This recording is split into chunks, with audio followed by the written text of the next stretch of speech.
All right, all right. What is going on? How's it going? How's it going? Hope everyone has had a great Friday up until now. Clearly, we are not in Kansas anymore, and by Kansas I mean Unova or Sinnoh. We are approaching a new hunt, a new area, a new region. We are just starting fresh, looking for any one of the three Johto starters. That is all we want. Doesn't matter which one. I obviously have my preferences.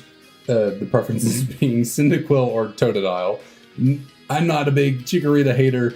I've just gotten Chikorita as a shiny through this method before, so it'd be nice to get something a little different.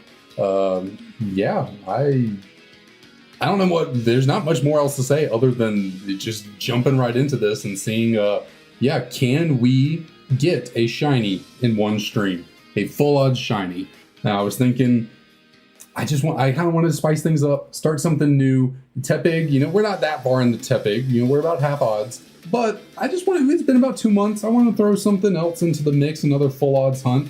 And I thought this would be really fun. You get 3 encounters basically per reset. The resets are a lot faster than in Black 2. So we're going to see how many encounters, how many resets we can pump out here, trying to look for a shiny starter in the wonderful land of Johto.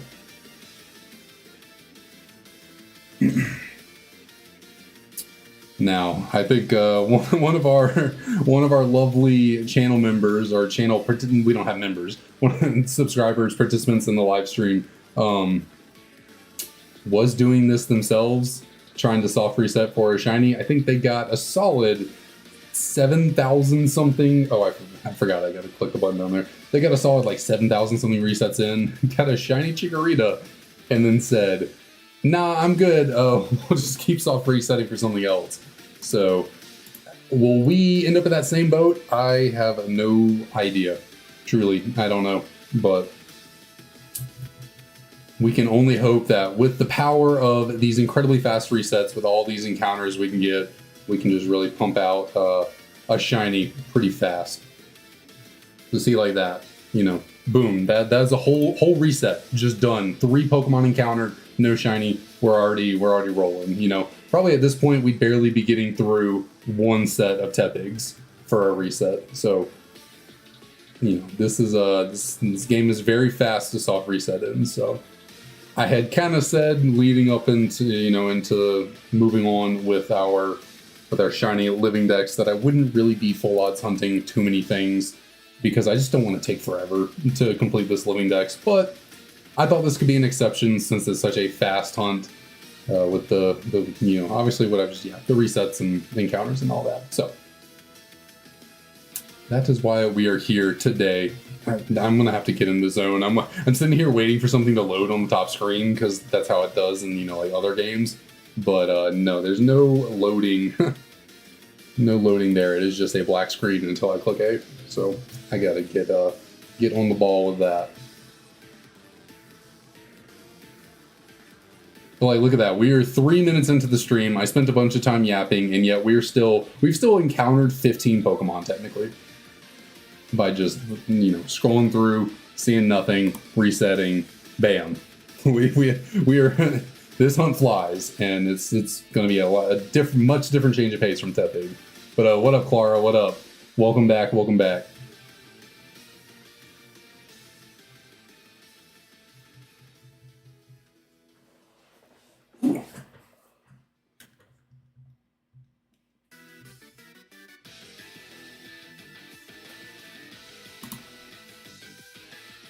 $21, like look at that. We are flying through the encounters. I know it says 7 on the screen, but that's because resets, and then you just take whatever the number is on screen, multiply it by 3, and then that's how many encounters we've actually had.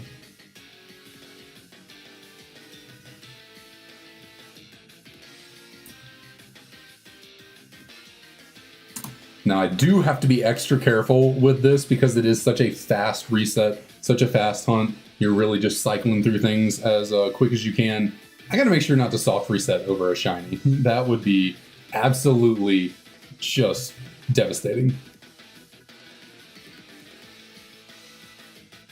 That you found a shiny Woobat? That's awesome. Congrats.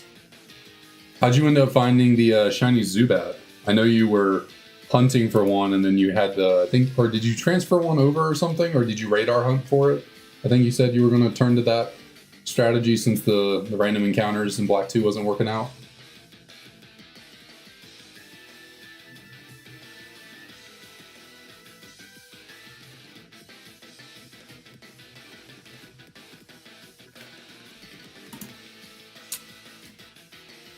We're already 30 Pokemon deep. 5 minutes in the stream, we've already seen 30 Pokemon. Maybe I mean, obviously it's fitting for me to start with Tepig for the Black 2 living decks because it's Gen 5 Pokemon, Gen 5 game. But, man, this is a very nice pace. That is tough. I mean, Crobat is probably better than Woobat or Swoobat. But, I mean, Psychic Flying is pretty solid. I mean, they both have pretty good shinies. If I can remember Swoobat's shiny very well, I think it's pretty nice. I mean, Crobat has a really nice shiny too. So that is tough. That is tough. I guess it really depends on what type coverage you need. Poison doesn't really offer too much is the real issue with Crobat. Is that just Poison as a typing it's just not the best. Offensively, because like what does Poison hit in Generation 5? Grass? I think that's literally it. I think until Fairy's introduced, Poison is only super effective on grass. Like that's it. And you zoom out, the Crobat's already part flying type, so you already have grass coverage.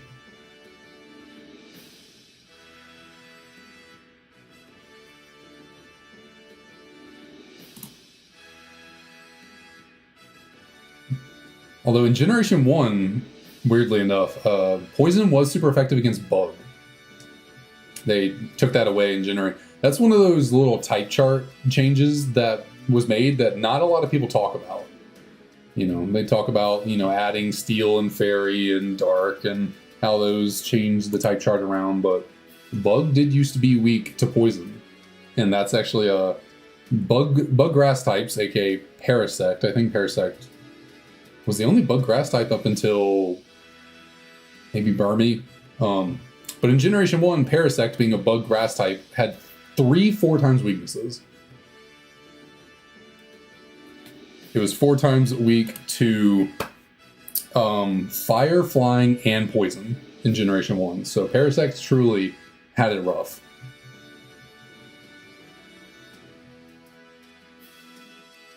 Certainly using both for now is an option, or a good choice. But even still, having flying and psychic together as a typing, it kind of overlaps as well. Like psychic's only good against fighting and poison. You have fighting coverage with your flying type, but I guess you have poison coverage, so. Whatchamacallit, Swoobat does kind of have a little bit more coverage. Also, special attackers tend to be a little bit more consistent. Now, you don't really have to worry about Intimidate too much in main games. Some Pokemon here or there might have it. And then occasional trainers, I don't even know if anyone in Black 2, White 2 has Blissey through most of the game, or Chansey. That might not be something you run into till post game. So like, really running special attackers can be preferable just because there's less counters to them. Like Burn doesn't affect special attackers, Intimidate doesn't. So it could be more worth it just to use Swoobat because it's a special attacker.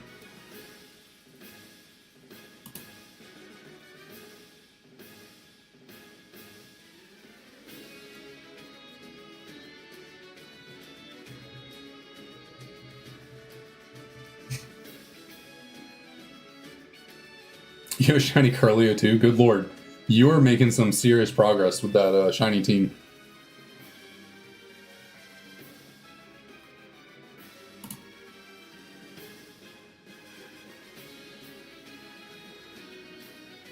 But yeah, I guess if you get a shiny Frillish, then I would say Crobat. Yeah, go with Crobat since you have a Kirlia. Well, will you make your Kirlia a Gardevoir or a Gallade?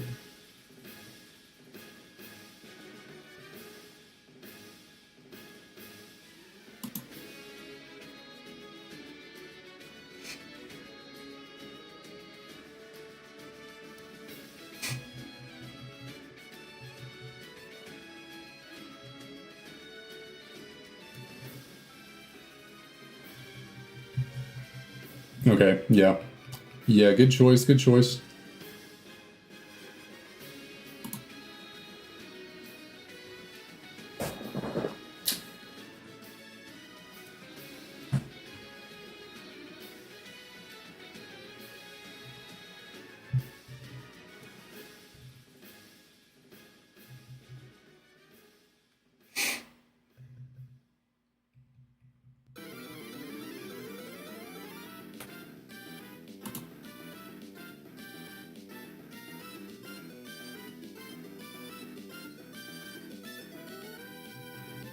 Like it's truly crazy to me that with these encounters right here with this reset, we've technically seen 75 Pokemon already in 11 minutes. Like with that, we've already encountered 75 Pokemon. And it's really been only like 8 or 9 minutes since I actually started throwing off the resets, so it's kind of, this is truly a very effective shiny hunt. I wish Black 2 White 2 was like this. Man, it would be so nice if it was this fast and you could just see every single Pokemon as a shiny. It's tough. It's like probably, I'd say Totodile, just because I think the Totodile line has the best shiny of all of them. I wouldn't be mad with Cyndaquil. Its shiny could be a little bit better, but it's not the worst. And then I've already gotten a Shiny Chikorita doing this before, so I'd prefer not to get Chikorita, not necessarily. I mean, I guess I can't really complain about it. I need a Chikorita because, you know, I technically this counter up here, if I can never get it right, this counter should be at 36 now because I do have a Shiny Bayleaf from playing through this game and resetting for a Shiny starter. I just transferred that Bayleaf over to my Platinum copy that has all these shinies on it and reset this game. So technically I could update that to 36, but I don't think I'll do that until I show on stream that I actually have that Bayleaf. So I do need another Chikorita, so I won't complain about getting one, but I would certainly prefer getting Totodile or Cyndaquil. You have an army of Oshawotts in Violet. Like your whole team of 6 is just some little otters running around.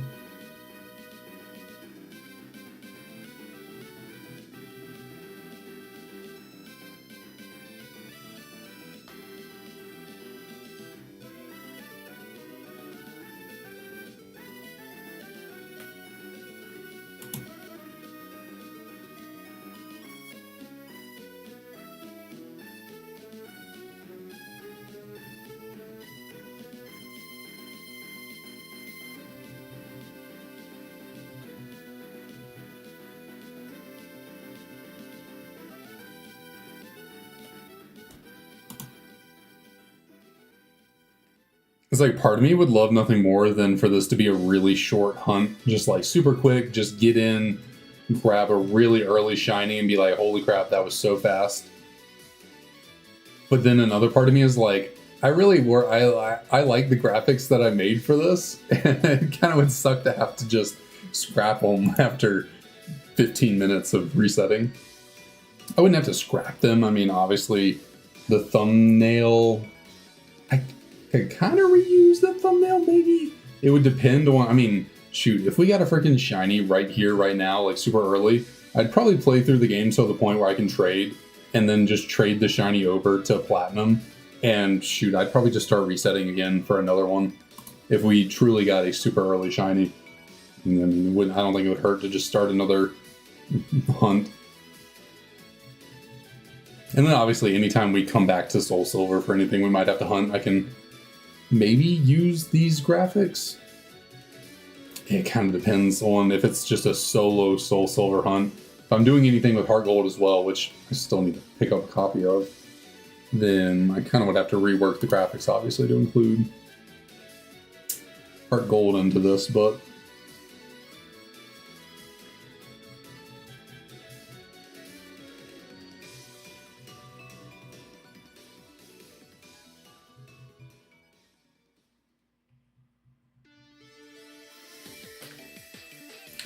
I guess, Chris, we're already over 100 Pokemon seen.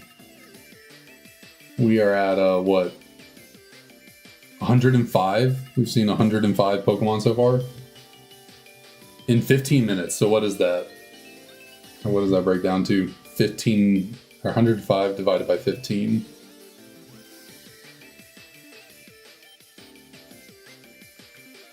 I don't know. I'm not going to do the math.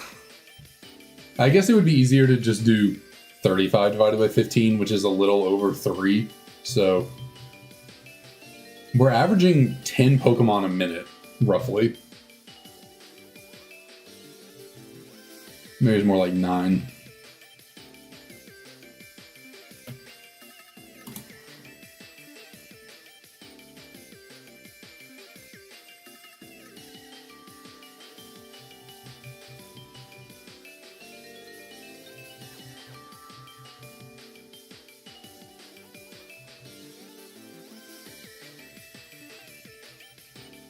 It's a lot less button, so much less button mashing for me.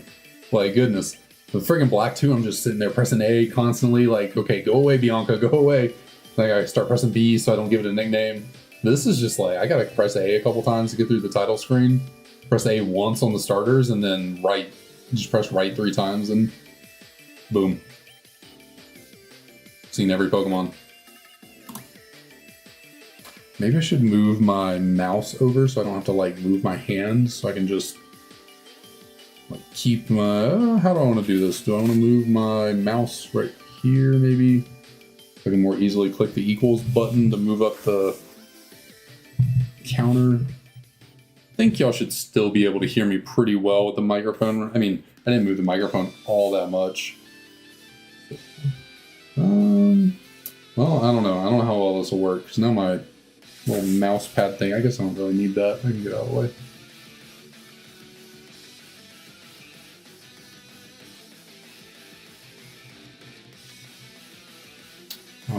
All right.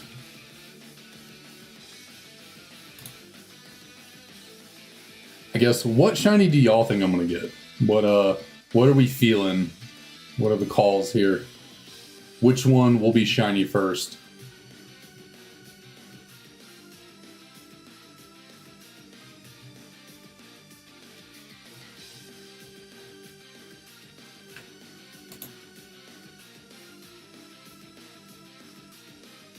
Cyndaquil? Okay. I like that. I like that answer.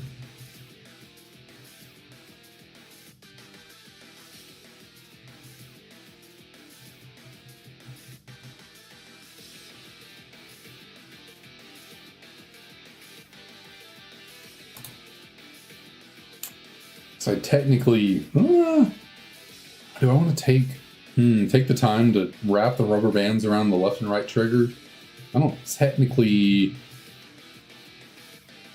Maybe it would be more worth my time to do that. I could even more easily not have to move my hands around. I want to do that. Maybe. Where are my rubber bands? I might have loaded them all back up into this bag. Haven't been using them much lately, so I'll pull these back out. Reduce the amount of buttons I have to press even more. Unfortunately, I'm going to have to pick up the DS, so y'all are left with a blank screen for the moment while I do this.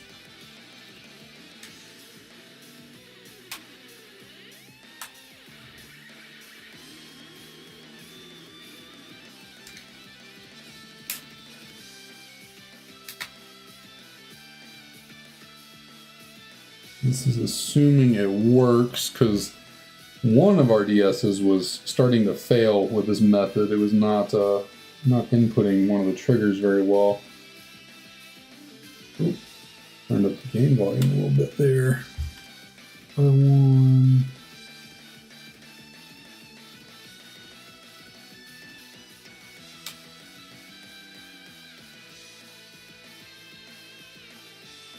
All right, let's see. Get you back in place. Where are we? That good. This should be good.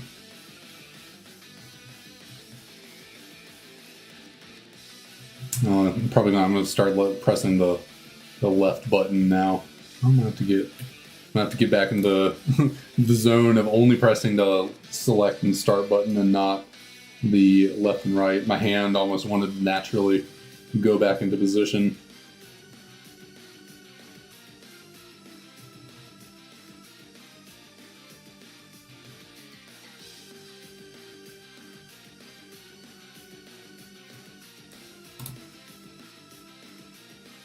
Oh yeah, we're moving now. I mean, I'm probably saving myself a very minuscule time and effort with the rubber bands, but it'll add up. It'll add up. We go long enough.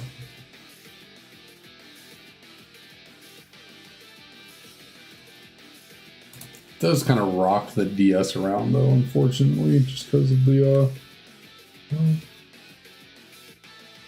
actually that might be to an extent. Oh yeah, that's much better. One of the rubber bands was not in place properly. There we go.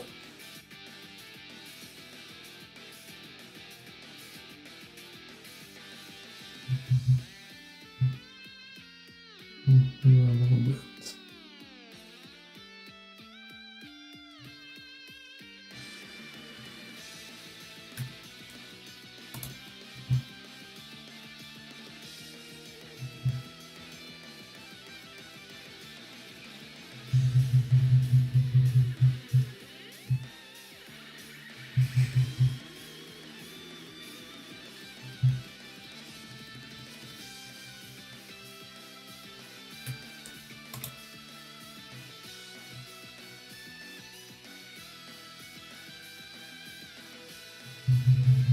All right, so we've called Cyndaquil as the shiny we'll get.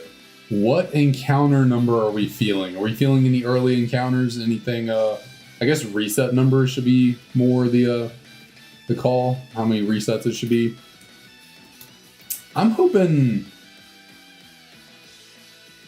for 177. I don't know. Something about that number is jumping out to me, so that's what I'm gonna say.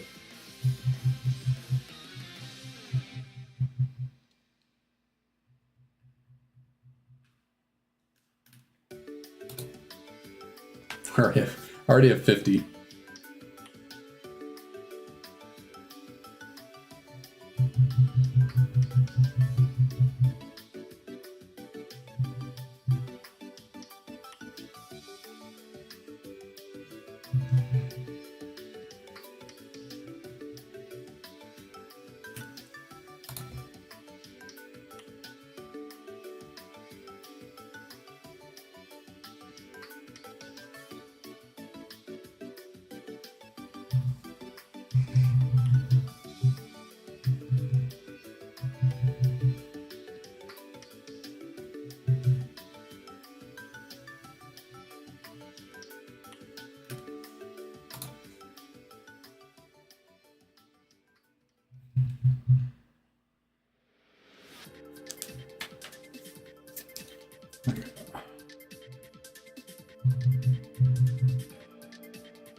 I cannot say that I do. Something in me, somewhere deep in me, I feel like I've heard that you can't. Maybe you can.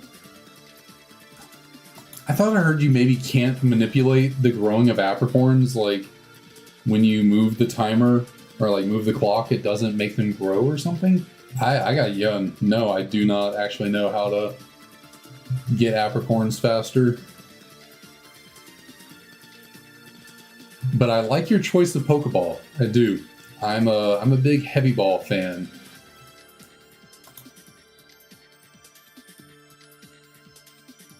I feel like I'm the only person I've ever heard or known say that they like the heavy ball the most out of all the Pokeballs. Where I was going with that.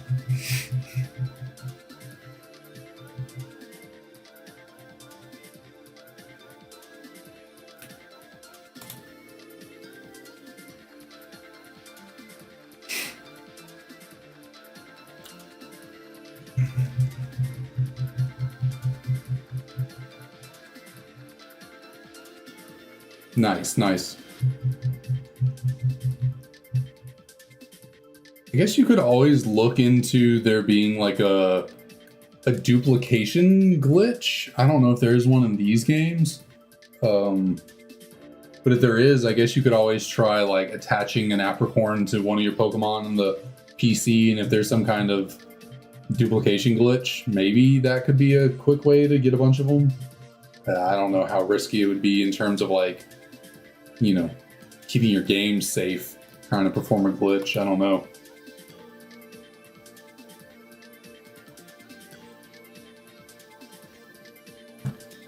Might not be worth it. At least, maybe if you try doing something like that, like glitching a bunch of apricorns, maybe trade all your shinies off of the, you know, whatever game you're on. Do you have any shinies on there? Get them off that game and then try it. That way, if somehow you like have to restart your save because the glitch messes up, you won't lose any shinies.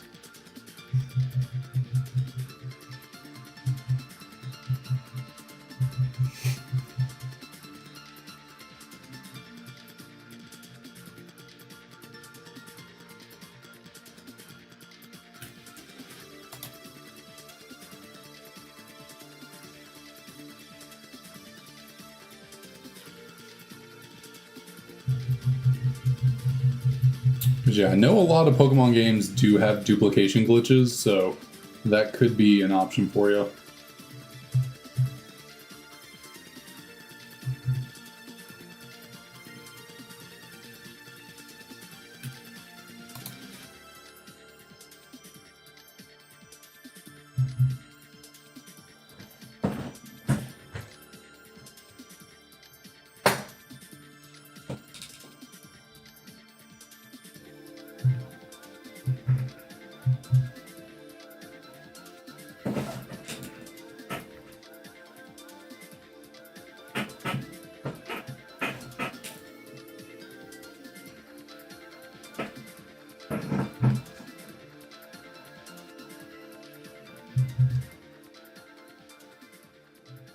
Oh, almost chose Chikorita. No. Let me move on. I started clicking A little too much. Okay. I am not. Here, where's that wheel? Is it back? Yeah, it is.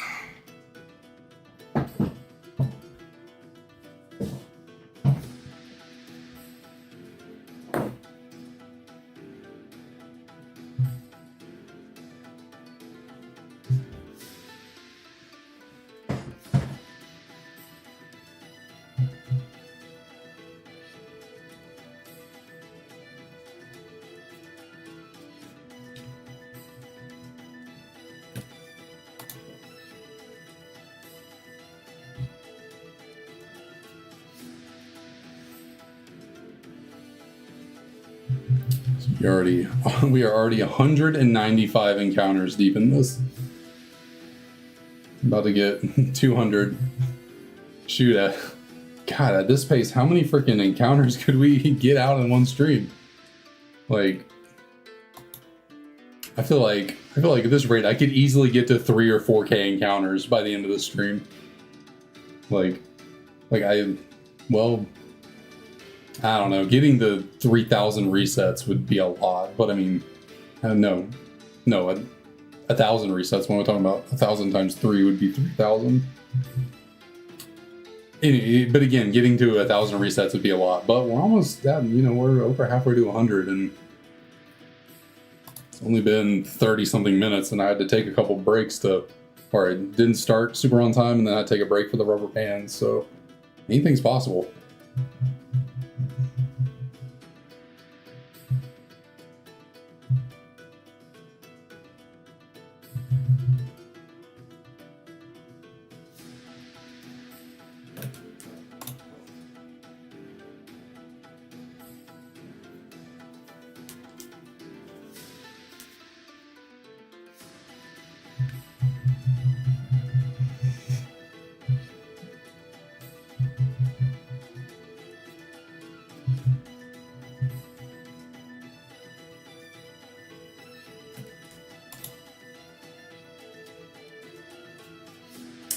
Nice.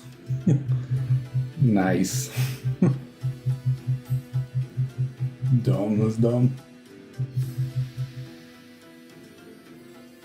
Oh, jeez.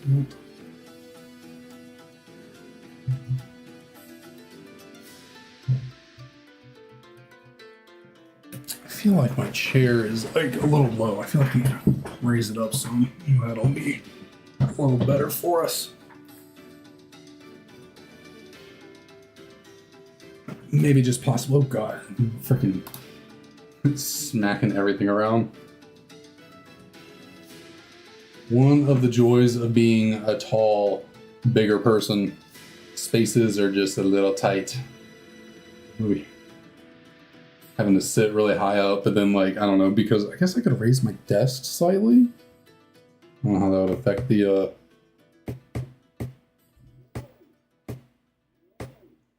move the desk up just a tiny bit. Would that be better? I think this works. I think this works for now.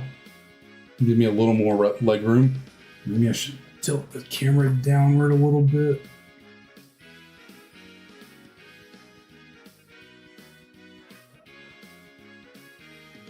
Yeah, that should be good. What do we got? What do we got? Anything here? Nope. Yes, sir. Yes, sir. We gonna get a shiny Totodile.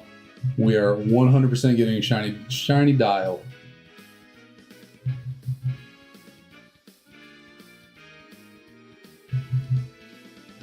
I just got to be locked in and really throw out these encounters.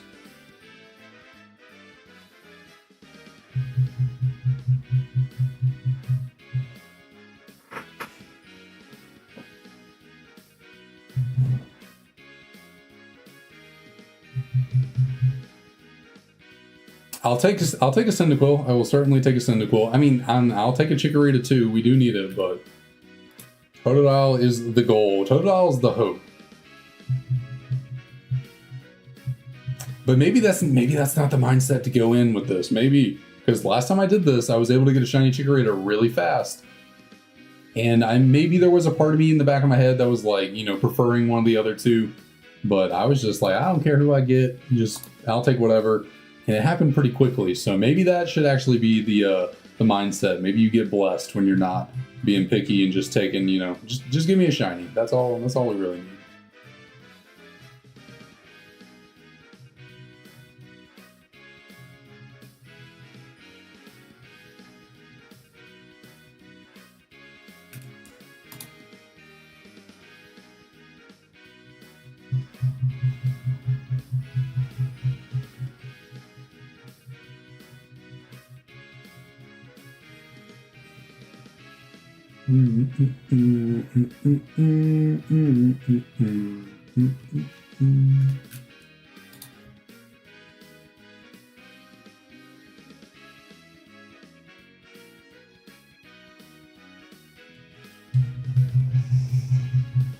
I swear everything about this reset is faster than Black 2. The opening credits, I feel like, are faster to click through.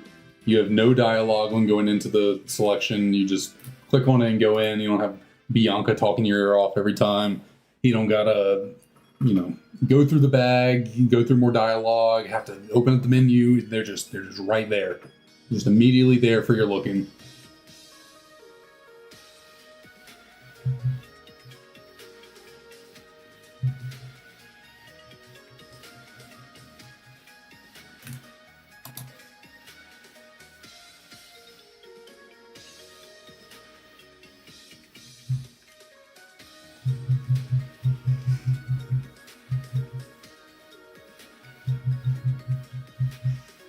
Okay.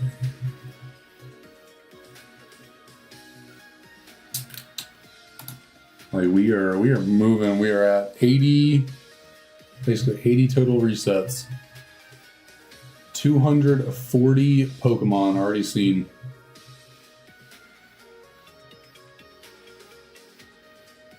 It's truly hilarious, actually.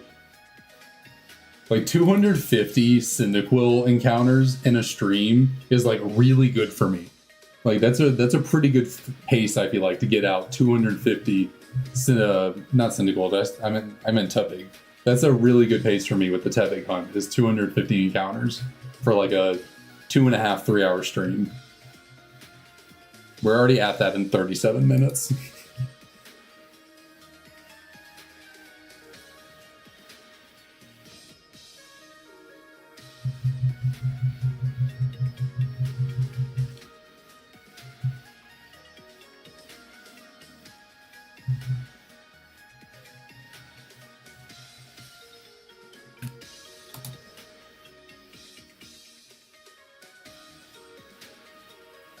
Making fun of you? No, never. Why would I do that?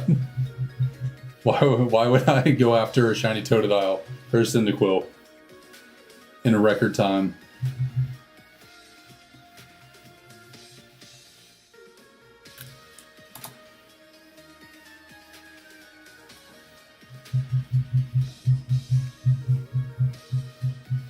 I remember. I know. I remember.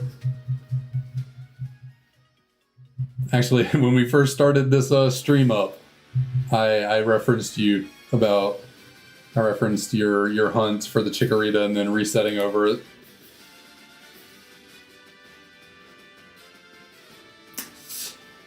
I'm hoping we get a shiny immediately. But no, I mean, your hunt wasn't exactly what inspired me to do this. I just happened to be messing around with some of my games. I decided to get my shiny Bayleaf off of my SoulSilver copy into my Platinum. And I was like, well, if I get the shiny Bayleaf off of here, I might as well just reset the game and have it available from the start. And then I was trying to think like, I can just keep going with Tepig and we can just really work towards that. Or I can throw something new into the mix, kind of freshen things up. So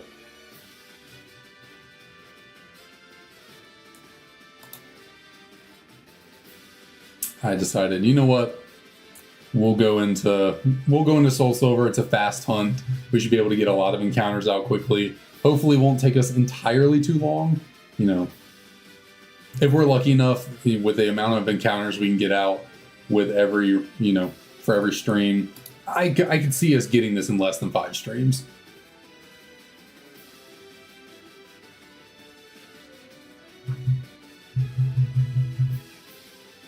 Resetting over a shiny Rayquaza, I think I would give up Pokemon.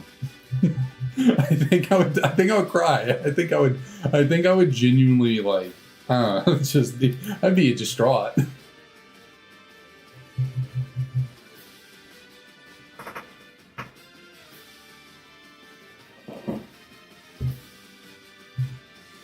I can only hope and pray that that does not happen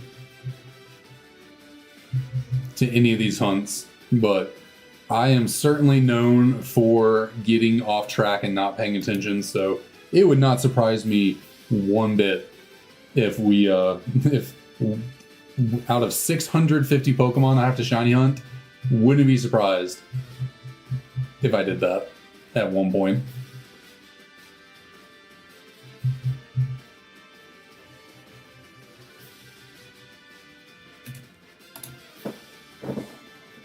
In fact, with how fast I'm going with this, if that Chikorita's shiny and I don't react quick enough, I could 100% just soft reset over a Shiny Chikorita here. I doubt I would go over the Cyndaquil or Totodile. You know, my brain will have time to register those by the time we get to the Chikorita, but if the Chikorita's shiny and I'm really not paying attention, then that it could be going bye-bye without meaning to.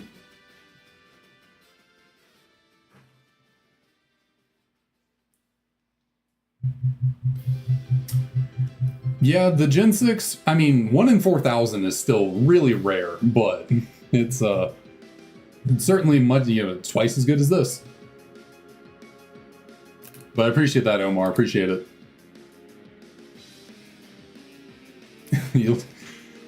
Okay, fine. I can do that. We will have Protect the Chikorita.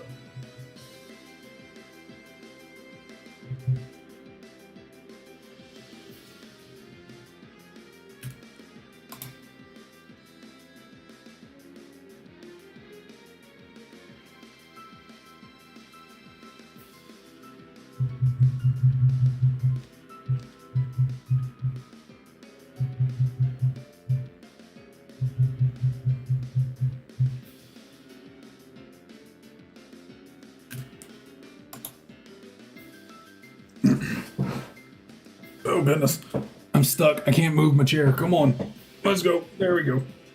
Let's go back.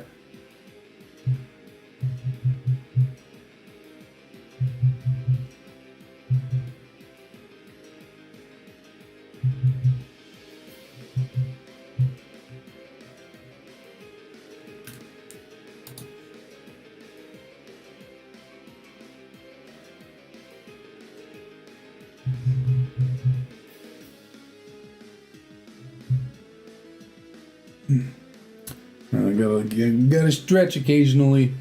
I don't know, today was a better day. I feel like I wasn't really doing much to work my neck, but maybe it's just the way I'm sitting. I don't know, probably the way I sit is not great for my neck or my back, but I try.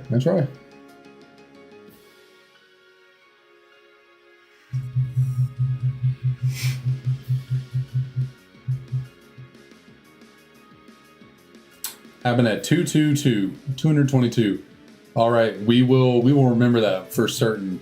And I'm very much appreciative of a low guess. Thank you very much. And also, welcome to the stream. I don't think I've seen you around here before, so welcome.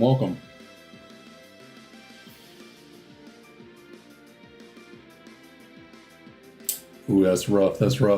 They'll be really sick to get, though, a shiny Larvitar. Well, I appreciate that. Thank you so much.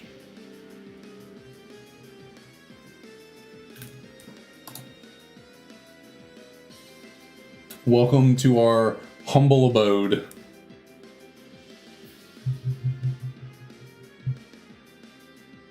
$8,273. Good Lord. I gotta go through 24,000 encounters. Just because yours went forever doesn't mean I gotta suffer. Oh, I appreciate that. Thank you. I try to do what I can with what I got.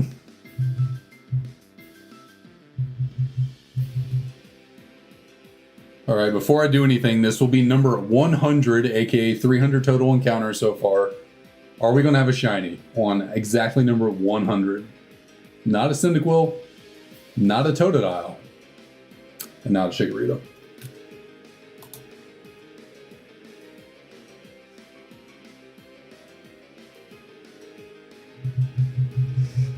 All right, I'll trust you. At least at the pace I seem to be able to go with the resets. 8,000 total resets for this shouldn't take. I mean, I guess it could take a while, considering I'm not planning on doing this. You know, this is going to be like a side stream. The Tepig is still the main hunt. Platinum Q Charm will happen every now and then whenever I want to increase this number up here. And then we can throw this into the mix whenever we're feeling just a little frisky, I guess. What are the odds of it? I have no idea. I know there's like a web page people go and use where like will tell you the odds after a certain number of encounters. I don't know what that web page is. I've never gone and looked for it to see. So I'm sure it's very low.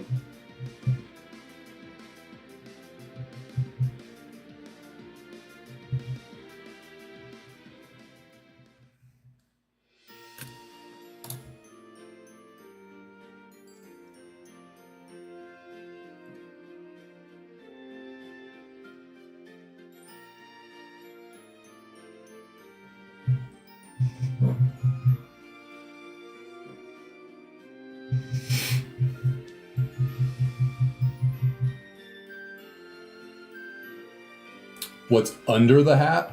Hair. Hat hair.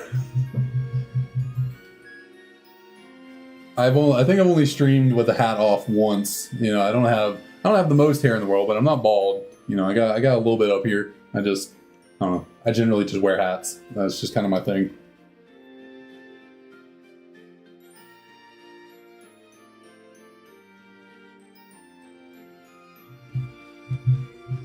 Yeah, I got a haircut 2-ish weeks ago, maybe. So it's still pretty short. I get it cut pretty short. I get it shaved on the sides pretty low. Just because, I used to wear contacts primarily, and now, I don't know, I've had this weird thing recently where I can't really wear contacts for a long time, or it really dries out my eyes, and it's like painful, really uncomfortable. So I've been wearing glasses a lot. And the way my hair grows on the side, it just grows kind of straight out for a certain point until it starts to come down more. And so I have to keep the sides just really short to go with my haircut and everything with my glasses. So used to be a time where I didn't keep the sides so trimmed down, but I don't mind it. I kind of like having the shorter hair. It's less maintenance. It's a lot more, I don't know, it just feels better. You know, every time I let my hair grow out a little too long and then I go get a haircut, oh man, it's even just like feeling the breeze on your head. It's really nice. Although I do wear a hat a lot, so I guess I don't feel the breeze on my head too often. And it's kind of meshy back here. Then, you know, the wind kind of gets through it a little bit. Oh, man. Itchy nose.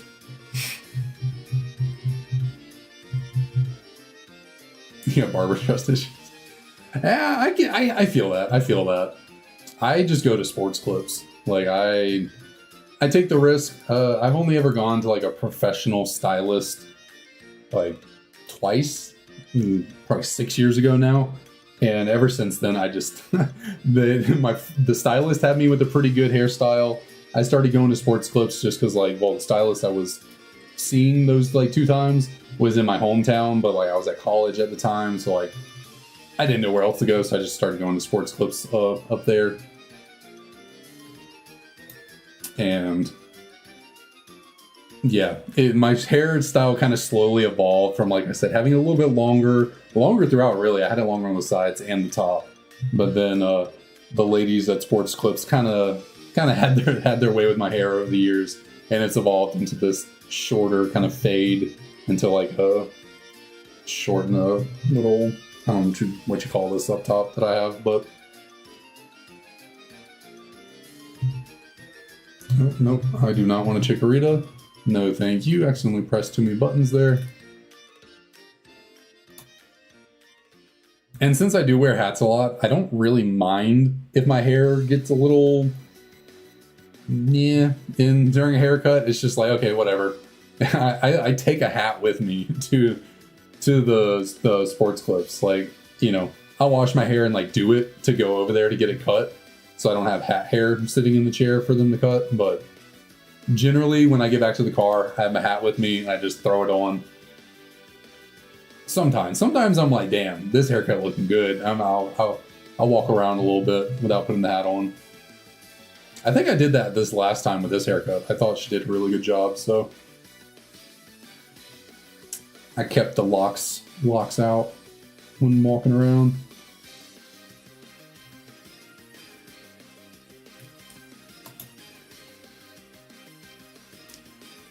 That would be insane. I don't think I've ever seen anyone get 2 shinies in a reset on SoulSilver, that would be truly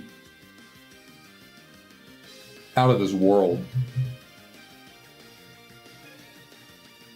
Like I said, I think that would have to be a first, at least a first ever recorded. I could be wrong. There might be a video out there of someone getting 2 at one time. I've never seen it, so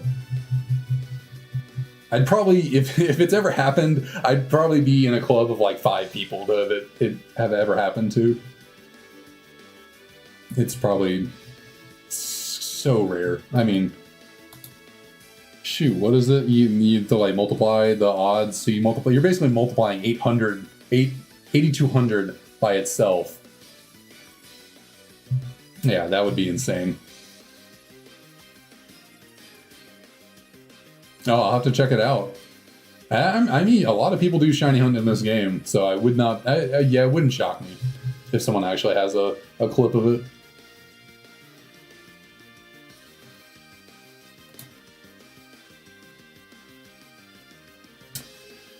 Oh, it's so much worse than 1 in 16,000.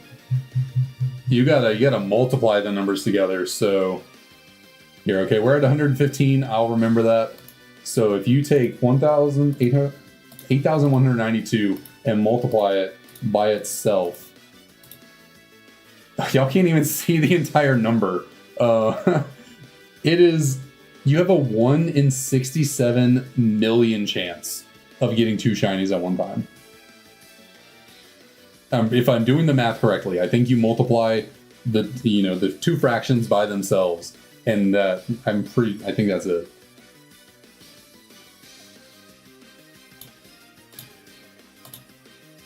As an engineer, I would hope I know how to do this correctly. If not, that's pretty sad. But yeah, I'm pretty sure it's a 1 in 67 million chance to get 2 shinies at once.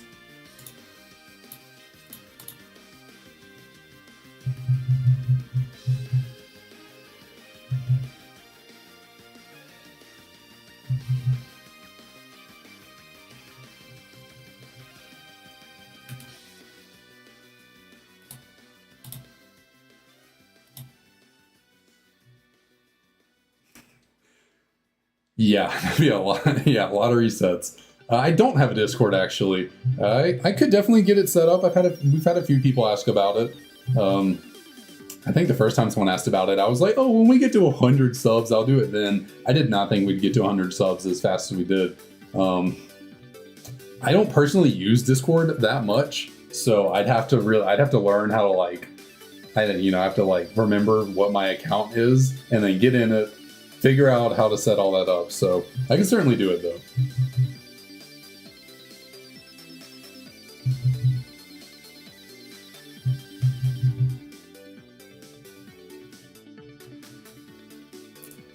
It was just around the time Discord came out and really became a thing. I guess I used it for a little bit in college with my friends playing like League of Legends, but once we all kind of stopped playing League, I never really had a reason to use Discord. We would just text each other.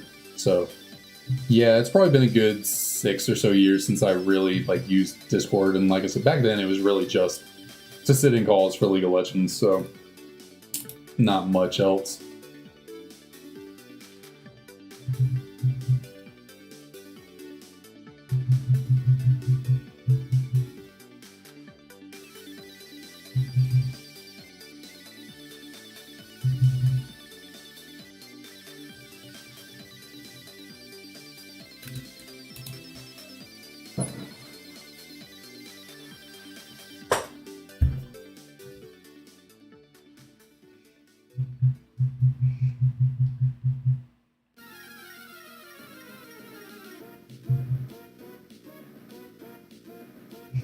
All right, 120.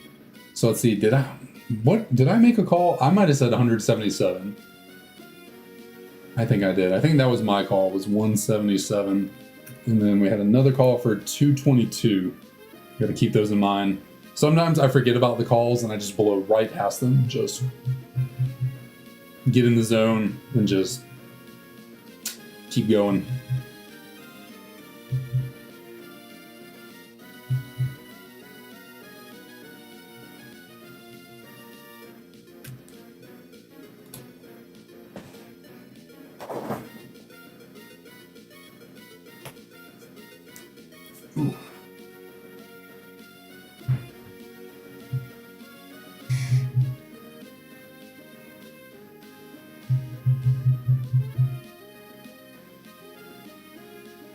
Oh yeah, that is true. I forgot. Yeah, resetting in Y would be a little bit annoying. Oh, good lord. Yeah, no, that's... Oh yeah, because you have to save right before going over there to talk to them. You have to go through all... you have to go through the whole little, like, nicknaming thing they do for you. Ooh. Yeah, I don't know if I'd ever... I don't know if I could ever do a soft reset for shiny starters in that game. I think way back in the day, I did Masuda method breeding for a shiny Froakie. I'm pretty sure I got it. I don't know. I have my copy of Omega or no, that's Y. Where's my Omega Ruby? Is it probably in my 2DS? I wonder, do I still have that shiny Froakie or Greninja? I might. I might need to check on that. Yeah, I'm pretty sure I remember doing some Masuda method hunts in Y for the frog.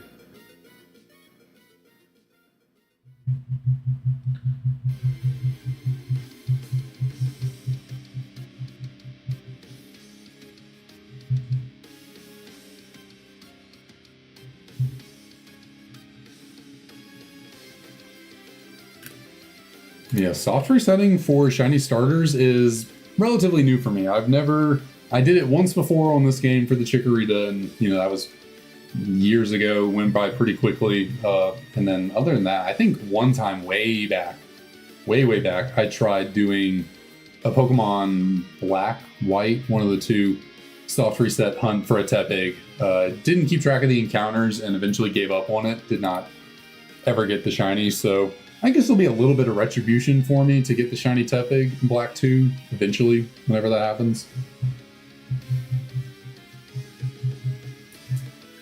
And then I think I might have tried. I tried so many times over the years to do stream and do content creation and stuff. I'm pretty sure at one point in college I tried streaming on Twitch, soft resetting for the shiny Mudkip in Ruby. Might have been Emerald. Dude, I might have been screwing myself back then, because I'm pretty sure soft resetting an Emerald for a starter is like borderline impossible or something. It's because of like the way the RNG seed generates every time. I think soft resetting an Emerald is like really weird or something. So I might have been streaming myself soft resetting for a Mudkip and Emerald just pointlessly.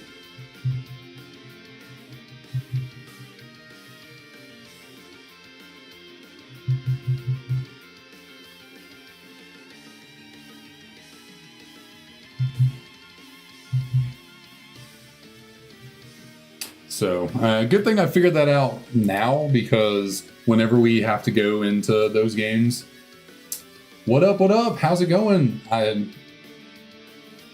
am also a Weavile lover, so thank you for joining the stream. I'm also a big fan of Weavile. So much so I have a cup with Weavile on it. But how's it going? Thanks for stopping on in.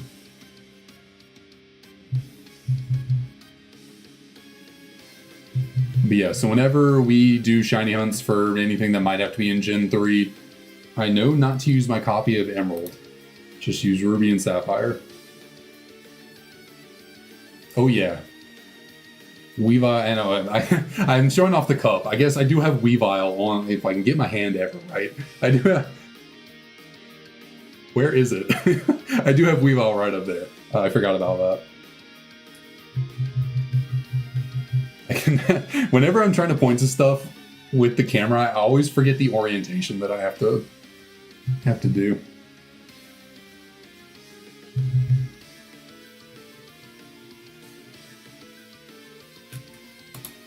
Okay, I feel like I need to lock in. I feel like I've been a little slow on the resets.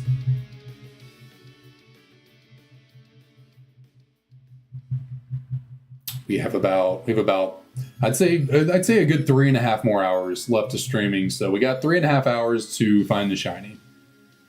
I mean, nothing bad happens if we don't, but I'll be sad. So that's kind of bad, right?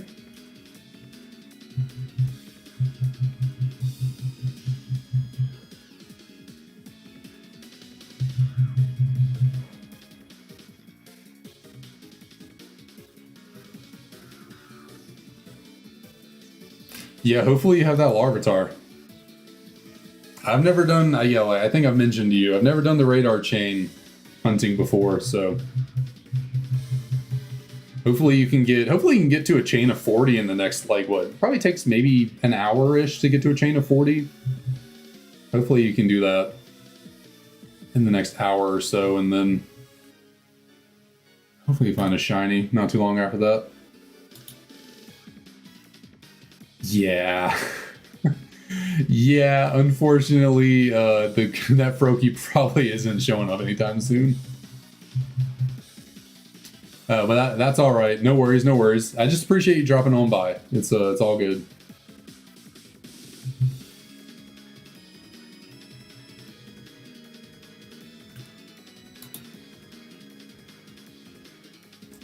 Not unless you get insanely lucky on that Froakie, are you getting it, getting it soon. Nah, Q-Charm doesn't work on the starters. Q-Charm only works when you're going into a battle. So, you know, this is not, you know, this is a static encounter. So, well, I guess it's a static encounter, but it's not a battle. If it was a static encounter and it was a battle, then it would work. But yeah, no, I don't have a no Clefairy on my team to trigger the Q-Charm glitch. And even if I did somehow, yeah. That's the unfortunate thing about the starters. They are all gonna have to be full odds hunted, or at least Masuda method bred for most of them. Since up until Generation 5, there were no real ways to encounter wild starter Pokemon. We are unfortunately not in Scarlet and Violet, where the Blueberry Academy will just hand you every starter that's ever existed.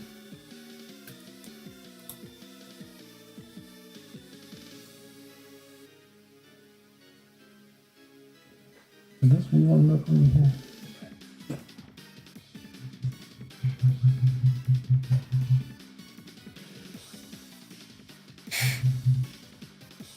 Does it? I can't remember. I don't remember that. I guess I didn't play Gen 7 all that much.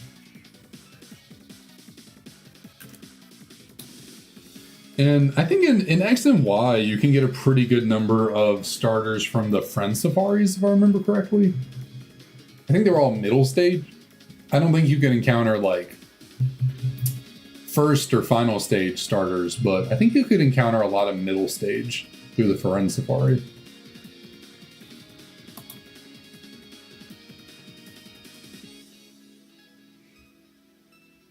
I think.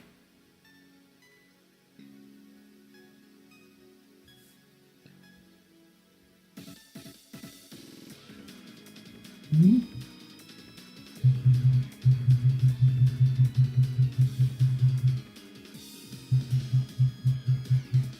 I don't know if it was all of them, but I think a decent number of them could be encountered that way.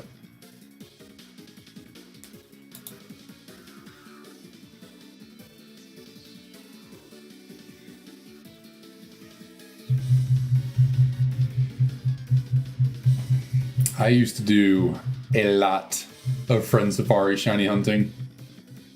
I don't know why they decided what it was about that they decided to give it. It was like what? It was like a 1 in 200 chance of a shiny or something like that. Like, I could easily go into a Friend Safari and get, because there are only 3 Pokemon per Safari, and I think I could easily get all 3 shinies in an hour or 2 at most. It was a pretty busted shiny hunting method.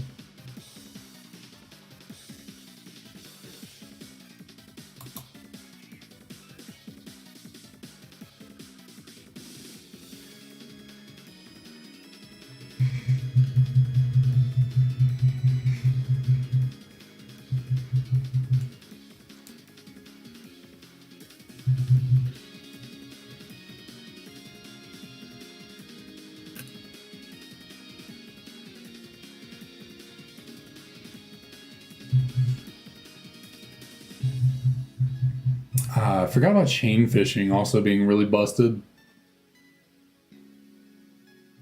Yeah, I did a lot of chain fishing too. I think I got a couple of shiny Relicants that way. I might have gotten shiny Dragonair into Dragonite through chain fishing. You can't use, I guess the Wi-Fi doesn't work anymore.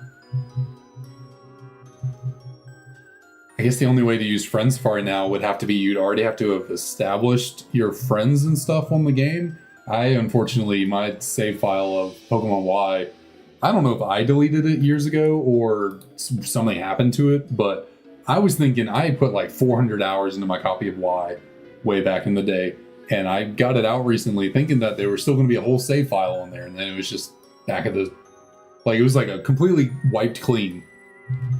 Had to just start over. So all the Friend Safaris I did have they're gone now, I think. Well, no, because they come from the friends on the DS, right? Not actually in the game. So maybe they would still be there, because I don't know.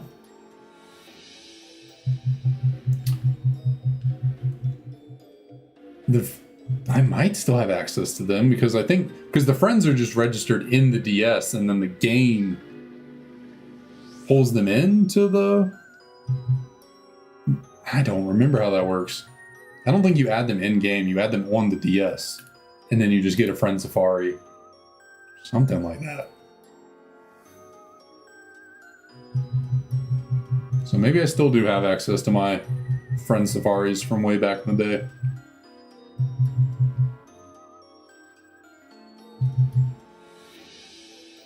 I would have to play through the entire game and get to the post game, but this could be something to check out eventually.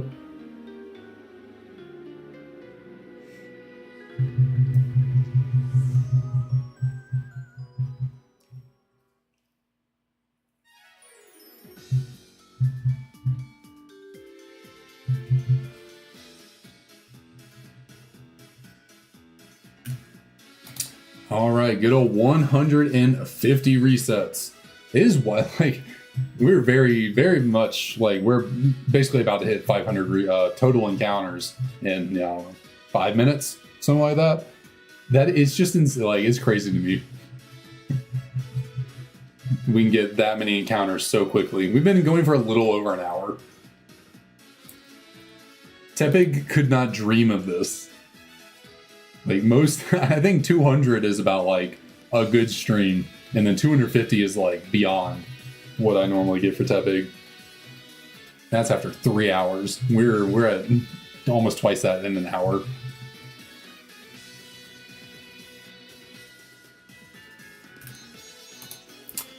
Actually, I'm gonna go grab my water real quick. I just realized I don't have it in here with me, so I'll be right back.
Okay. Sorry for my absence. Sorry. I ended up having to take my dogs outside on top of grabbing my water. So, where were we? What up, DK? What up? See you have joined us. Welcome.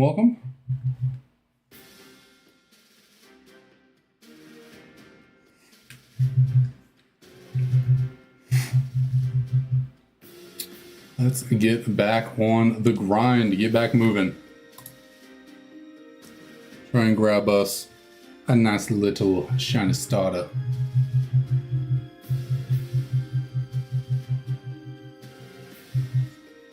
Get back into position, get back into form, into shape. I should not have to leave again since I just took the dogs out, told the missus good night. We are here to lock in for the next few hours.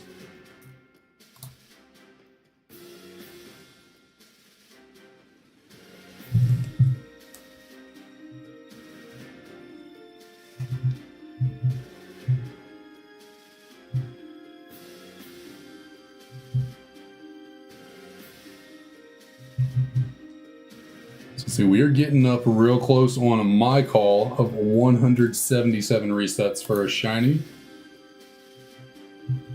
See if I can finally get one right. I mean, the odds of getting it right is astronomically low, but it'd be really cool if I did.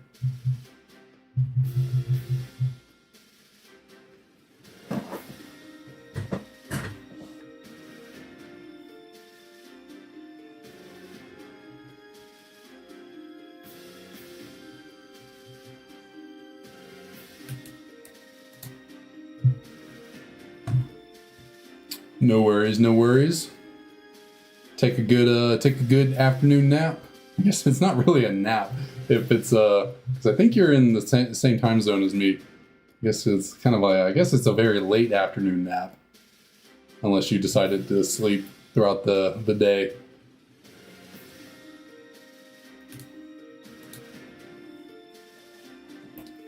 I feel like, where did that wheel go? Oh, it's over there. I think that's the issue. Knew something was throwing me off.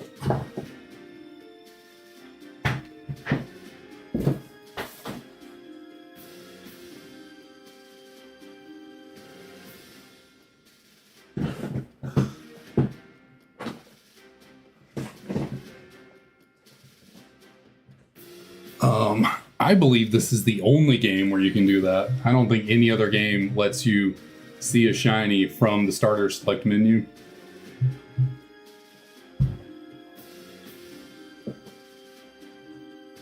So that is why we are hoping to get a shiny in this stream, because we can very quickly and easily pump out, you know, like that was 3 encounters right there within 1 reset. Just easy as pie. If I actually had a second version of this game, you know, if I had Heart Gold on deck, we'd be moving.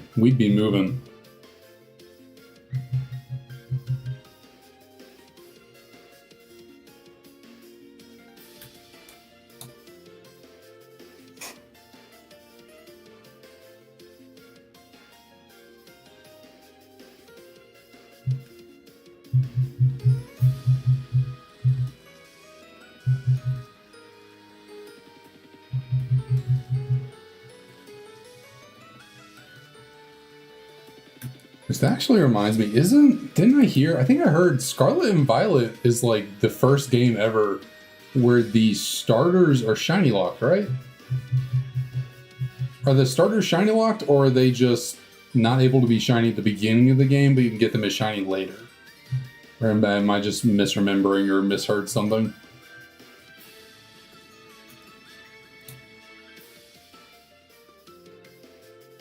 But yeah, every other game you should be able to get. Oh, Sword and Shield as well. I was actually just thinking, I was like, well, I've never really seen anyone shiny hunt in Sword and Shield either. Well, then I guess Scarlet Violet's not the only game that has it. Well, why did they do that? That's really weird.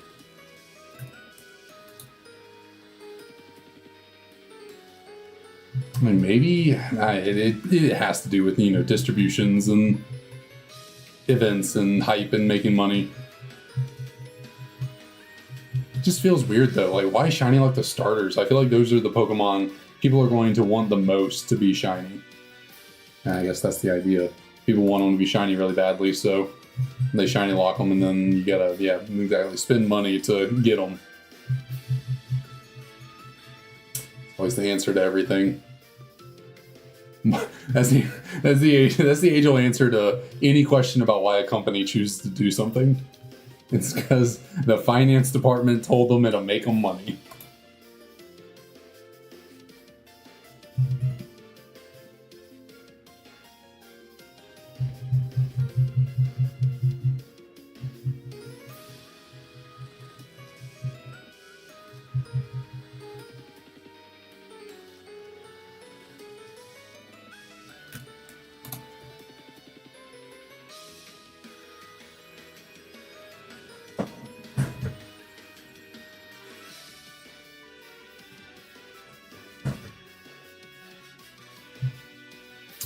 Yeah, I don't know how I feel about DLCs for the last 2 generations.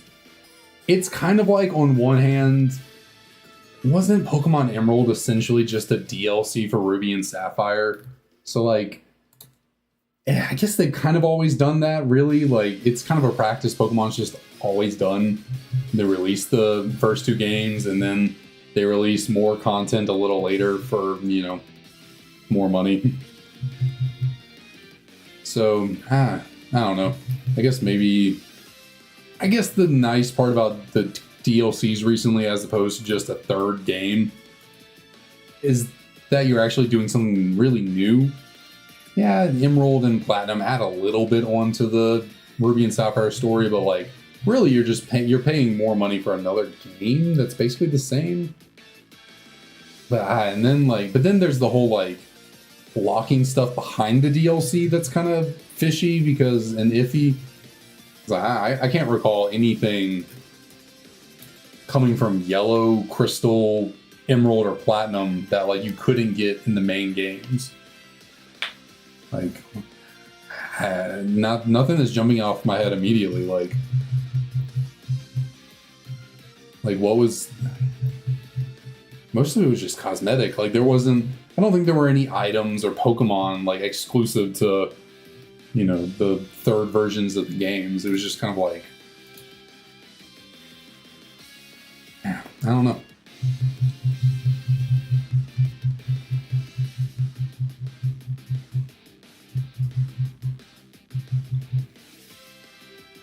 Because, like, yeah, it's cool that the DLCs have their own kind of legendaries that things revolve around.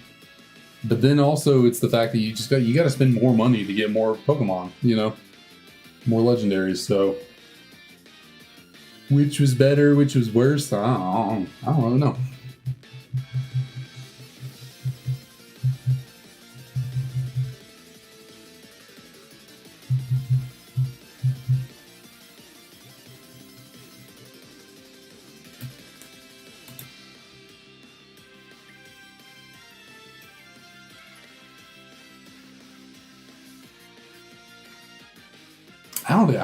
Honestly, I don't even know if the competitive scene drives stuff like that.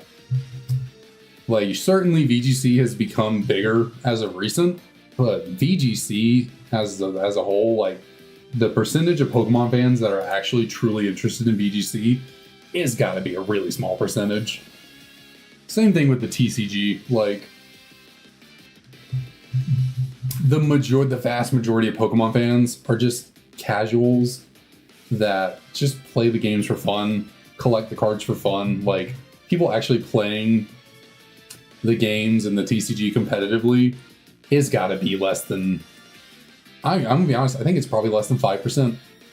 Like, it's gotta be less than 5% of the total fan base. Maybe 10%, yeah, at the highest end. But, like, that would be for them combined. I'd say for the TCG and video game competitiveness, like, combined at max, I would guess 10% at most.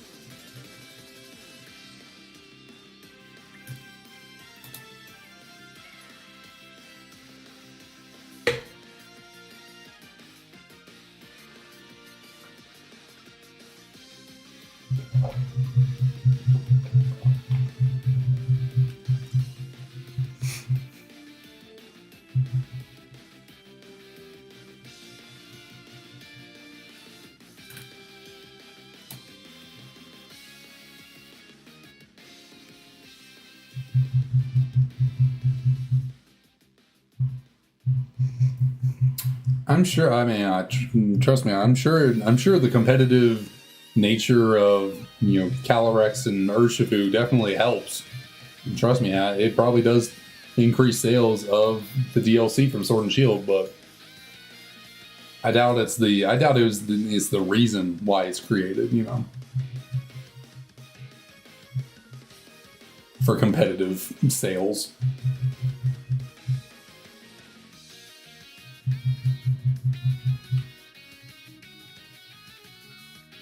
I don't know, maybe I could be wrong. Maybe it is. I don't know.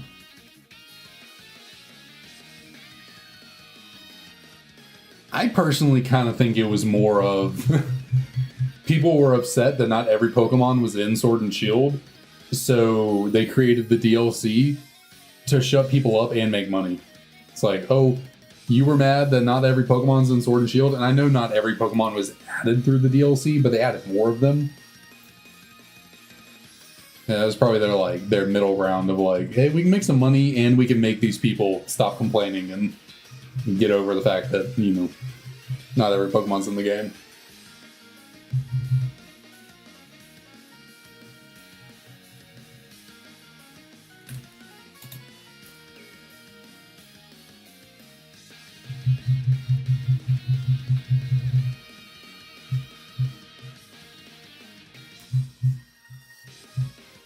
Still can't catch Furfrou.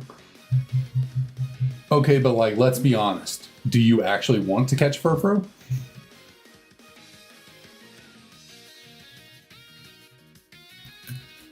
Is your playing experience incomplete with Furfrou not in the game? Maybe for some people.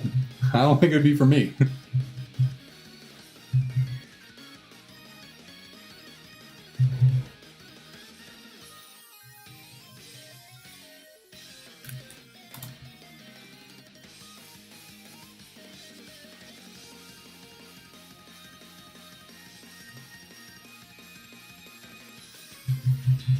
Well, sure you can. Just buy X and Y. That's the only option. You want to use Furfrou? You can go play X and Y.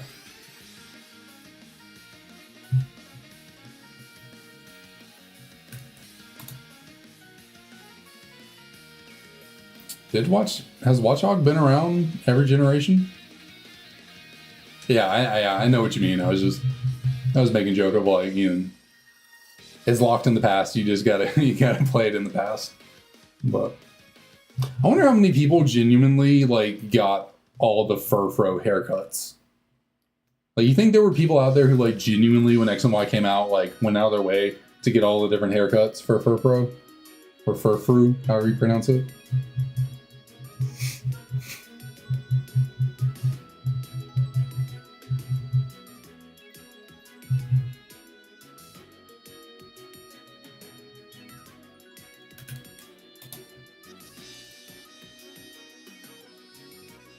I mean, yeah, Watchog is from Gen 5, but I think it's been in every game since Gen 5, right? Has it? I mean, I don't care enough about Watchog to have really noticed if it was or wasn't in the game. That wasn't. Is X and Y not sold in Brazil, right? X and Y are and I guess the eShop's shut down? Is that why you can't get it? Or did they never send? You might have explained this to me before, but I can't remember. Did they not send copies of the game to Brazil?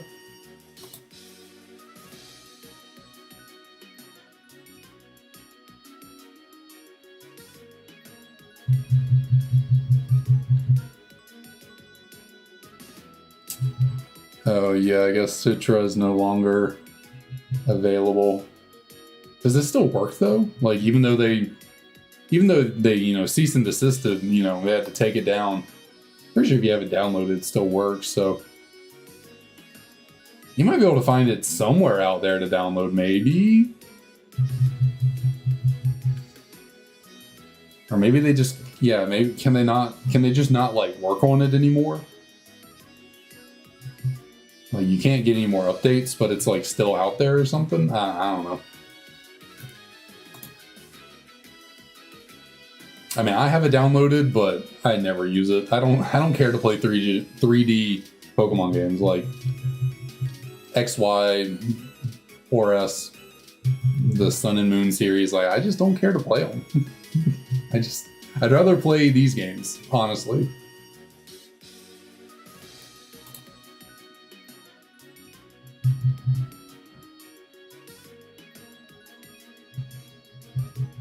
And I guess if I really wanted to play them, I do have Y, Omega Ruby, Moon, and Ultra Sun, so I don't necessarily need Citra to play them, but I could.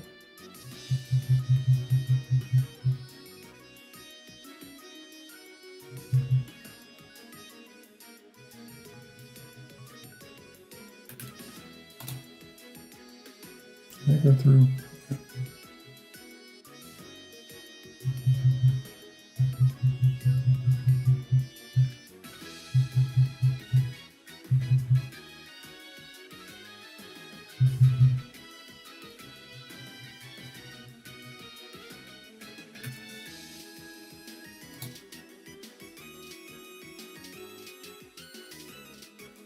What really stinks about it is, like, Citra only shut down because the Switch emulator because, like, the people who were working on Citra were also doing the Switch emulator. I can never remember what the Switch emulator was called. I think that was the issue, right? Like, the Switch emulator got taken down by Nintendo and affected, and, like, so subsequently it took down Citra as well. Yuzu. I thought it started with a Y. I couldn't remember what it was called, though.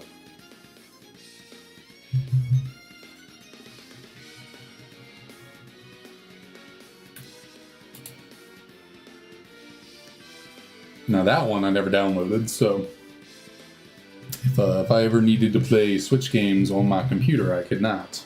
I'm sure I could find somewhere to get it, but I have a Switch, so I guess it's not the biggest deal.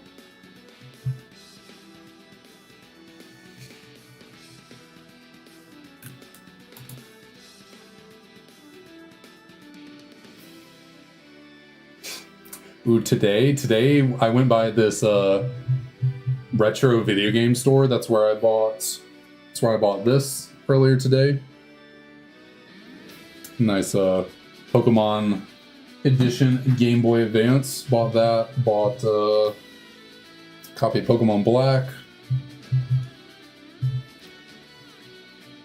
This just randomly came from this conversation we were having. I just randomly started thinking about this other thing. I almost bought, you know, the little, like, dock thing that you could put a GameCube on so you could play a Game Boy Advance game on the GameCube. I almost bought one of those. I forget what they were called. Because they had a bunch of them for sale, and I was like, do I want to get one? I think they wanted like $150 for them or something. And I was going back and forth. I was like, I could. Do I really want it though? I don't know.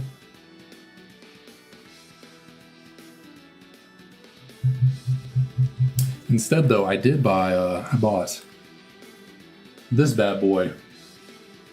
Nice little Game Shark. So whenever we finally want to try and shiny hunt, like, Mew and Emerald or Deoxys, you know, Pokemon that have been lost to time because their events are no longer available, we now have a method to unlock said events.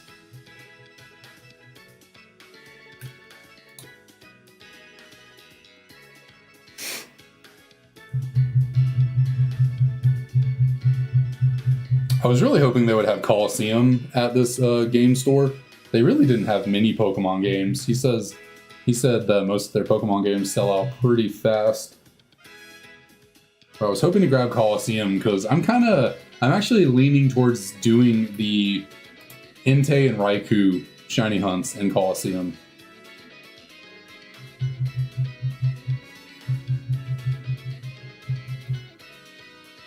giving that a shot. Since the only other way to get them would be as roaming encounters, and that would be a pain in the ass.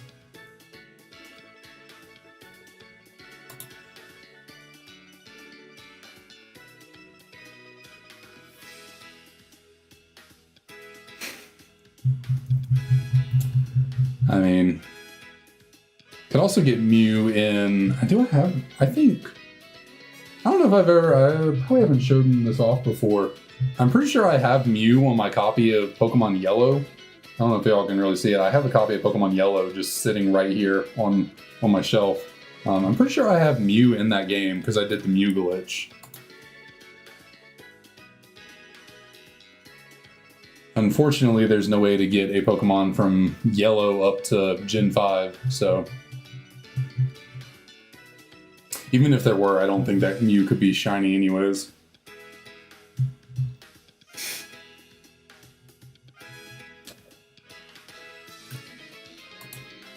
Oh, I just... I did it. I went straight by my call of 177. Just blew right on past it. We're already in the 200s, and I just completely forgot that I called 177.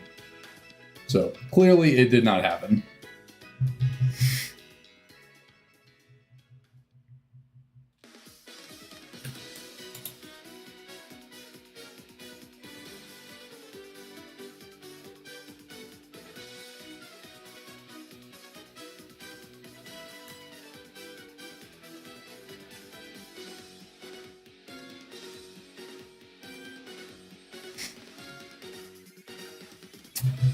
No, Pokemon in Generations 1 and 2 are stuck on the physical games. There's, I guess because of the technology limitations between Game Boy and Game Boy Advance, you cannot send anything from you can go from 1 to 2, and you can go back from 2 to 1 if it's just like Generation 1 Pokemon. But from 2 onward, you couldn't get any, the only way would be on the Virtual Console. You could get a Pokemon from Generation 1 or 2 Virtual Console into like Bank or Home or something. But any physical copies, like, you know, Red, Blue, Yellow, Gold, Silver, Crystal, they are stuck there. They cannot go any farther. It's from Gen 3 onward that you can move everything up.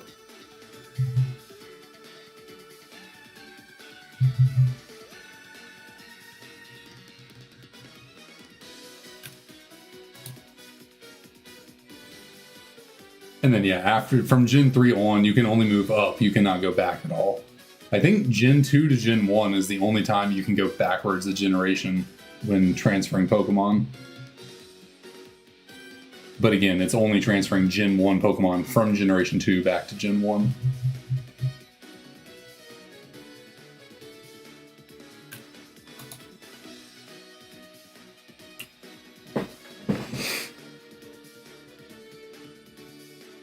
Yeah, it is a bit unfortunate.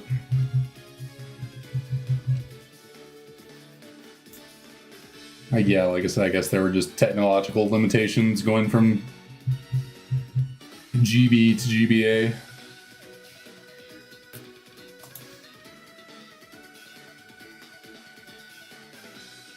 I want to test out this Game Boy with my copy of Yellow back there. I think I have Mew on my copy of Yellow.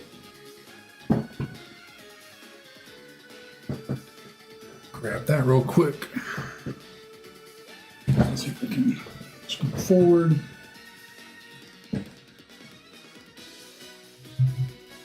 So let us see. So yeah, we got the nice old Game Boy, which I guess it's a yellow Game Boy. We got our copy of Pokemon Yellow. Throw you in there. I bought this copy of Pokemon Yellow from a store called Second and Charles. It's like a kind of secondhand store, and I don't know, someone's name is on the back of it. So yeah, Blake Parrish, if you're out there, I have your copy of Pokemon Yellow. Oh, you can hear the volume. Where is the volume rocker?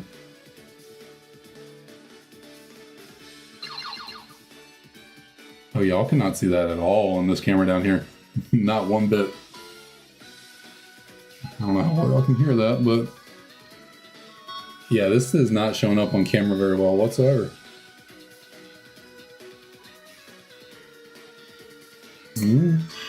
Well, I'll still try and see if I think I have a Mew on here. Oh, don't tell me. Oh, don't tell me, no. I think the battery in the game died. Oh, that sucks. Yeah, sorry. I mean, there's nothing to see anyways. It just new game is the option down there. I think the battery died. I used to have a save one here, but it must have got wiped when the yeah. Because Generation 1 and 2 games, when the internal battery dies, I think the save gets to, it'll delete the save. Gen 3, fortunately, does not have that issue. The save is still good, it's just time-based events don't work. So damn, all my old school, I wouldn't call it old school, but my glitched Mew and all the Pokemon I had on here from years past are gone. That's tragic.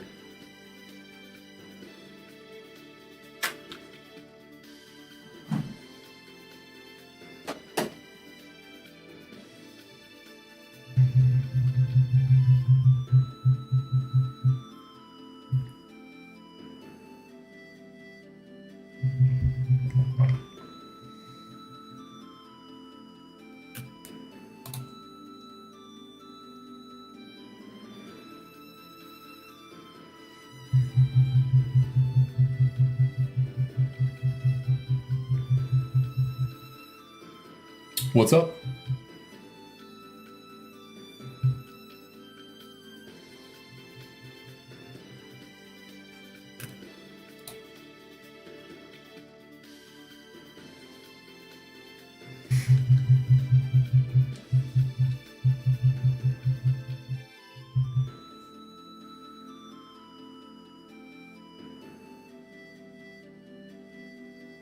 Oop, forgot to click A.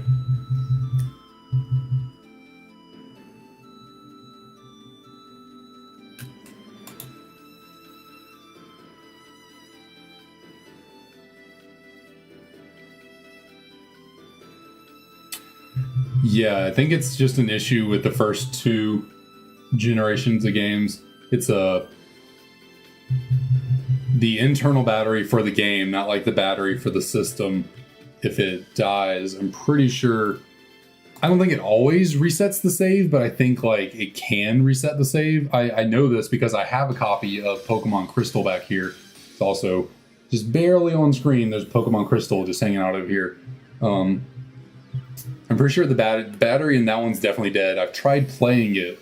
I played through, I've saved the game, turned off the game, and then when I reloaded it, save's gone.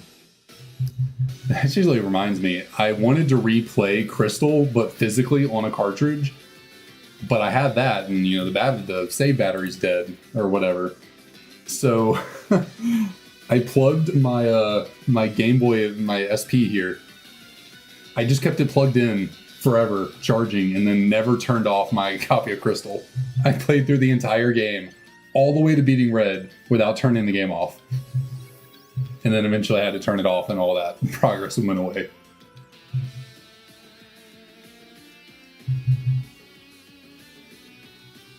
So I guess I will need to figure out... I'll have to figure out how to replace the batteries in a number of games, because all three of my Ruby, Sapphire, and Emerald that are hanging out up here, they all have dead batteries as well. Luckily, the save file will stick around for those. It's just time-based events are the issue. I could not tell you. I do not know.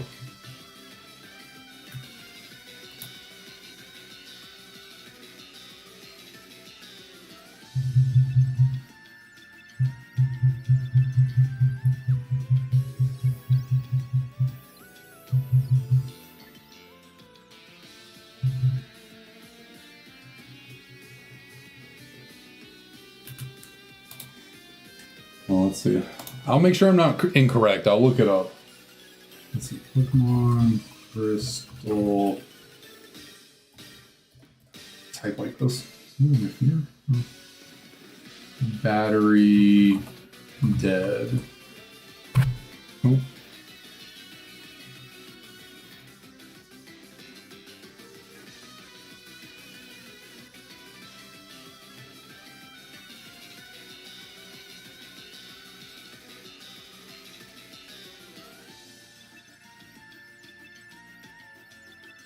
Yo, okay, now I'm getting conflicting getting conflicting answers. Okay, so like game facts over here is like, you know, first thing, when it dies, your save file will be untouched because it's stored in the flash memory. But then the next one from PokeBeach says, unfortunately, all data in your game is lost. The save file in GBC games were stored in the battery. Okay, now this one says the battery gives energy to the saving chip for the save file. When the battery's dead, the save info will be lost forever.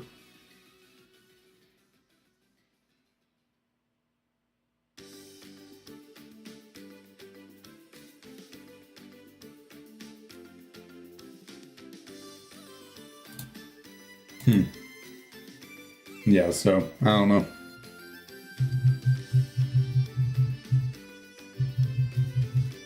I guess they, didn't think about that being an issue. It definitely seems like a big design oversight, but I guess they figured it wouldn't be a problem. And maybe they thought, you know, probably when they were designing Pokemon Generations 1 and 2, they did not think people would care to be playing the games 25 years later, and that it would matter if the battery survived or not. So they were just like, oh, whatever. Then who cares?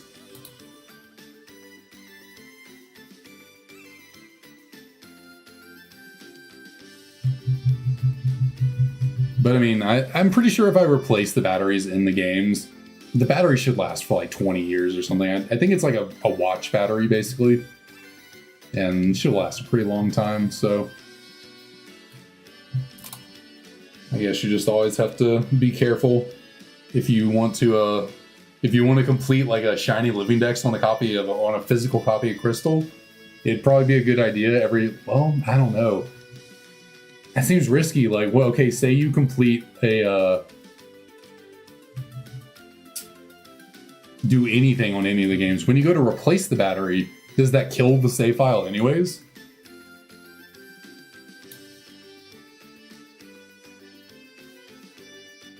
So like, even if the battery's not dead, but you go to replace it, by taking the battery out and putting another one in, are you still killing the save file? If so, that's tragic.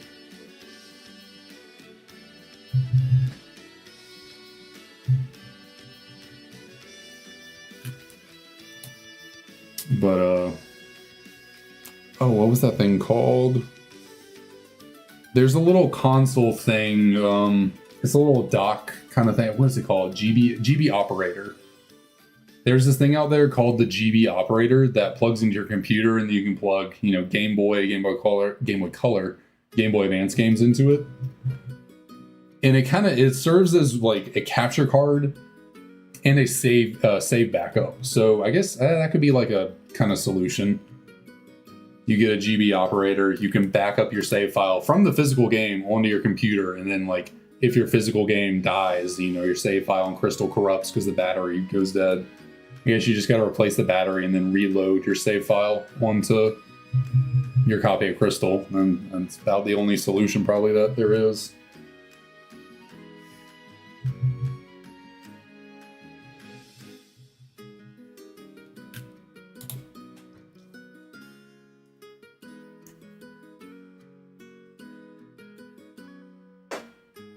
Yeah.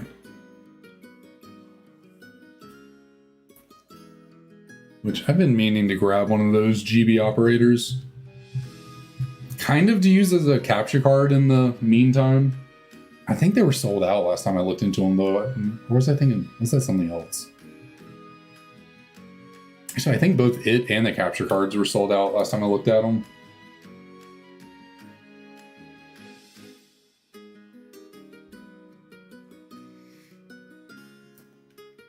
But yeah, Game Freak definitely did not think Pokemon would be as big as it was.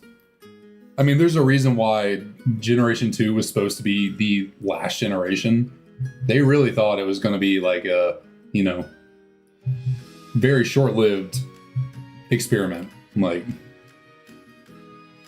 I don't even think they really, I don't think they anticipated having to make gold, silver, crystal, and then it exploded, and they were like, okay, well, I guess we'll make a second one. And then it just kept being so insane, and it was like, well, might as well run it till the wheels fall off. Now those wheels are still churning, so.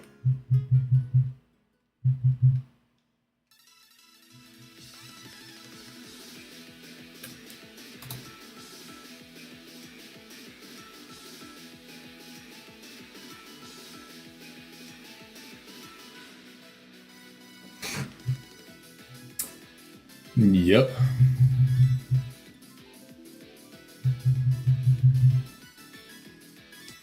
Like, it's just, how crazy is it that some guy, you know, over there in Japan, he liked collecting bugs. Like, that was his hobby. He was just like, I like bugs. I like collecting them. They're really cool. What if there was a game where I could collect my favorite bugs, but like, they're not bugs. They're little like creatures of our own creation. And that little simple idea turned into this, the largest media franchise of all time.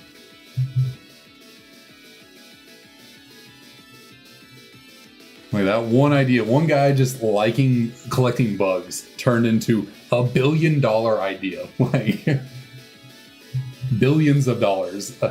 It's wild.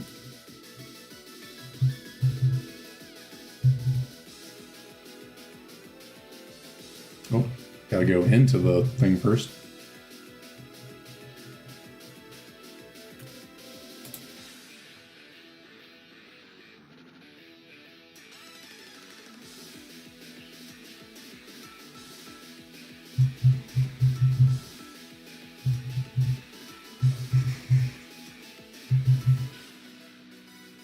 It turned into 9 generations of games, a bunch of spin-off games, a trading card game, an anime, merchandise galore. Just, yeah, it is wild.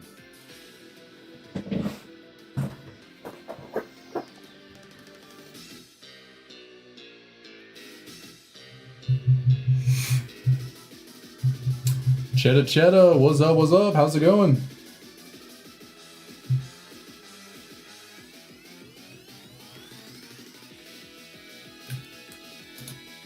Welcome to our humble abode. Said that earlier. Humble abode. Welcome.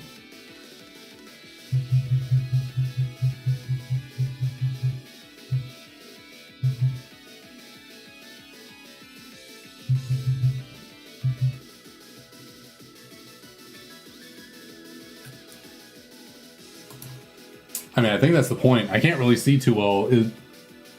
I think the profile pic there. Your profile picture is cheese, right, Chetta? Am I seeing that correctly, or am I just like, is it just really small and I can't see?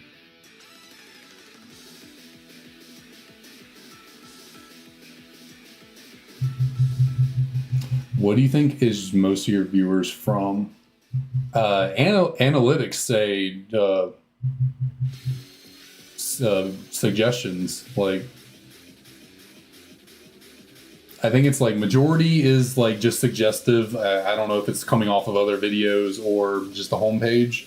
And then search is the second biggest, which really, I guess those are really the two main things anyways, obviously. I think there's a couple of other parameters to it. Like obviously, you know, people coming in from my channel page and stuff like that. But it's really just YouTube recommending it, and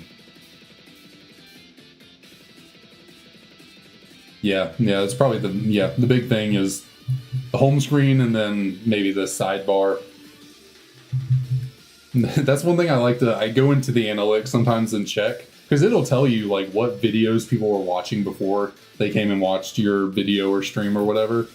I like to go check that out from time to time and be like, what were people looking into before they came by? It's pretty funny to see. Of course, a lot of, probably like 60 to 70% of it is other Pokemon videos.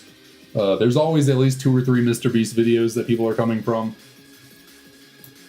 And sometimes it's the most random off the wall stuff. I'm just like, how did, like, what is your YouTube algorithm that you went from that to me? Oh, just about 2 hours, hour 55 minutes. Today this is the first stream we've done for this hunt for the Johto starters. I've been hunting Tepig on here for about 2 months now, and then we've done some Pokemon Platinum Cute Charm hunts here, there, throughout the last 2 months as well.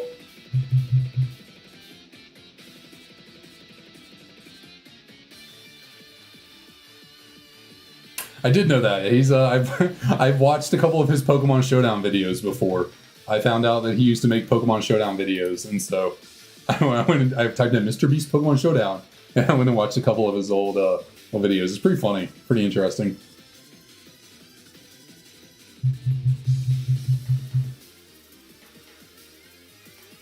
Shiny hunting is it can be fun for certain.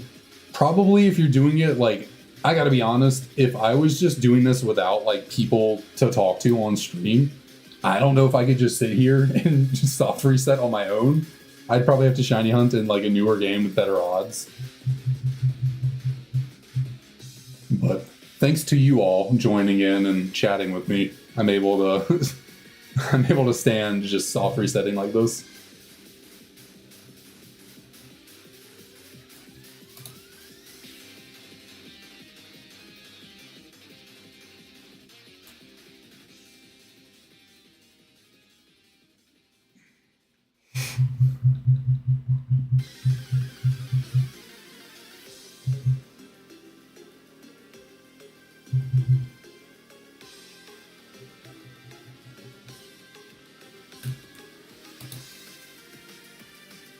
And some indie games from E-Tirui. I don't think I've ever heard of that. I mean, indie games, yeah, probably haven't. I'm not a big video game person, so definitely wouldn't have heard of a small indie studio.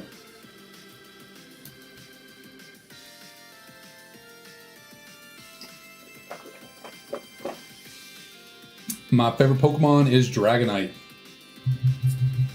So, hence the Dragonite up there, the Dragonite right there. Just a few more, but I can never get it right. A few more back there.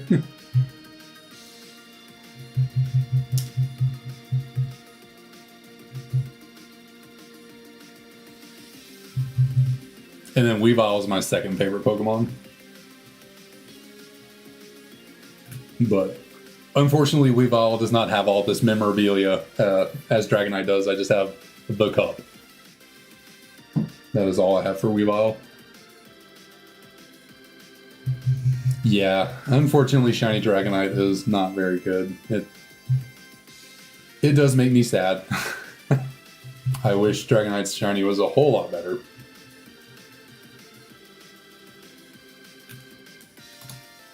I think times Cub Scouts playing one of their games, Dark Science.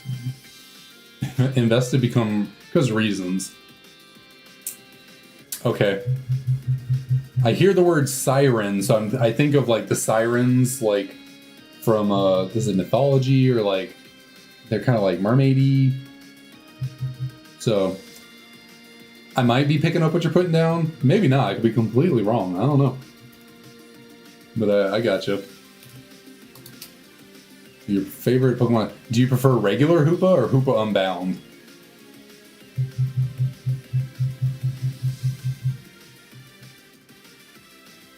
Normal Hoopa? Gotcha. I think I would lean more towards Unbound, but I think they're both cool.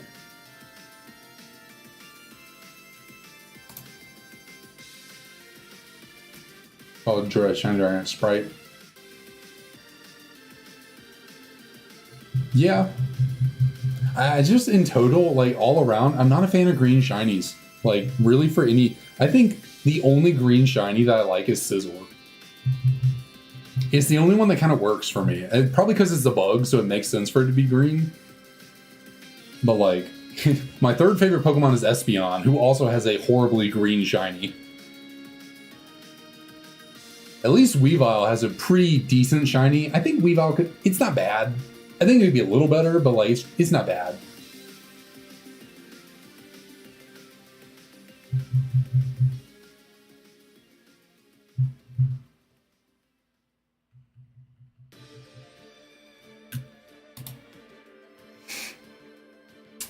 Shiny Hoopa and Oris. Nice, nice.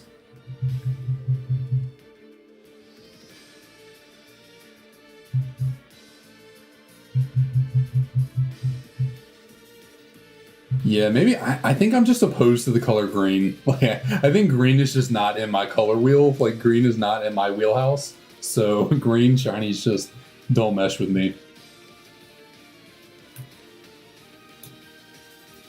My favorite Pokemon region? Unova. Generation 5 is my favorite gen of Pokemon.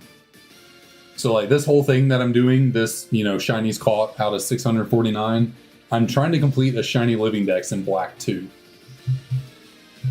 So, you know, Black and White 2 are my favorite games. Unova is my favorite region. I just happen to be playing Heart Gold SoulSilver right now to get the shiny Johto starters. Or a shiny Johto starter, I should say.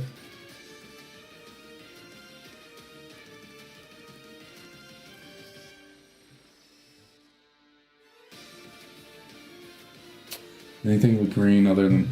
Yeah, I'm not a forest green person. Like, I'm not a deep green. Like, yeah, like you said, like a neon green can certainly work, but like the like really dark foresty green or kind of like a mucusy kind of snot green, just no. Not for me. Tepig for sure.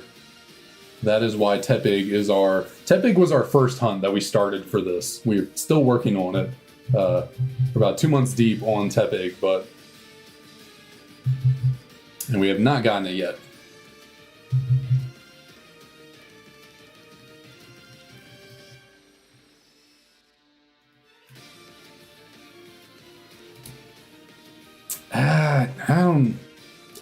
I tend to prefer camo of any color that's not green. Like desert camo or like snow camo. Like, those are really cool. I like stuff like that. Maybe like an autumn-y kind of camo, not bad. Pure green, like military camo, not for me.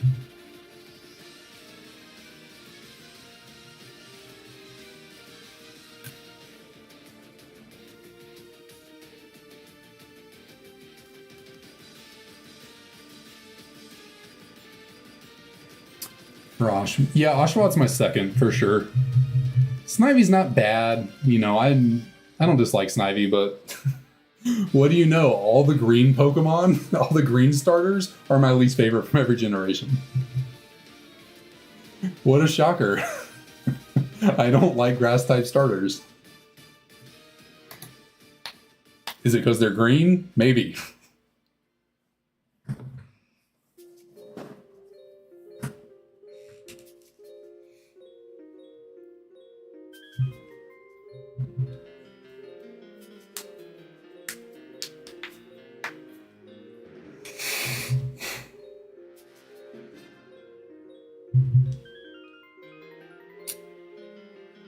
I like the Snivy line purely because in Generation 6 I liked doing competitive battling, and contrary Leaf Storm Superior was just a monster. So I kinda got a soft spot for Superior because of that.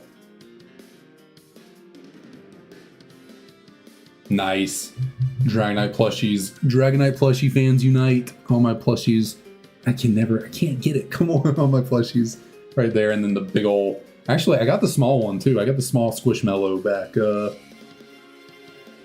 I cannot get it. Come on. Where do I go? Where do I go? Come on. Where is it? Right there. I cannot get this right. Oh, but yeah, I got the big one and I got the small one back there.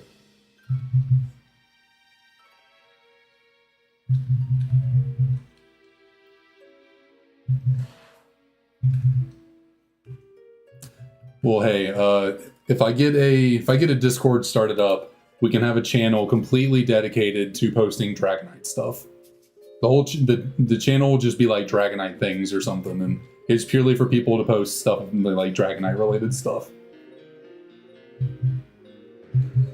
You can show it off then if you would like.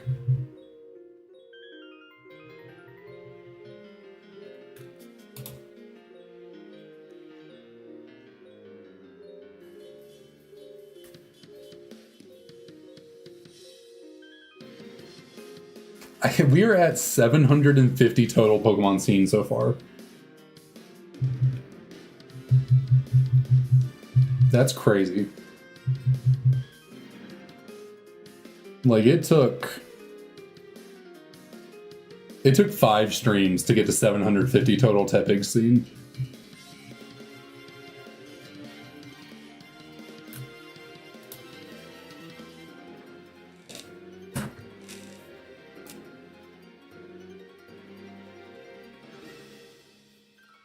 Oh yeah, that's good. Dragonite Shrine for certain.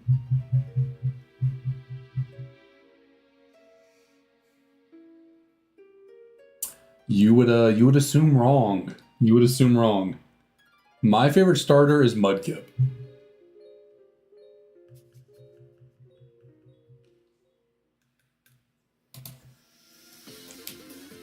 That one is purely because I played a shitload of Pokemon Ruby growing up, and Mudkip into Swampert was the Pokemon I used the whole time.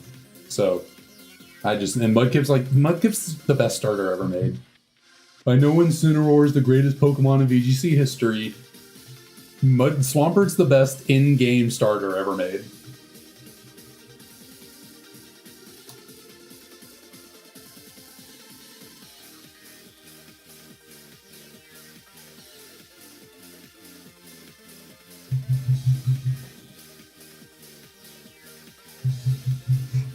Nice, nice.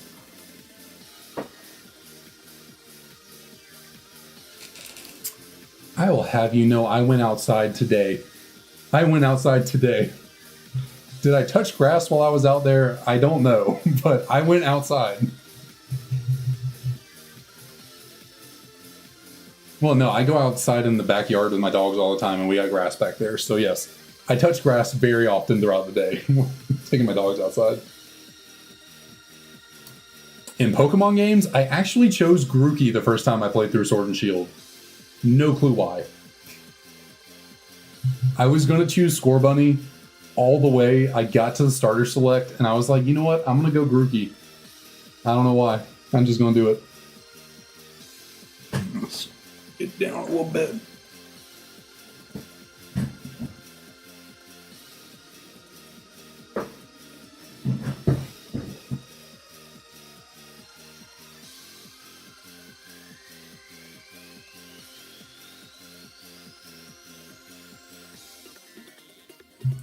Nice, nice. Everyone has good choices in starters. I like that. I like that. I tend to prefer fire starters, but it's probably like 60-40, like fire opposed to water. And then yeah, I never touch the grass starters. Like I other than using that Grookey, like I never use the grass starters.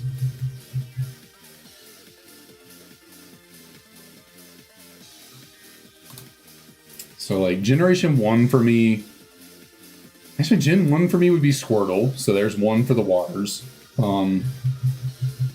Gen 2 is really a coin flip, like it's Cyndaquil or Totodile. Like I don't know if I could choose one over the other, to be honest. It might be a tie.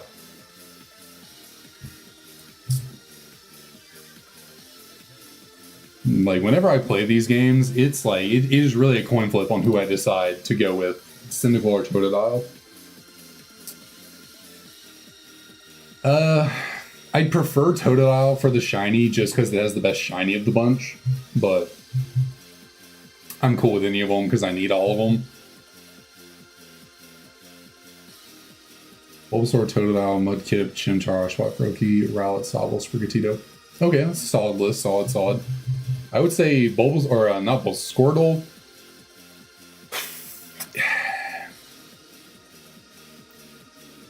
if I guess I would choose Totodile, honestly, for my second. Because I'm pretty sure Totodile was my first starter ever. I don't really remember who I chose the first time I played Crystal, because that was my first game. I think it was Totodile, but I truly can't remember. I could be wrong. So I'll go Squirtle, Totodile, Mudkip. Okay, I'm three in a row for a water starter. Maybe, I don't know. But then I would go Chimchar, Tepig. So there's 2 fires back to back.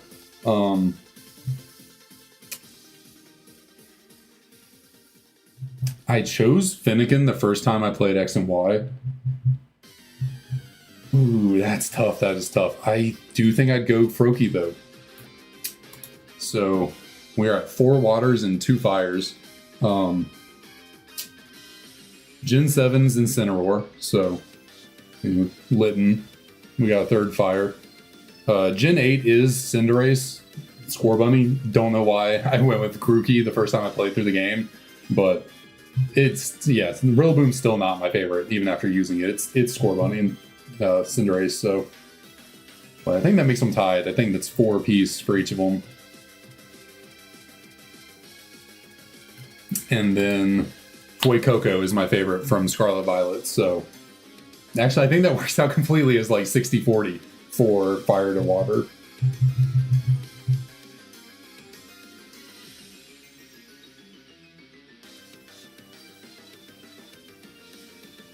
Oh, forgot to press that.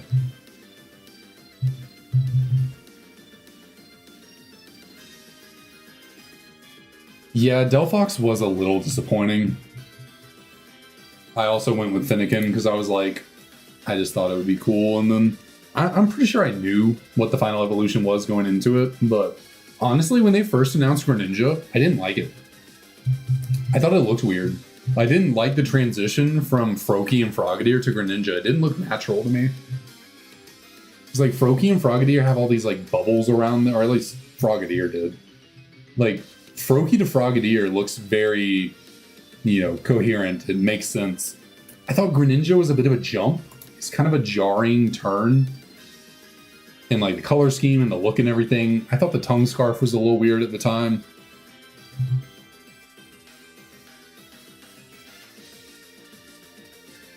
But as time has gone on, I've realized Delphox sucks and Greninja is really cool. So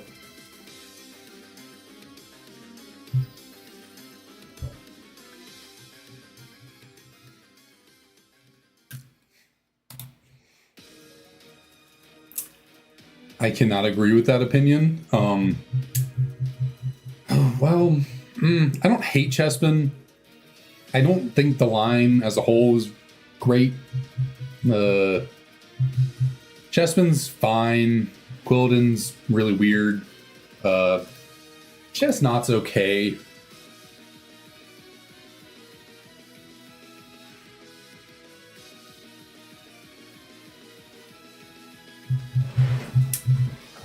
I think, what would I... Most underrated starter. That's really tough.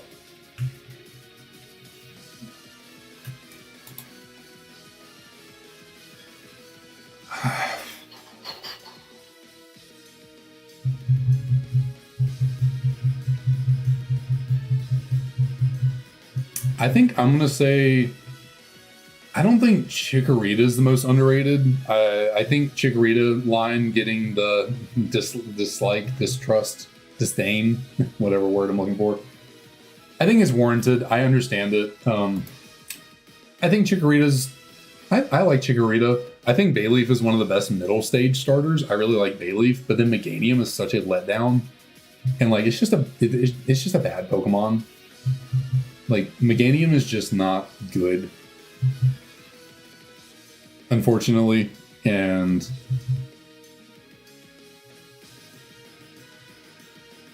I think I would say the most, and this is going to be like weird because it's not really, but like I think the most underrated starter is Turtwig. Like, I know Turtwig's got a decent fan base. It definitely doesn't get hated on. But like, I think it's Turtwig. What's up, Craig? What's up? How's it going? welcome to the stream.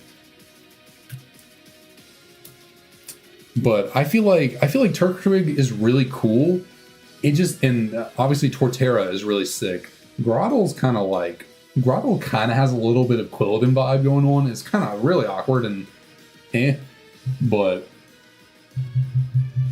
because of Chimchar and Piplup and their lines, I feel like Turtwig is really underrated. Because Turtwig just happened to get stuck with two of the most popular and iconic starters. Like, Piplup is adored.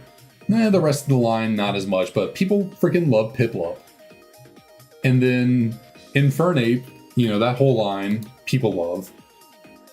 And then poor Turtwig is just like, hey, I'm really cool too, but, you know, these other guys exist.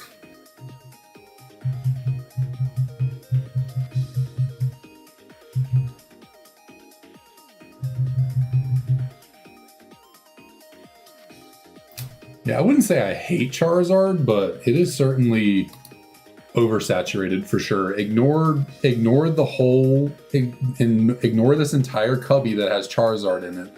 I think Charizard's really overrated and overhyped. Ignore the fact that I have a bunch of Charizard stuff right here. I wouldn't say a bunch, it's 3 items. It's a pop figure, a figurine, and a box.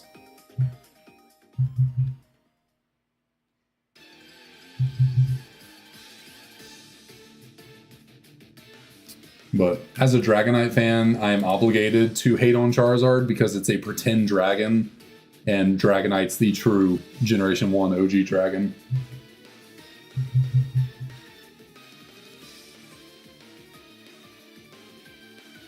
Oh, I certainly don't hate Charizard by any means. Definitely don't hate. I don't hate any starter Pokemon. I don't really hate any Pokemon in general. I do think it's overrated. But I understand the popularity at the same time. It's like one of those weird things is like, I get it, but like,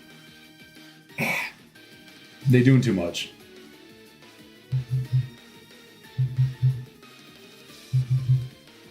Yeah, it would, there was no way it could have ever been a dragon type, but not my problem. It's a pretend dragon, and that's the real one. Favorite shiny? Ooh, I think so. Ooh, what did I say? What did I say the last time someone asked that? I think I said Aegislash. Pretty sure, yeah, I would say Aegislash is my favorite shiny. I mean, there's a reason why I have a shiny Aegislash in my profile picture icon.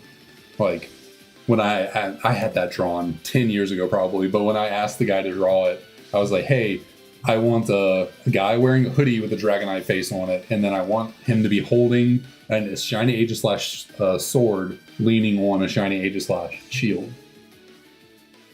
So, yeah, I really like shiny Aegislash. But, like, Haxorus is also really cool. They have basically the same shiny, but I just like Aegislash. The kind of black sword with the red tip on it. With, you know, the gold handle, I think is really cool. And then the kind of black, red, and gold shield is really sweet as well.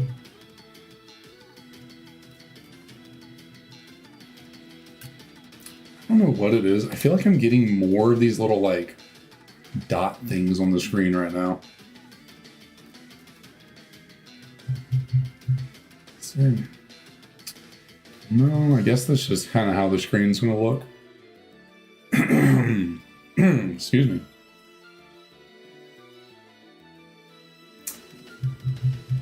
I guess, I don't know. Like, yeah, it uses shells. I guess I could see it getting Shell Smash. Like, yeah, obviously shells are a part of its whole aesthetic. But I just feel like they give Shell Smash to Pokemon. Well, I mean, if Torterra, I know Torterra is a turtle. It's the world turtle, so like it does have a shell.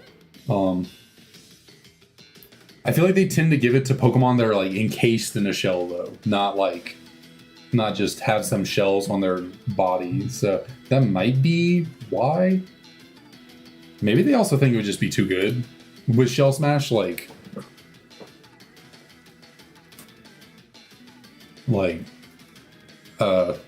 especially now that Hisuian Samurot's a thing, if that thing got Shell Smash, that would be a powerful Pokemon.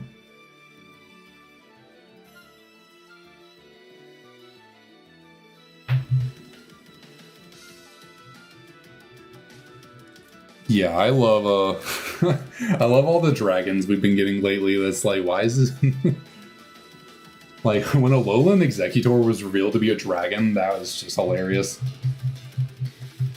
Like, I get it, like it's based on dragon, like dragon fruit or something like that. Like the plant that it's based on had like something about it is related to dragon, you know, something. So like I get where it comes from, but it's still funny that like big, tall ass, goofy looking, long neck Alolan Executor is a dragon.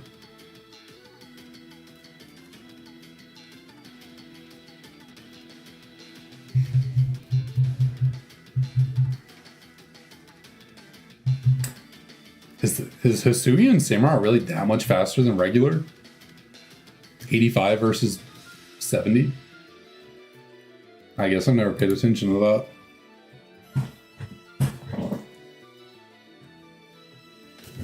Oh,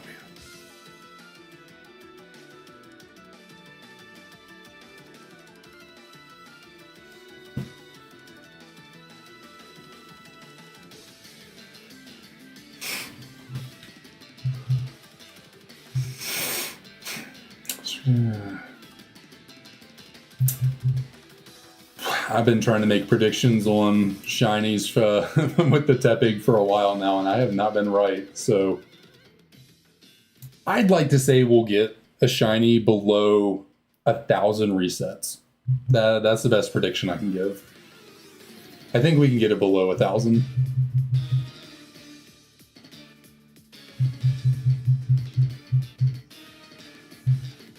But yeah, giving especially if Hisuian Samurott got Shell Smash, that would be wild. With that speed stat and the moves it gets and everything.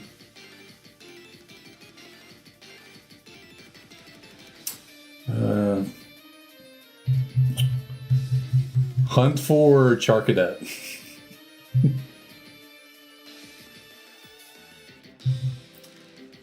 Go for Charcadet and evolve it into one of its two incredibly well-designed shinies.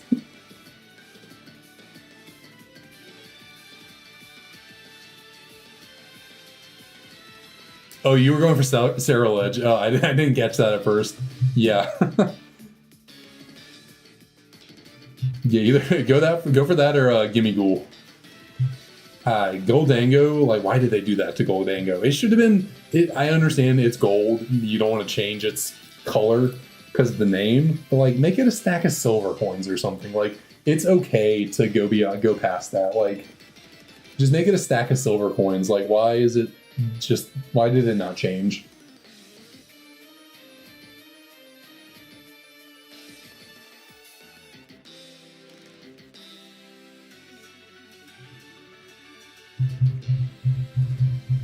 But no, in reality,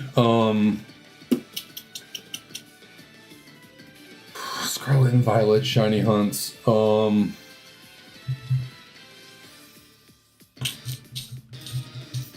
trying.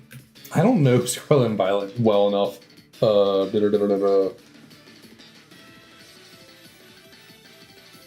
Go for.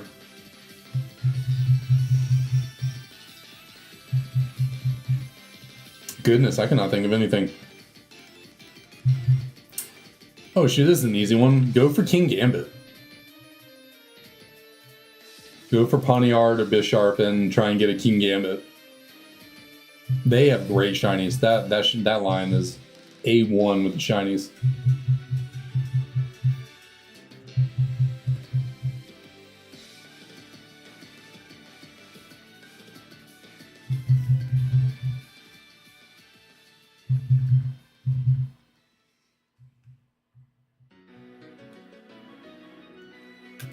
Oh, I gotcha, I gotcha. Well, welcome to the fandom.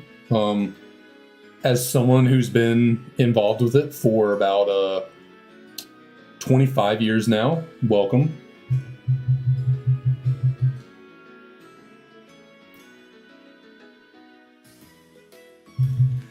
I think I've...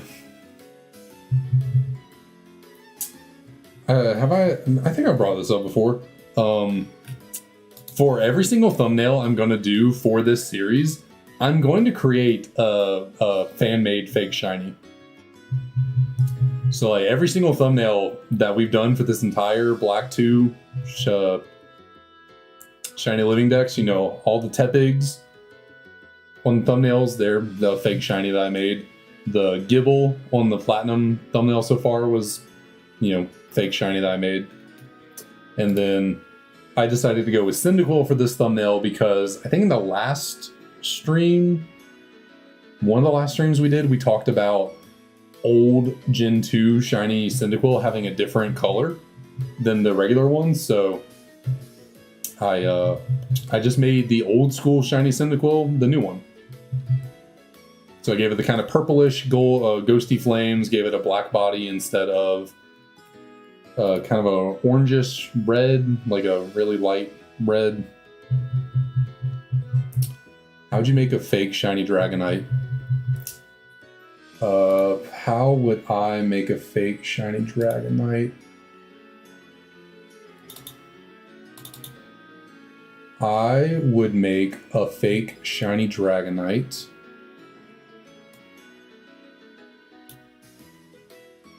Can y'all see this? I can't tell if this is actually appearing on y'all's screen or not. I'm a little, okay, so y'all can see it. I guess my playback is a little laggy. This is how I would make a fake shiny Dragonite, or at least this is one of my options for shiny Dragonite. There's also this one. I made these two. I can just put you over here with me. These are the two fake shiny Dragonites I have made in the past that I would that would be just ideal for me. So yeah, the pink one, wherever my hand is supposed to be going correctly, the pink one is based on just Dratini and Dragonair shiny, and then the blue one is so like shiny Mew and shiny Psyduck have a really nice like light blue shiny to them, and I really like it, so I went with that for Dragonite as well.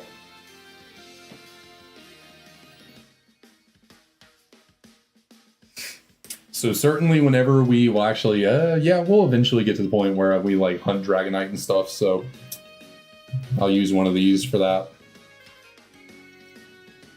We'll get you two off the screen for now.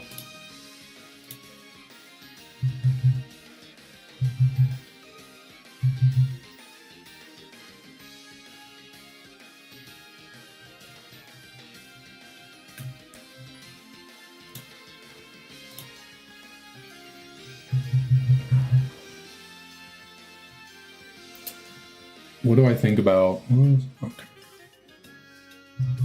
Pokerus? It's fine. I mean, it's cool. Like it's kind of hyped to randomly see that you got it. You know, it's kind of fun, but it doesn't do anything really. I mean, it's really only useful if you're trying to EV train your Pokemon. So, yeah. If it was taken out of the game, I don't think I would notice or care all that much, to be honest. It's fine.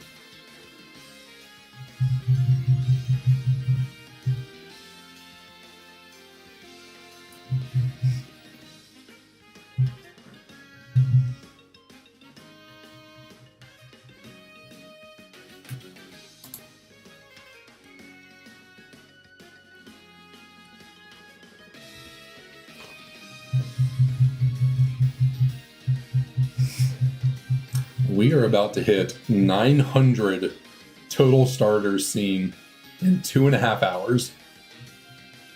That is that's pretty crazy. This has got to be the most efficient hunt in all of Pokemon.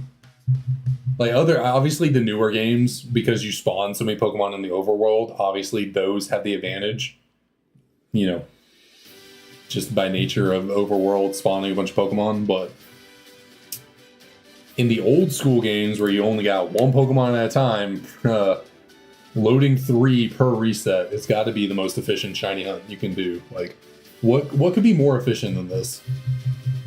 Like, wild encounters, you got to run around and wait to get an encounter, and if you don't get what you're really looking for, then it's not that good of a method.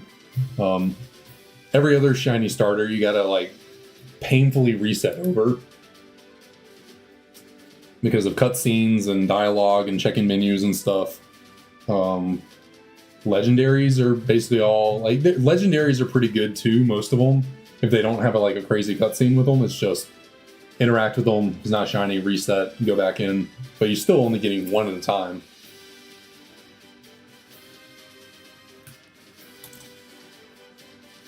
So I think in terms of old school 3D Pokemon. Oh, okay, yeah. Gyarados and Haxorus, the 2 free shinies that you get just in-game. I guess Haxorus might not be as efficient. You do have to work a little bit to go get it, as opposed to Gyarados, but in terms of real hunts, these would have to be the most efficient, I imagine.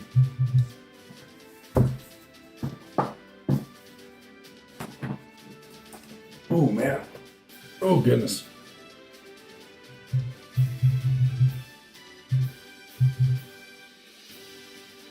I mean, I guess cute charm glitch, if you, like we've been doing, if you use the cute charm glitch on Pokemon, then I guess technically that's the most efficient hunt you can do, because you're getting a shiny really freaking fast and quickly. Those are the same thing, fast and quickly. Oh, okay. But, it's a glitch. It's unintentional.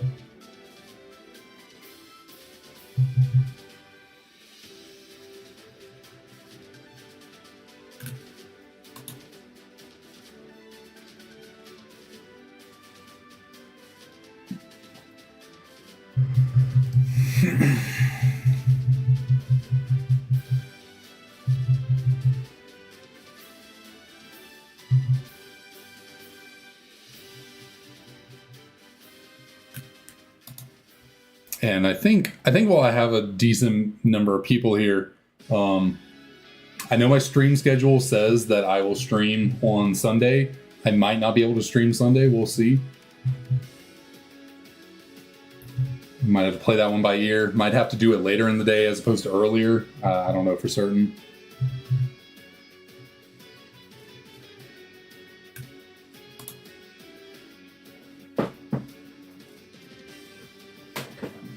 But I'll make a community post for the channel if I'm not streaming at all, or if I have to push it back or whatever.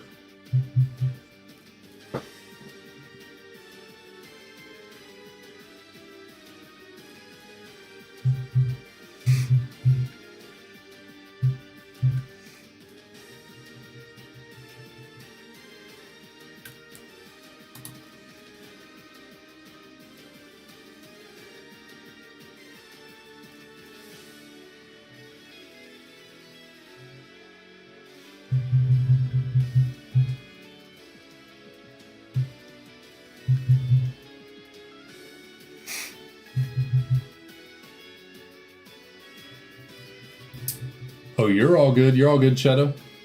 Any amount of time stopping by is perfect with me. Like I said, may or may not be on Sunday. The schedule, which I'm just now getting into, would have normally have me stream on Sunday morning, but we'll see. It might have to be Sunday afternoon.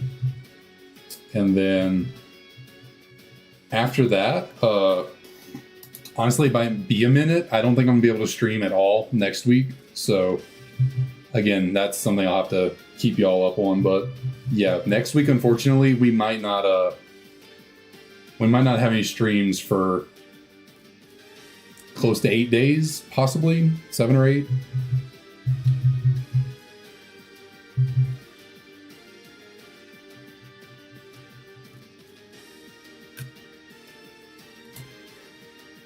Well, appreciate that. Thank you, thank you.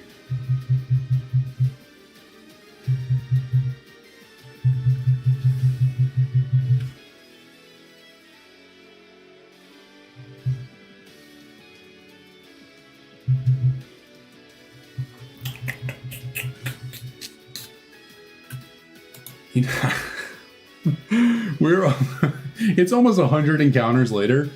Or 100 resets later. I just realized we had the call for 222 from someone in the chat.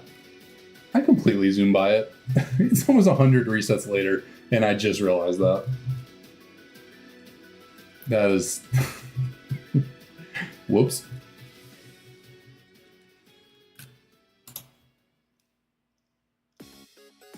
That is very on brand for me. Very on brand.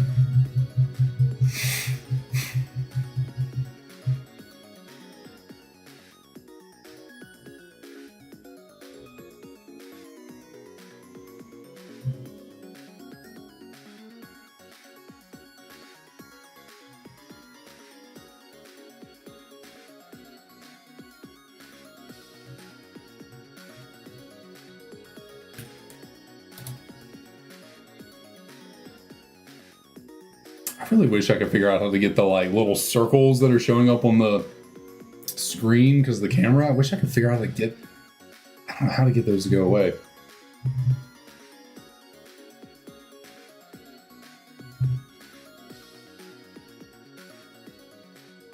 Okay, I'm gonna do a little tiny bit of tweaking with the camera settings and see if there's anything I can do. If I, that makes it a little blurrier. It's kind of like moving the screen, changing the focus. No.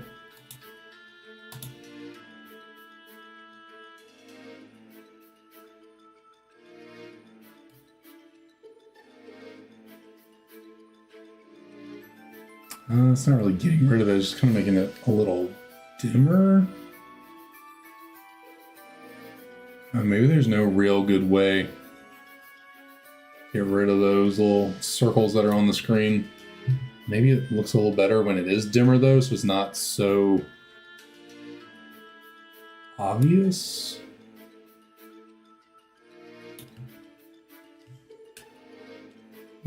It's really just like, it's like the white parts of the screen that get it the worst.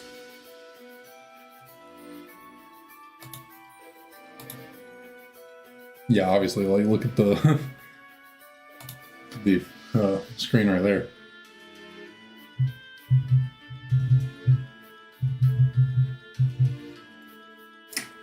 Don't really know if there's any way for me to fix that, unfortunately.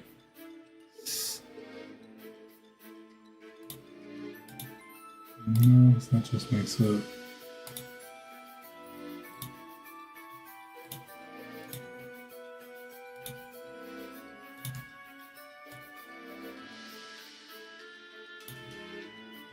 So this will just make it kind of blurry. Yeah, no, we don't want to... I guess this is the best we're going to get.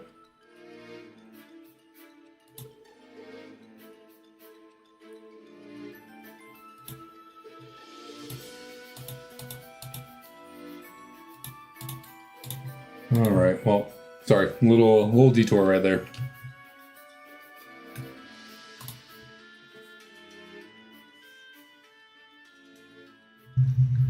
Little tiny detour. I think it has something to do with the resolution. Just because like this doesn't really happen in when we're doing the Black 2 hunts for Tepig.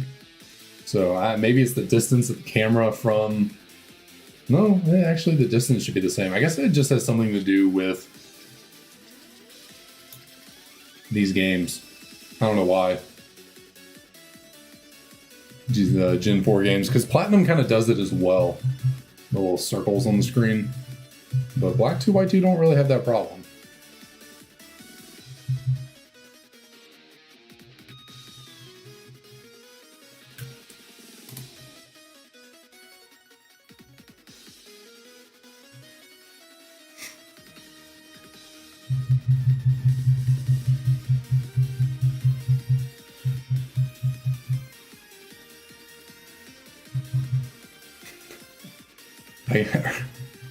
At the beginning of the stream, I was getting a little eager, getting a little excited by how quickly we're going through things. I was like, I think we might be able to get 3,000 encounters in this stream. I was thinking we could get these reset. Where am I pointing? He's over there. I was thinking we could get those resets up to 1,000 for the stream. That's not happening. I don't even know we're getting to 500. Just the king of Pokemon. What's up? What's up? How's it going? Welcome to the stream.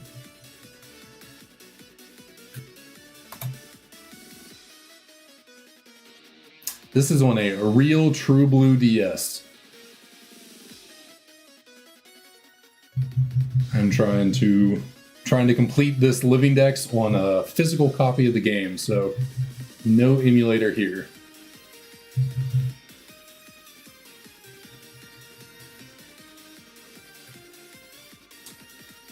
Here, just to show what I'm talking about. So the DS is right here, just so you can see. Gotta get the screen back lined up.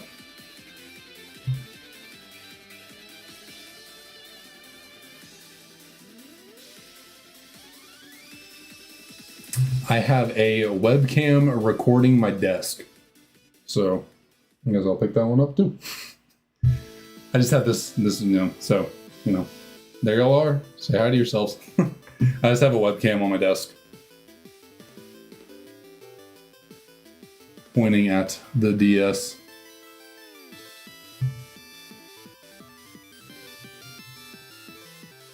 I will hopefully be getting capture cards in the next month or so, though, so we can actually capture the footage directly to the computer. So it'll look a little bit better. Fundamentally, does the same thing, you can still see the screen, but with the capture cards, it'll look a little, kind of bit more professional. Better resolution, Give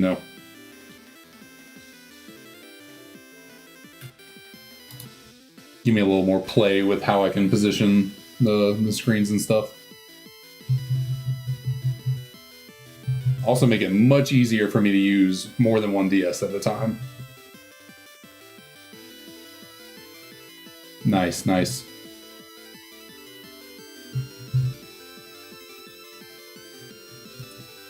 Very cool, very cool.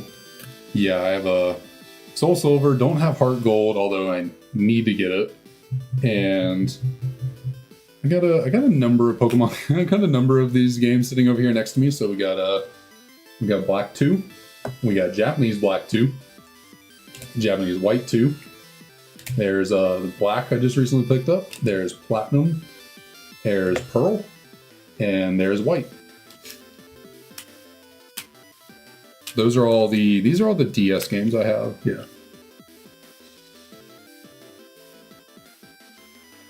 And then, we got other games here that are sitting around. We were just looking at my yellow version earlier. Yeah, what's your team? Let me have it. Or yeah, let me have it. What's your team? Yeah.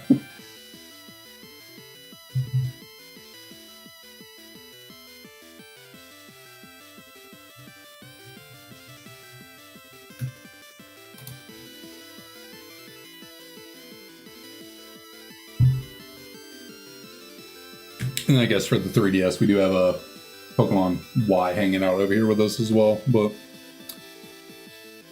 Y is not necessary for this journey we are on. We only care about gens, we only care about gens 3 to 5. 1 and 2 are cool, but they can't help us here. Team is Feraligatr, nice. Pidgeot, very cool. Heracross, very nice. Very, very good dedication to the grind of headbutting trees. Shiny Gyarados, gotta have it. Lugia, okay, yeah, the best of the two. And obviously the one you get earlier in the game. And then Raikou, okay.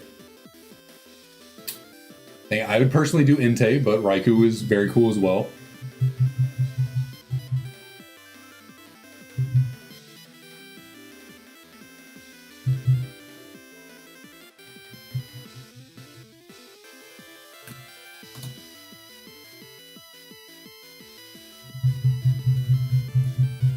to remind, have I ever used a Pidgeot in a playthrough of a game? I'm sure I have at one point, but I do not remember. For such a, it's kind of iconic. For such a Pokemon with a long history, Generation 1, all that, I really don't remember if I've used a Pidgeot in a playthrough of a game. Yeah, maybe. I can't recall.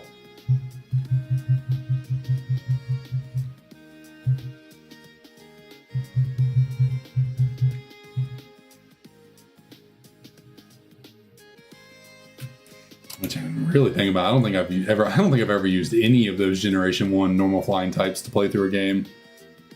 No, I've never used Farfetch'd. For certain, never used that one.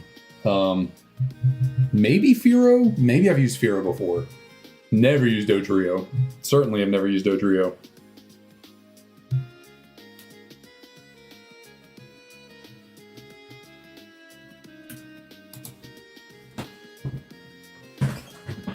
Oh, come on. So this wheel always ends up here, over here on the left.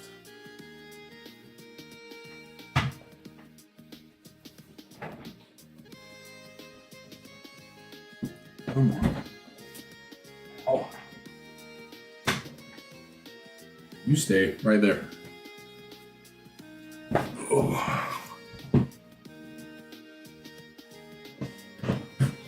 I have a broken wheel on my chair, so I gotta get up every now and then and fix it because I start leaning to one side if it ends up on the sides. It's in the back, it's not a big deal.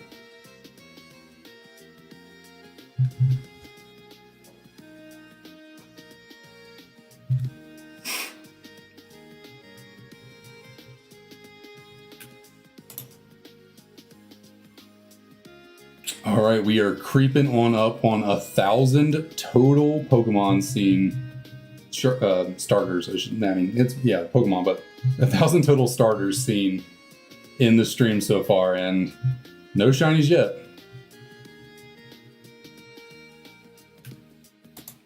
Just 5 more resets. 4 more will get us at good old 9999, or just 999.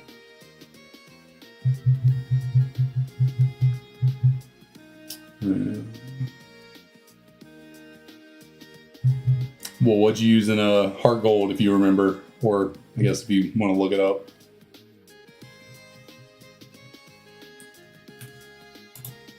I think, I'm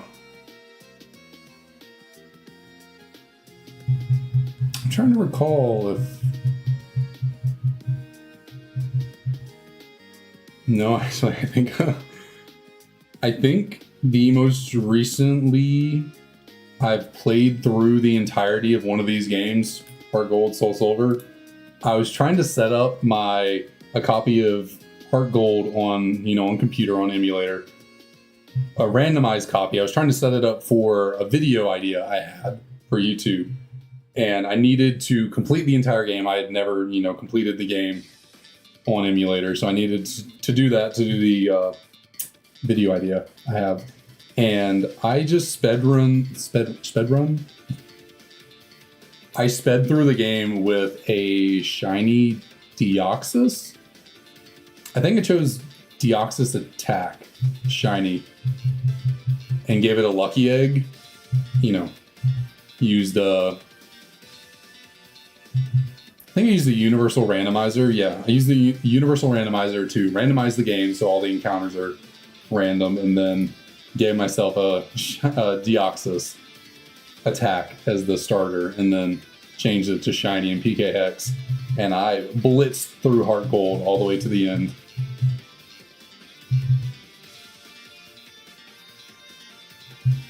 That is the last time I played through one of these two games all the way. And there we go. Very anticlimactic of me. I just went over the 1,000 threshold, but that's okay. We'll make a bigger deal out of it. Every time I try and point to the freaking counter over here, I end up doing this, because to me it's on the left of the screen looking at it. But when I point, I'm pointing the opposite direction, so When we get that encounter to 500 resets, we'll make a bigger deal out of that.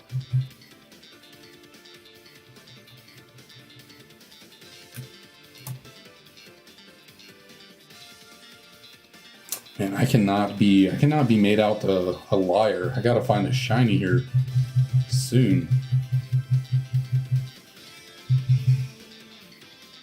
I'm sorry, I just realized. For Alligator, Heracross, Shiny Ho-Oh, Lugia, Kyogre, and Groudon. There were some common threads from your two teams.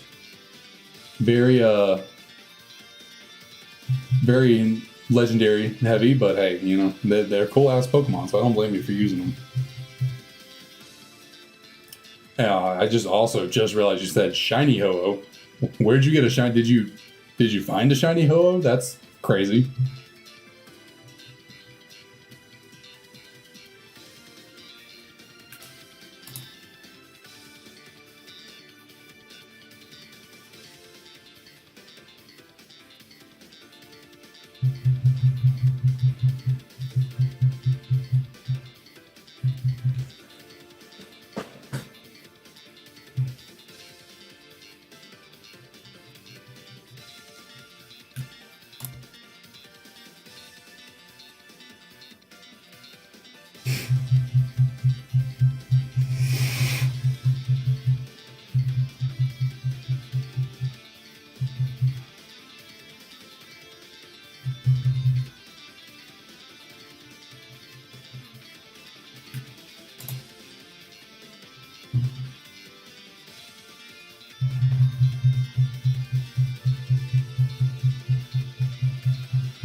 Oh.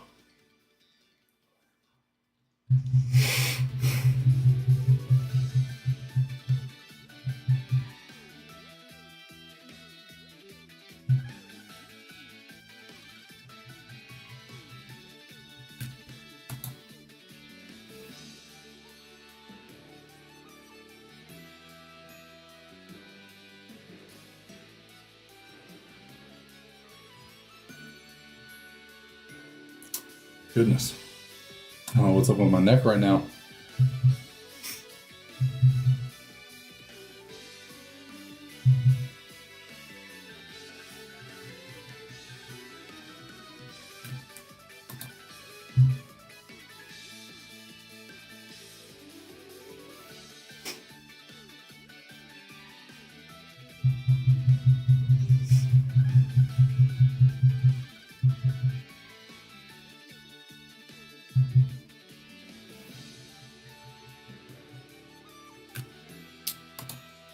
All right. Man, oh man.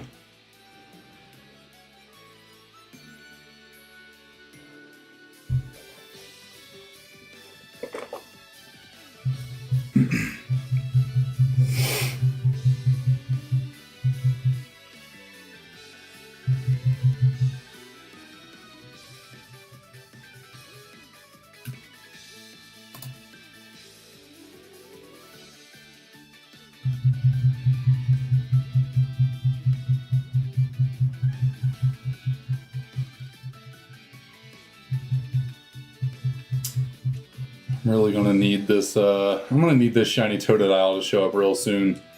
So I gotta show Protect how it's done.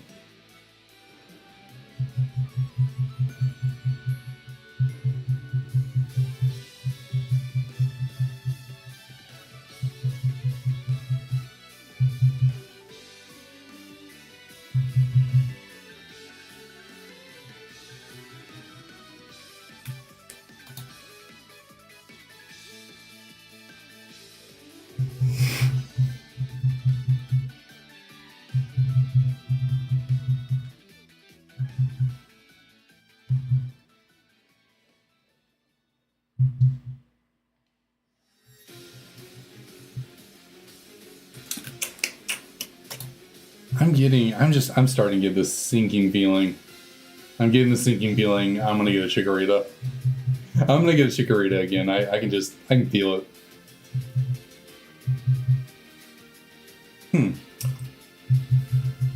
Does it, I forget, does it just randomly break at 20? Or like, does it randomly break sometimes? Like, even if you do everything right, it just sometimes randomly breaks?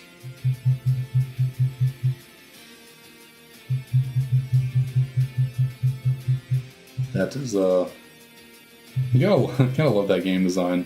You can do everything right, and they're just like, yeah, we're gonna break it anyways. We kind of feel like it.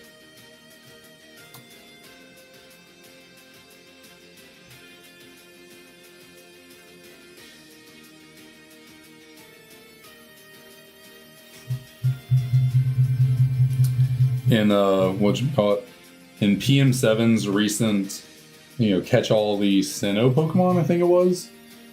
I think they were doing all of Sinnoh recently. Or no, they just streamed all of Sinnoh. The video he came out with was all of Hoenn. Someone that was helping, one of the many people that was helping him shiny hunt, they were doing radar hunting, and they just happened to find a full odds shiny on like a chain of 7.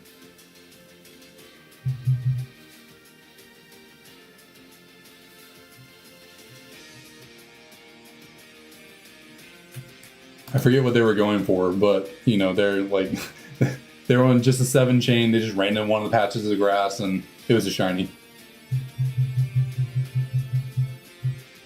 I think it was Raidaway Plus, who the YouTuber that got it. I don't remember what Pokemon it was though.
I kind of just thought about, why is my face cam as small as it is down here? I can like make it a little bit bigger. I mean, not like that much bigger, but I mean, well, yeah, I guess it's fine. Maybe I had it like that because like the gap between the screen and the left side. Yeah, okay. Yeah, I'm gonna leave it a little bit smaller. Because like, I don't know, something about my orderly need. Yeah, the gap between the game screen and the left side, and then the gap between the right side of the game screen and my camera, they're like more even. So like, I don't know, it satisfies my brain to look at it more like this than to make my camera bigger.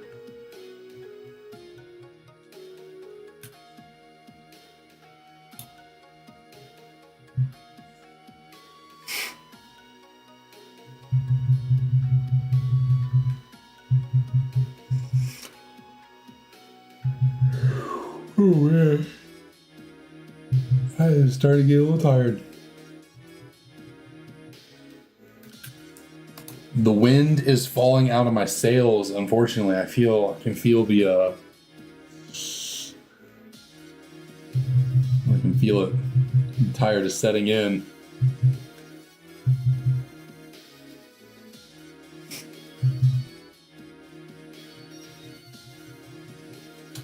All right, you starters. I need a shiny here, ASAP.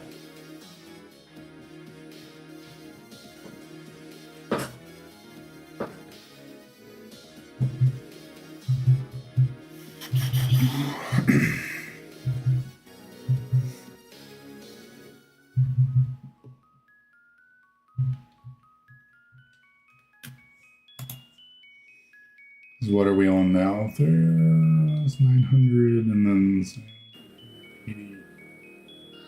So we're just at like 1,080 roughly total Pokemon scene.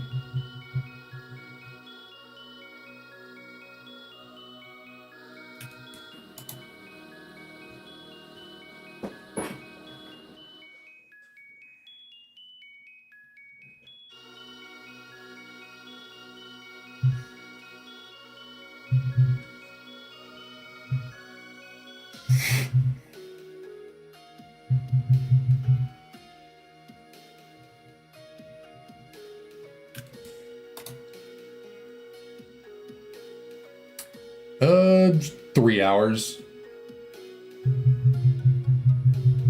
Man, we just started this today, so.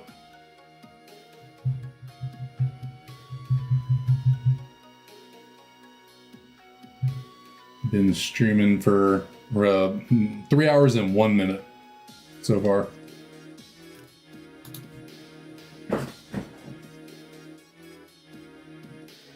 It's like, I don't know, I have on the schedule, we'll go until midnight, so like 30 more minutes. But part of me wants to keep going because I want to get one of the starters. I want to get a shiny in just a single stream. But obviously, you know, that may not be possible, but it'd be nice.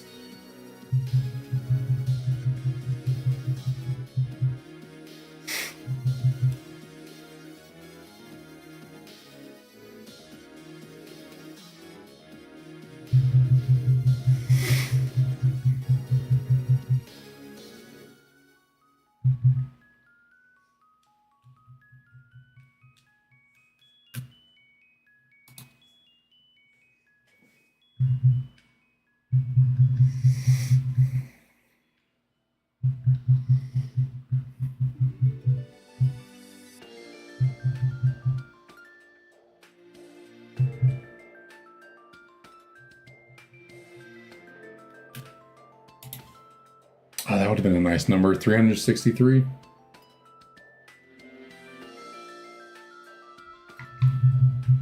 That would have been a really clean number to get a shiny on.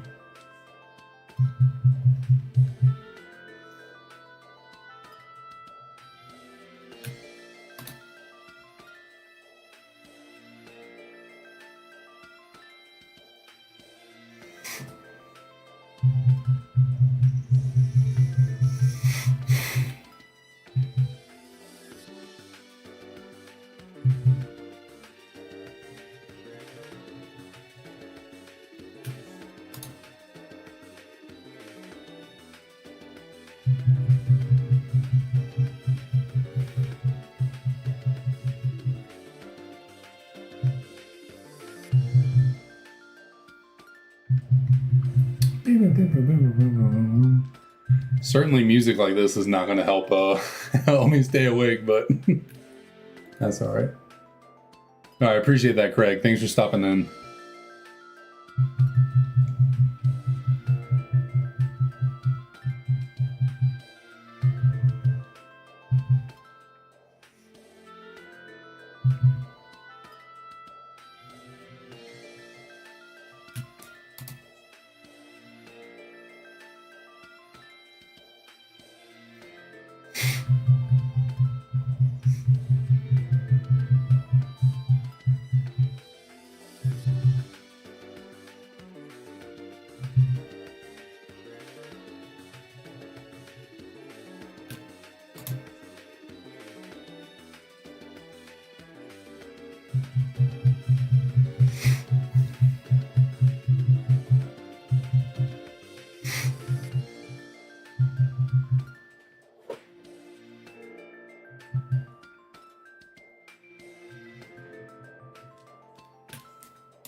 Oh, goodness me.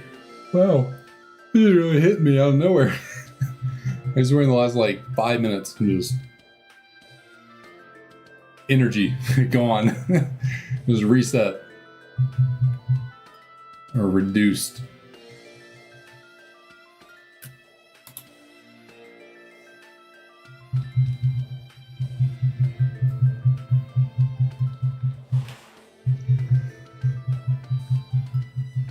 I do not know what world I was living in, thinking we could get to 1,000 resets this stream.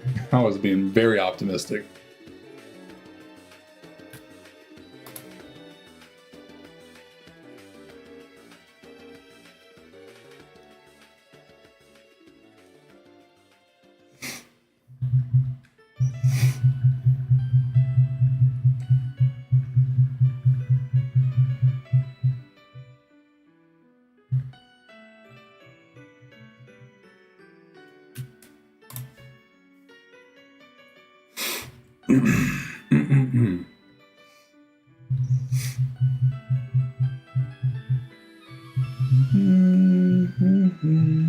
Man, I keep getting these light melodic songs. I need like Cynthia's theme to wake me up or something.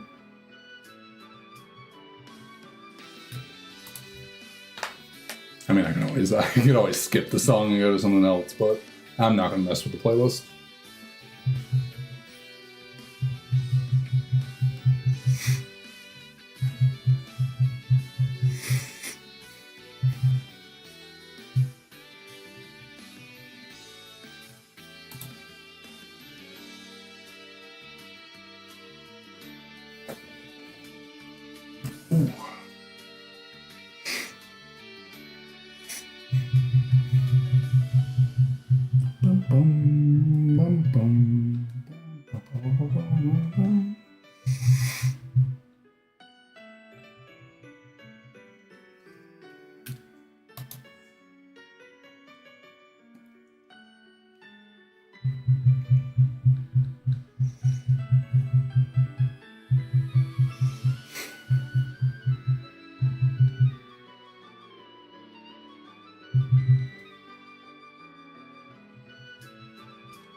All right, chat. I need y'all to pick me up.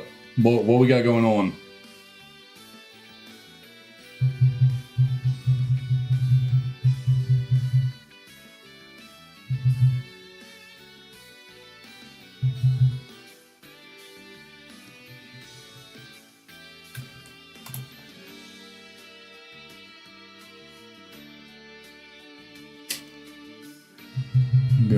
What's Shane you at now?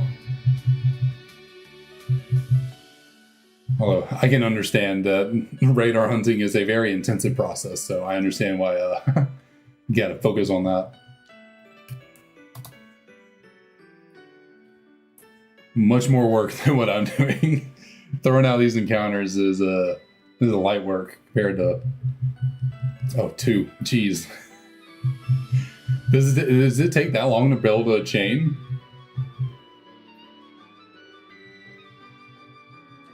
I was thinking, unless you just broke one and got another one going, that's wow. Maybe I need to rethink my stance of trying a radar hunt for this eventually. Okay, yeah. Gotcha.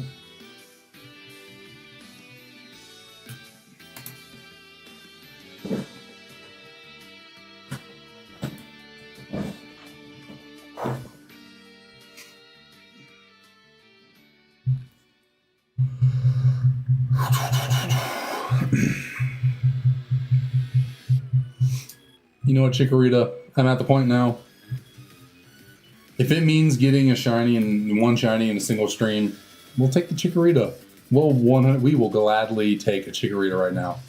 I will jump for joy to see that little bean, that little lima bean, show up as a shiny.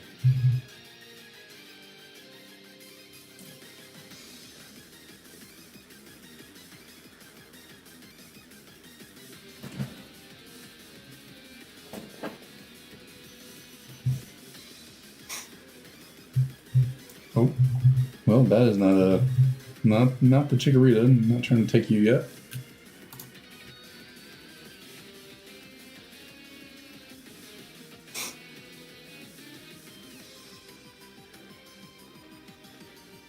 All right, here we go. Now we got a theme worth getting up for. Giratina.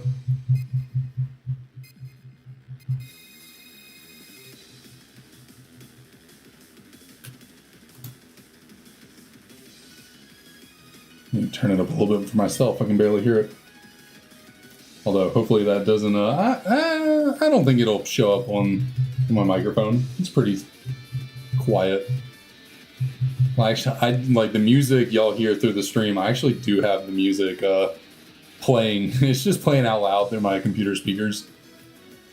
I don't think the microphone picks it up too well, though. I don't think y'all can really hear it through the microphone, so... Because I'm just not like... When I stream, I really don't want to wear headphones, you know. A lot of other people wear, you know, headsets and have headphones in while they stream. I can't do it. I don't like talking while I have a headset on or headphones in. I guess I could have a singular, like, earbud in, but I don't know. I don't like it. For being all natural.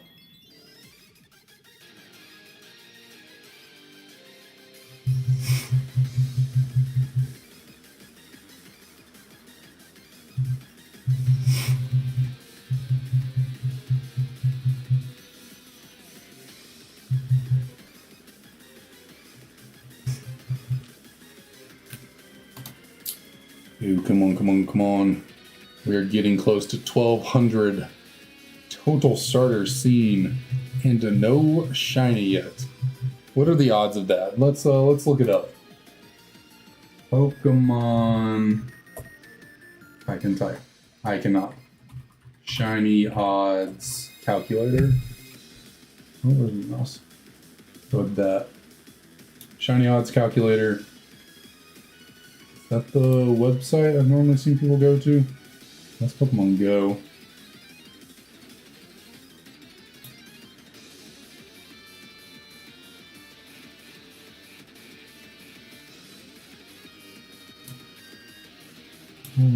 What tracker do people use? I guess this is the first one that shows up here.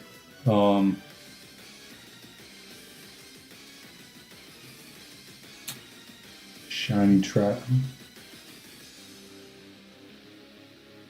Pokemon Shiny Tracker, like Night Coffee. Is that what the website is? shinytrack.night.coffee.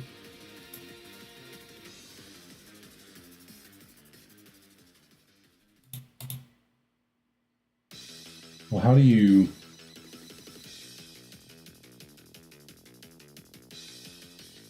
Okay, yeah, I think that's the hat guy. How do I set this up? Probability 1 in 8,190.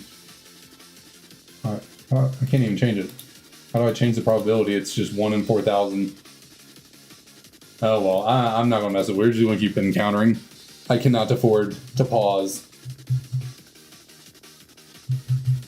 Sans, what's up, what's up? How's it going? Thanks for dropping on by.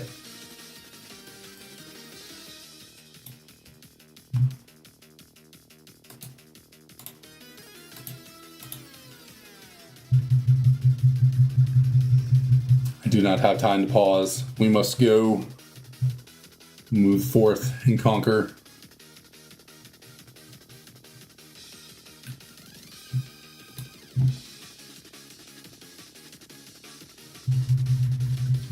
Truth or dare? I don't know, dare.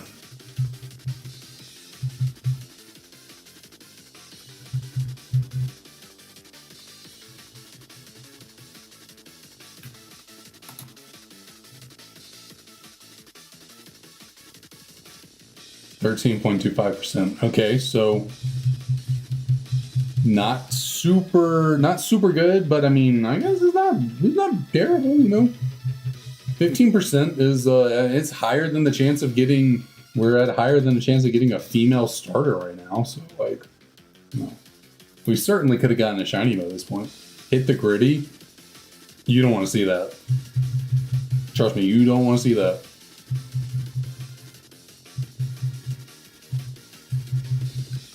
This white boy cannot dance. Nope. There's not a shred of rhythm in my body.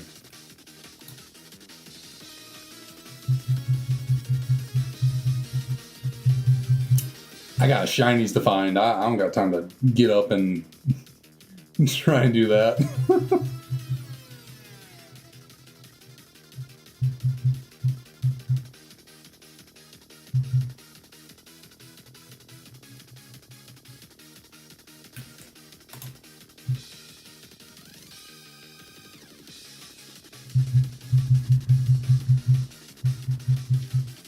But I was crossing my fingers when I said okay dare, so like I think that nullifies it.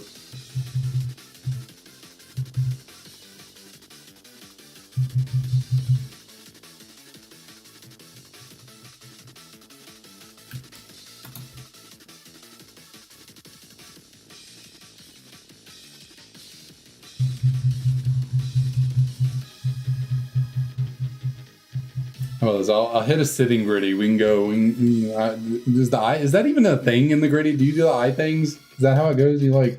See, I don't even know how it really goes.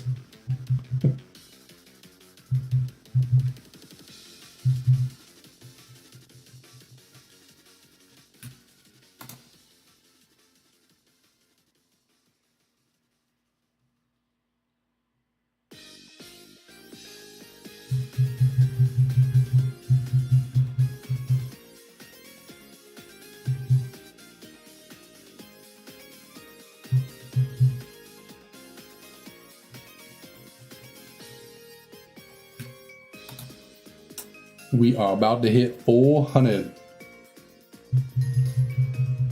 1,200 total Pokemon. And no shiny.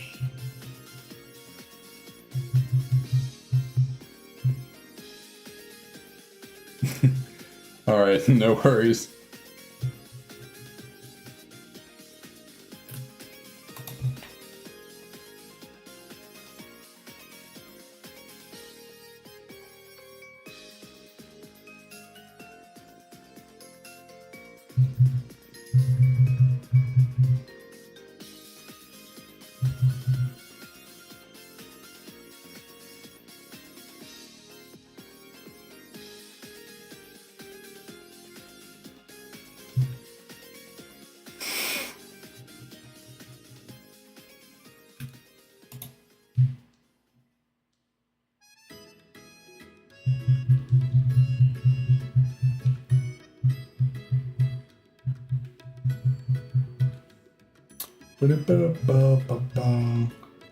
If there was any time to get a shiny right now during the Fur Walk, would be it.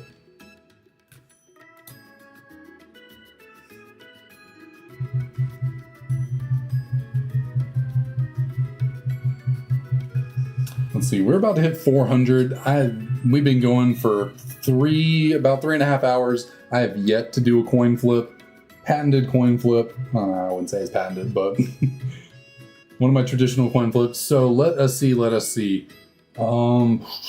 flip the coin on. We're just going to choose. I want the Totodile. So heads is yes, tails is no. Are we going to get a shiny Totodile right here? We got no. Okay, well, Cyndaquil. We're going to get a shiny Cyndaquil. Oh, okay. But are we going to get 2 shinies at one time and get a Chikorita as well? Barely caught that.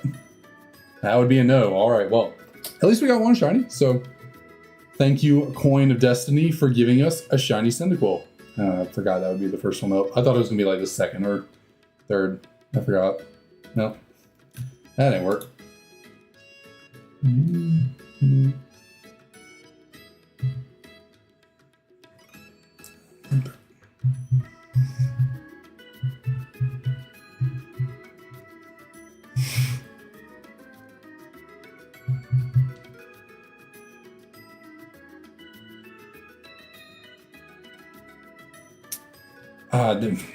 I hate to say it, but you missed it. I hit the gritty and everything. I turned into Justin Jefferson, just really channeled my inner, dance artist, and I really hit it. You just missed it. I'm sorry. And I think the stream replay corrupted at the same time, so like, unfortunately, there's no video evidence, but.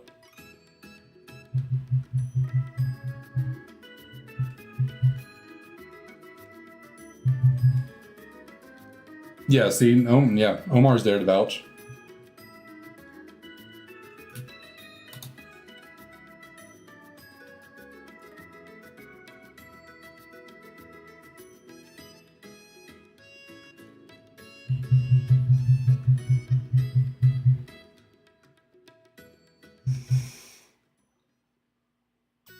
Thank you, Max. Thank you as well. Also, Thanks for joining the stream. I don't think I've seen you here before. Welcome, welcome.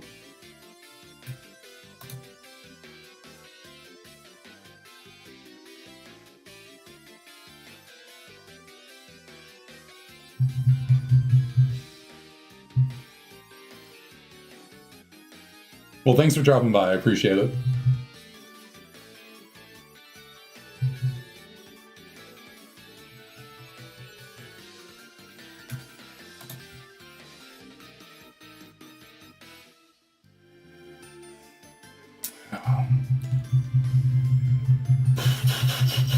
These little guys do not want to shine. They don't want to shine. They don't want to give me a legendary clip of the singular stream, full odds, 8,192 shiny. Do not want to cooperate.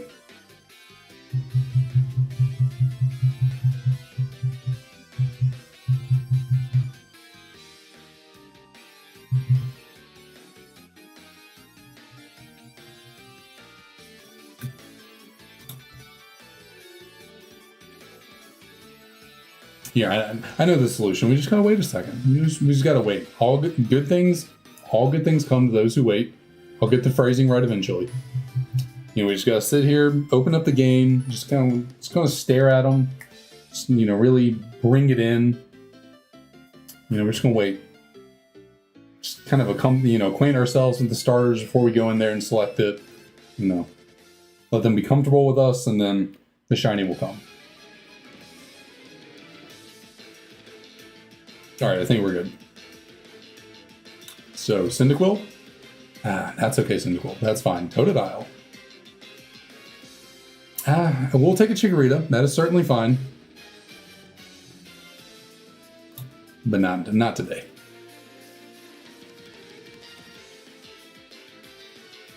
Geez, that's incredibly lucky. I don't know if Protect's still here, but don't let him hear that. Let them? Actually, I don't know. One of our stream participants, one of our fellow buddies here, Protec, was soft resetting for a starter in SoulSilver and got a Chikorita after 7,000 resets and decided to reset over it because they wanted either Totodile or Cyndaquil. Yeah, okay, yeah. Poor Chikorita. I've gotten a Shiny Chikorita in this game before. I kept it though. It's actually in my copy of Platinum right now. But how much do you stream? Before this week, I didn't really have a schedule. It was just kind of like whenever I felt like it. So it was like 3 to 4 days a week. But moving forward from now, I'm going to do 4 days a week, at least. There could be random days where I'm just feeling, you know, the random stream come in, but at least 4 days a week. I do have a stream schedule in my description. Not of the I should if I can talk. I should actually put the stream schedule in the description of the live. That way, you know, easier to go find. But on my channel in the about information, I had the stream schedule.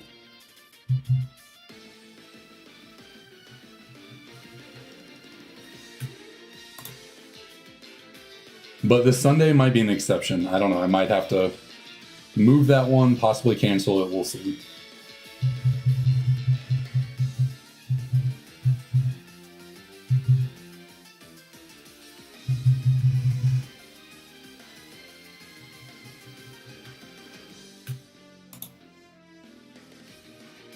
Man.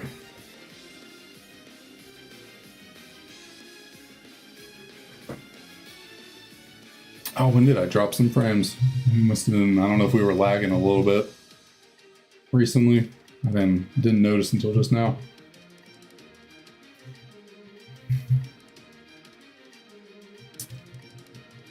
Oh, unfortunately though, the schedule does dictate that in 3 minutes I'll be done, so I guess the question becomes, do I want to keep going with this hunt, go a little longer than the 3.5 hours I had allotted, or do I just want to call it a night? I don't know. Part of me doesn't want to give up. I want this damn shiny.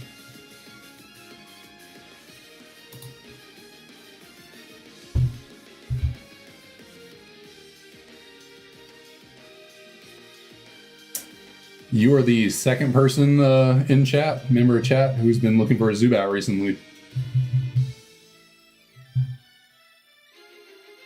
I guess the Zubat fever is about.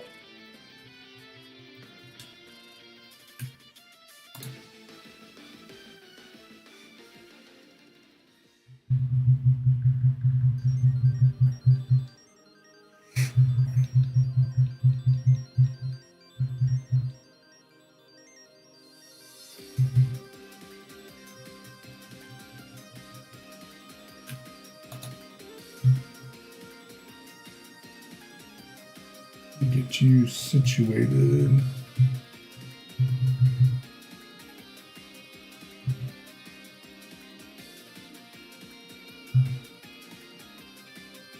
Yeah, Crobat is really cool. I like Crobat. We actually do have a shiny Crobat. We have the entire shiny Zubat line for this this total up here, the 35 out of 649 shinies that we have. For the Black 2 Living Dex, I have all three of those. I have a Zubat, Golbat, and Crobat.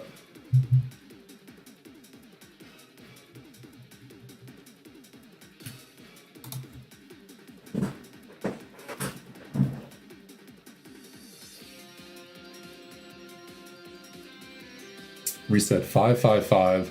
All right. Ooh, that might be seen the next time we are here in SoulSilver. I do not know if we'll make it to 555 resets today.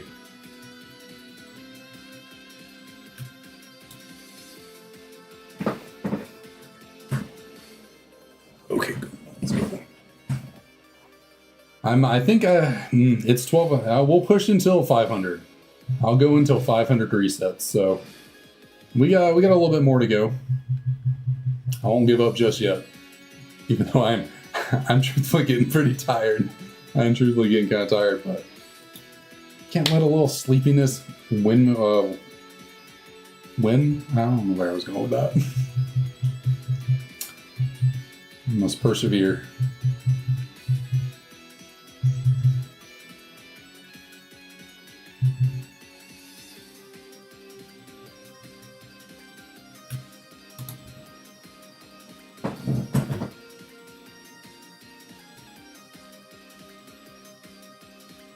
Uh, 3.5 hours.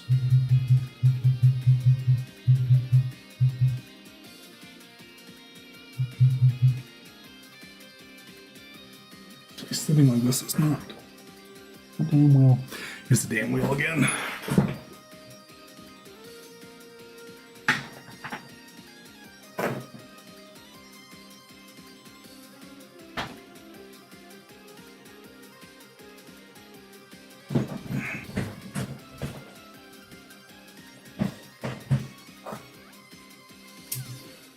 Yeah, Friday is the longer stream day. Tuesday, Wednesday, and Sunday will be more like 2.5, maybe 3 hours at most.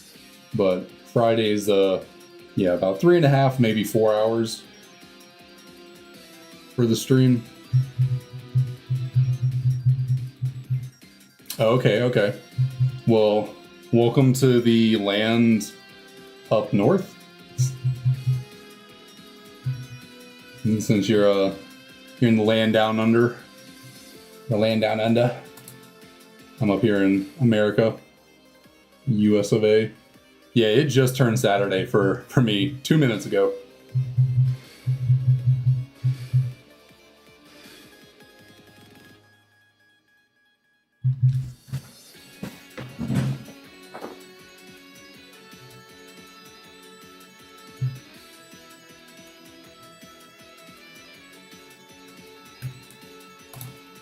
Yeah, I think y'all are like 16 hours ahead of us or something. Because it's probably around 4 p.m. I'm guessing over there, if I'm right in the time zone difference. Maybe, or maybe it's earlier, maybe I'm wrong. I thought it was like a 16-hour difference. I have not tried Vegemite.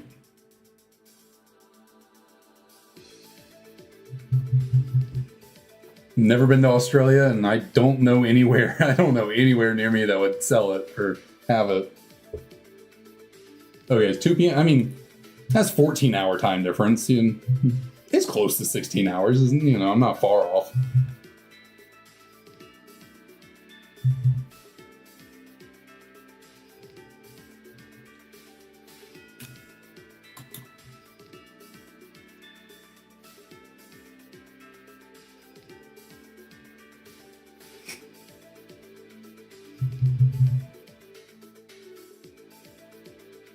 Ooh, there we go.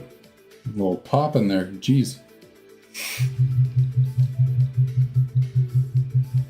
All right, if I'm going to hit 500 encounters, I need to speed it up.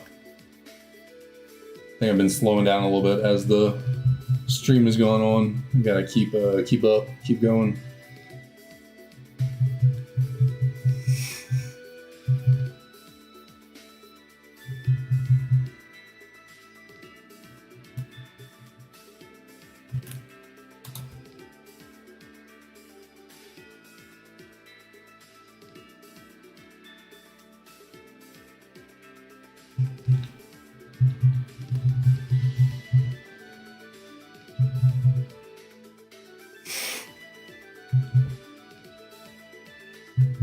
Oh, nope, we do not want the Chikorita. No, thank you.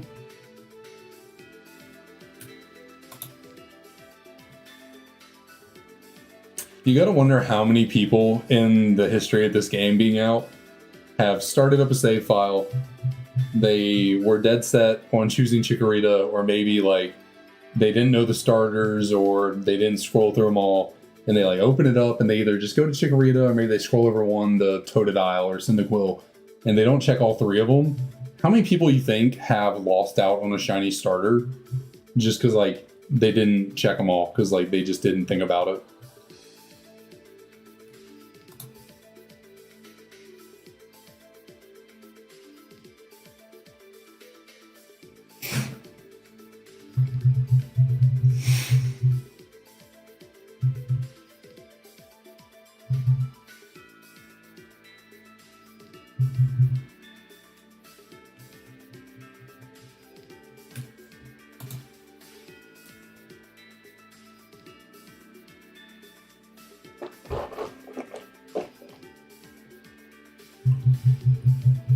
One or two.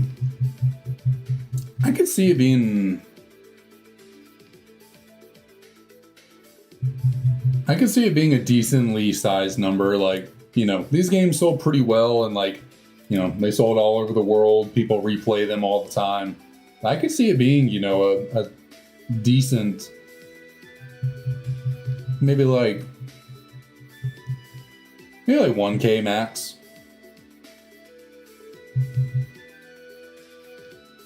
You know, how many millions of times have people started up a save file of Heart Gold and Soul Silver? Probably a lot. I mean, obviously I just said millions. This is where my brain's at right now. I'm not articulating correctly.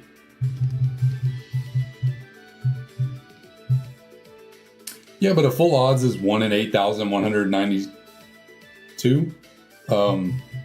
These games sold millions upon millions of copies across the world. So, I mean, even if every game that was sold across the world only had one save file on it, that's still millions of copies that had a chance to get a shiny. So, like, that's a lot of chances.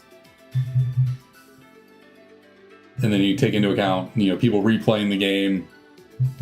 Well, you got millions of instances of people starting up a save file of Heart Gold, Soul Silver. Now, how many of those instances did people not check all three of the starters? Who knows?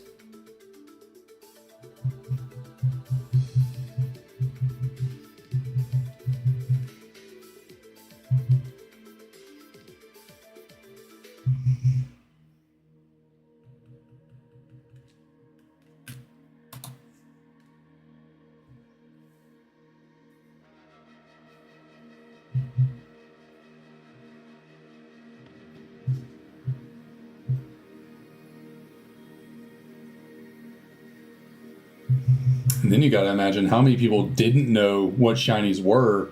They got a shiny, but they just chose not to get that Pokemon. Like, how many people went into this not knowing what a shiny was? They had a shiny Chikorita, but they were like, oh, I like Totodile better. And then, so they just passed up on a shiny because they didn't realize it.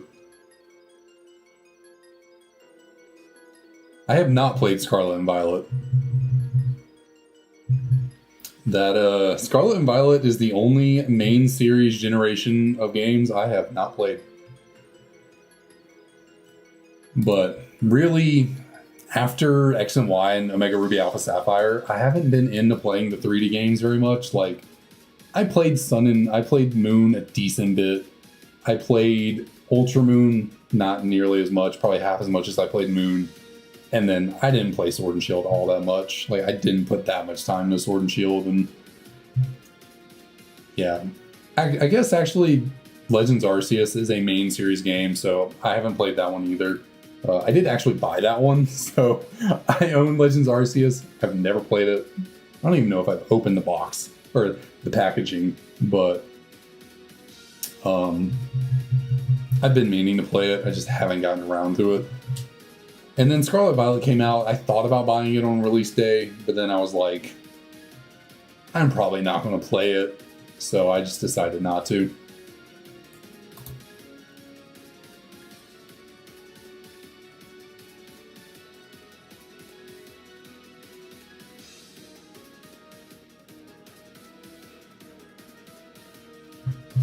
Yeah, I know everyone raves about it, and like, you know, at some point, and I'll definitely play it, and I'll probably stream it.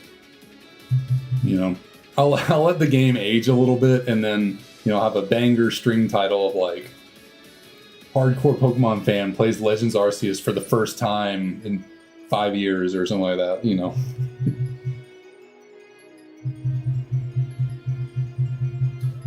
No, I got to do one of those clickbaity titles that's like, 3D Pokemon hater plays Pokemon Legends Arceus for the first time.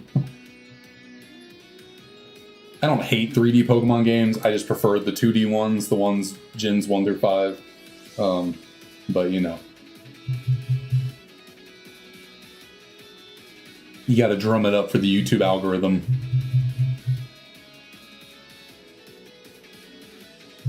I just saw your Shiny Oddish message. That's tragic. I've had that happen too. I missed out on a Shiny Magnemite in Crystal, of all games. You know, probably one of the harder games to Shiny Hunt in. And yeah, I had no Pokeballs. None. Just ran into it. I was like, oh my god, a shiny, holy shit. And I go to my bag and I'm like, what? Why don't I have Pokeballs? Like, what happened? Where'd they go? Yeah, that one hurt.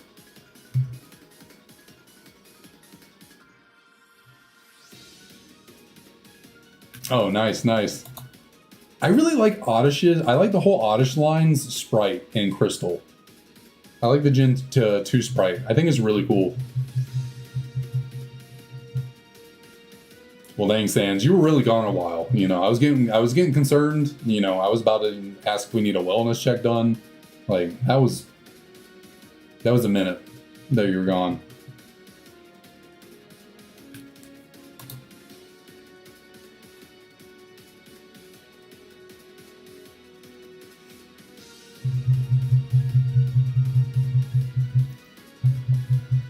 But what kind of snack did you grab?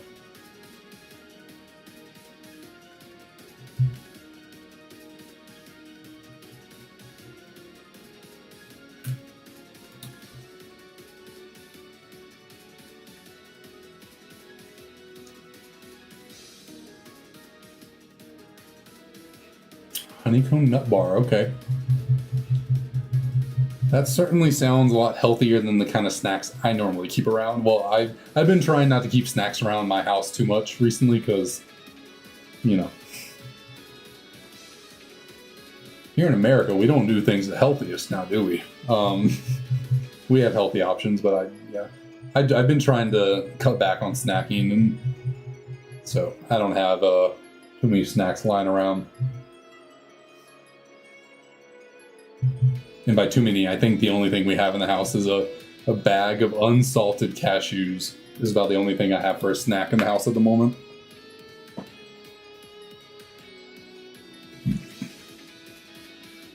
I guess I have some raisins I could snack on as well, but that's about it.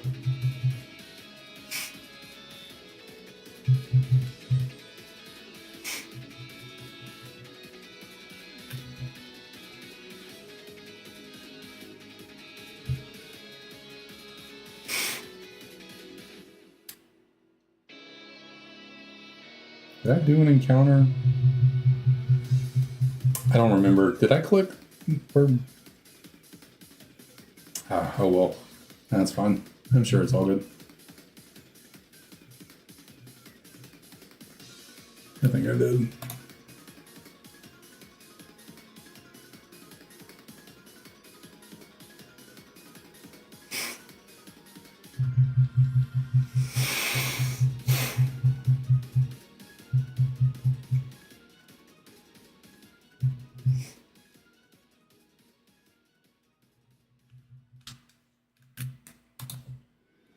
Okay.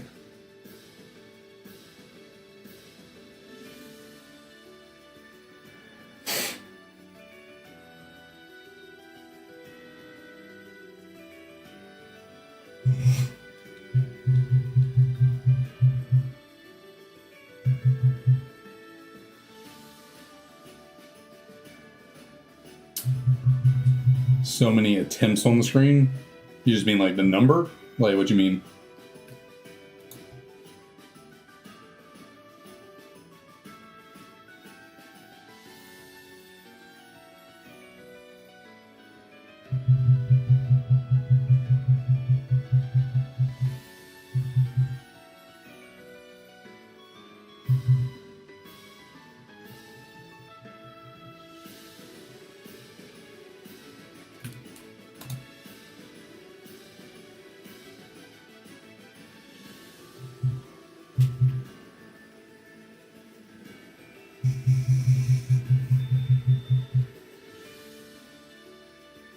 Like, what did you mean? You said, dude, there's so many attempts on the screen.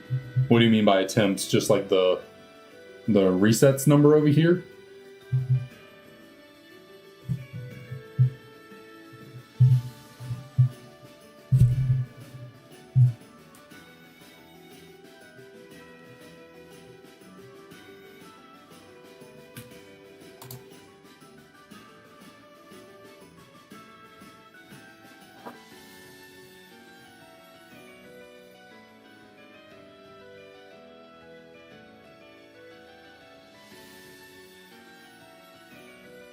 Yeah, I mean, it's decent. I guess we're about to hit, I mean, we're getting on our way to 1,500 encounters, so it's, yeah, I mean, it's certainly nowhere near as bad as it could be.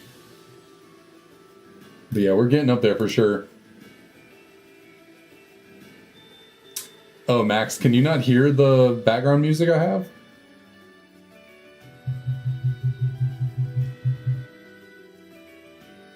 I thought I'd tweaked the settings to make it like, you know, subtle and the like not too loud that it, you know, overshadows my voice, but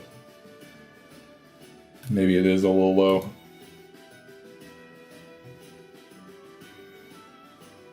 That's actually what this thing below me right here, I can't really point to it very well, but where it says Galar Route 1 Christmas Arrangement down here below me, that's the name of the song that's currently playing. I wonder, I mean, OBS is acting like it's picking up the sound. Hopefully it's been picking up the music the whole stream.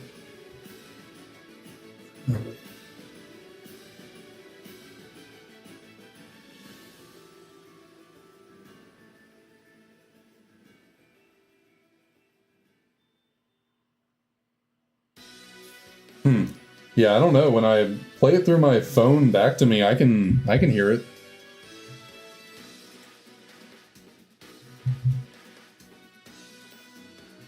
It might be a little subtle, but I was trying not to drown out my own voice.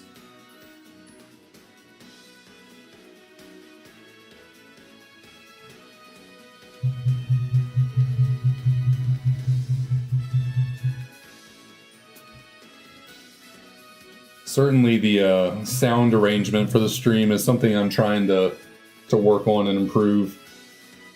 I kind of want to get a new microphone, or at least get a mic arm to bring the microphone closer to me. I just have it sitting on my desk right now. This little blue Yeti Nano microphone. Just have it sitting over here on my desk. But I've been kind of wanting to upgrade to something maybe a little bit better. It does fine. I feel like it's a little echoey, but that could just be, I don't know, my room maybe. I don't know if there's any way for me to tune that out or not. I tried playing with the settings, but I am not a sound engineer, so I don't really know what to do. Tried looking it up on YouTube best I could.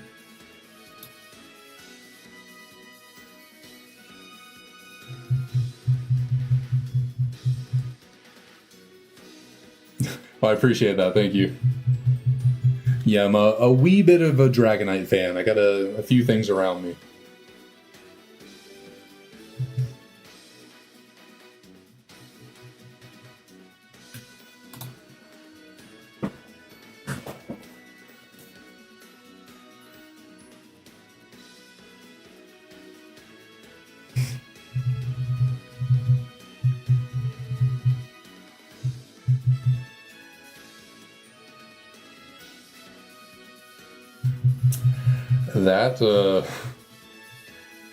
That is thanks to years and years and years of collecting. I mean, I collected a tiny amount of stuff, you know, a while back, and then obviously I had things from my childhood, but most of that didn't survive into my adult age. But since 2020, I have been a big collector of Pokemon cards. Pokemon cards is the big thing. You can't really see them. Most of my cards are behind me here. But yeah, Pokemon cards is my big thing that I collect. And then I have a fair number of plushies. Like, I don't have the most plushies ever. I don't generally buy too many of them on like go out of my way to buy them. Obviously, when they came out with the Dragonite Squishmallow, my favorite Pokemon, I'm gonna get it. But like, all these Pikachu plushes up here were gifts from my fiance for birthdays, Christmas, stuff like that. So I think only one or maybe two of these. I think only one though. I just bought at a store because I was like, oh, that's kind of cool. I'll pick it up. But yeah, most of those were gifts. And then I guess I have some Kanto starter plushies up here on the top shelves that, yeah, I just picked up because I was like, oh, they're kind of cool.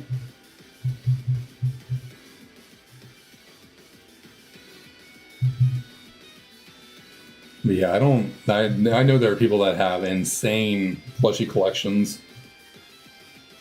I feel like mine's fairly modest. I actually, other than this Squishmallow, I have a plushie that, or I haven't bought a plushie in a long time other than this big old Squishmallow back here. Yeah, Generation 1, so you can barely see them up here. There's Bulbasaur, Squirtle, and Charmander plushies up here. I have silver ones of them over here as well, but you can't really see them as well. And then there's like a Magikarp, but it's a little hidden back there. And then there's a Jigglypuff right there as well. I mainly bought all these because they're like a part of this set where they're like kind of differently colored. They're almost like shiny Pokemon in a way, but they're not the real shinies, but like they're a different color than what the Pokemon would normally be. So I just picked them up. And like there's an Eevee from that set right here that I have. I think this Eevee right here, my fiance got for me. There's a Pikachu from that set that's right there.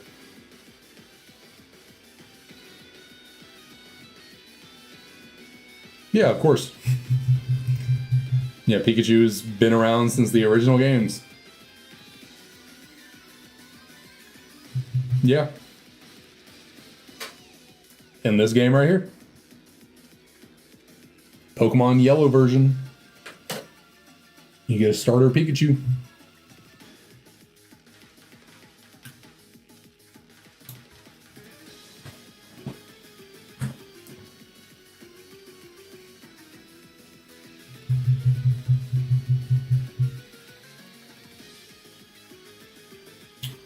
What's up, Max?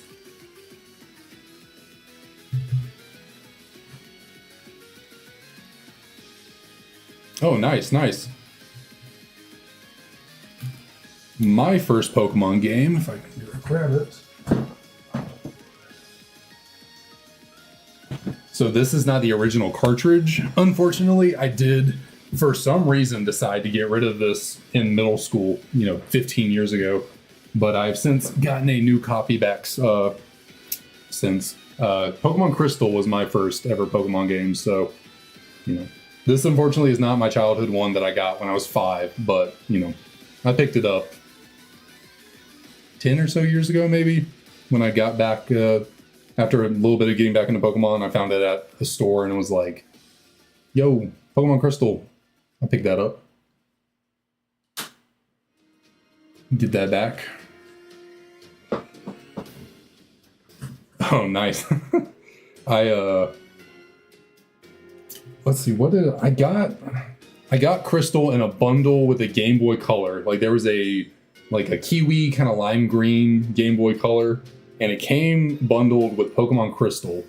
And I got that for either a birthday or Christmas. I can't remember.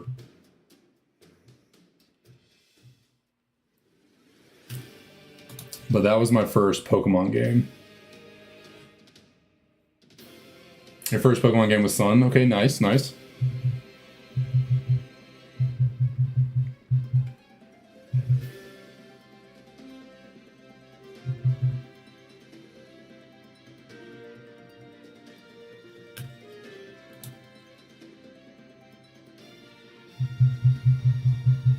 And yeah, I don't have the Game Boy Color either, and I don't have a single Game Boy Color anymore. I have my original Game Boy Advance SP. This was from my childhood, so I still have that. And all of my original Generation 3 games, for some reason I kept them, but not Crystal. Don't know why, but back here on my shelf I have Sapphire, Ruby, and Emerald. Had all of those growing up, so I kept them for some reason. I guess I felt more closely attached to them than Crystal, oddly. But, yeah, so I got all 3 of Gen 3. And then, Yellow and Crystal are the only 2 I have from Gen 1 and Gen 2. I don't have Fire Red or Leaf Green. Obviously, I have SoulSilver on the screen. I don't have Heart Gold. I have Platinum and Pearl, but don't have Diamond. I have Black and White. I actually just bought Black today, so completed my set of Black and White today. Or I guess technically it was yesterday. It's a new day now, but... And then I have Black 2. I have Japanese versions of Black 2 and White 2. Let's see. I have X and Y. I have Omega Ruby and Alpha Sapphire. I have Moon, Ultra Sun.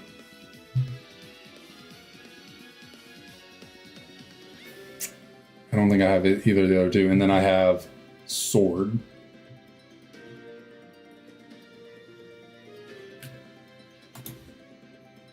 And I have Brilliant Diamond and Legends Arceus as well. So those are all the Pokemon games I have. Yeah, Gen 3 has a phenomenal starter set. Like, probably the most consistently great starters across the board for any generation is Gen 3.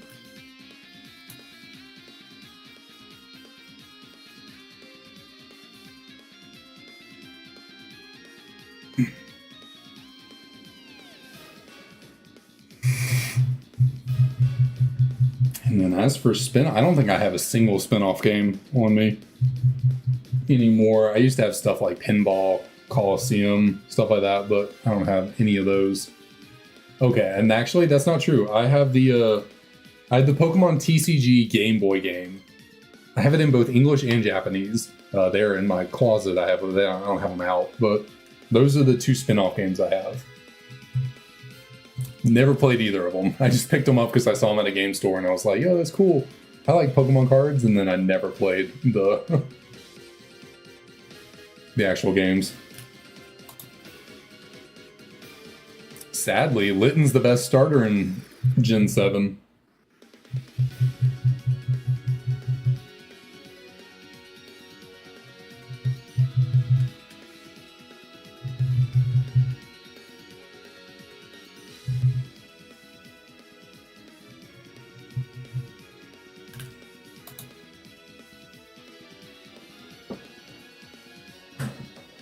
Let's see, also things I bought today. I bought this Pokemon Edition Game Boy Advance earlier today. Or yesterday, I should say.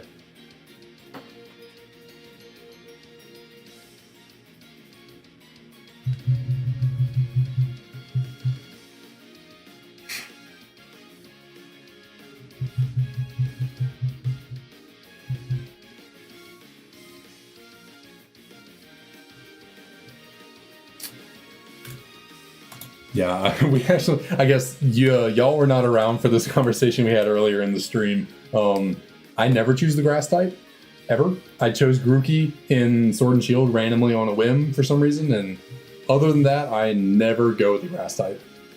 Ever. And probably if I played Sword and Shield again, I would not go with the grass type. I mean, Grookey and Rillaboom were fine, don't have a problem with them, but yeah, me and the color green and grass types apparently do not mesh. We figured that out earlier in the stream.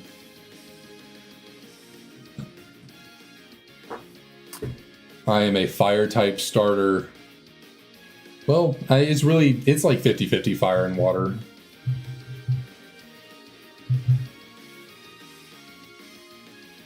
There's like 5 generations that I would choose the fire starter in, and then 4 generations I would take the water starter out of.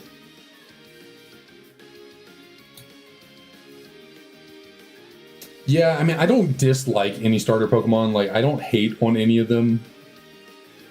But, like, if I had to choose, yeah, I mean, Sceptile is probably the highest one up there for grass types. Venusaur is not, like, Bulbasaur and Venusaur, that whole line is not bad. Like, I don't mind it. Like, they're solid, but...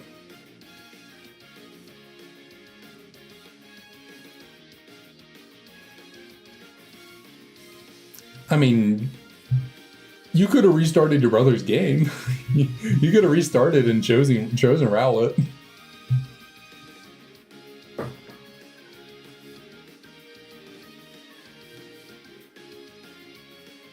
No, maybe he didn't want you restarting, but if he was giving it to you to play, maybe he could have asked, like, hey, you mind if I restart?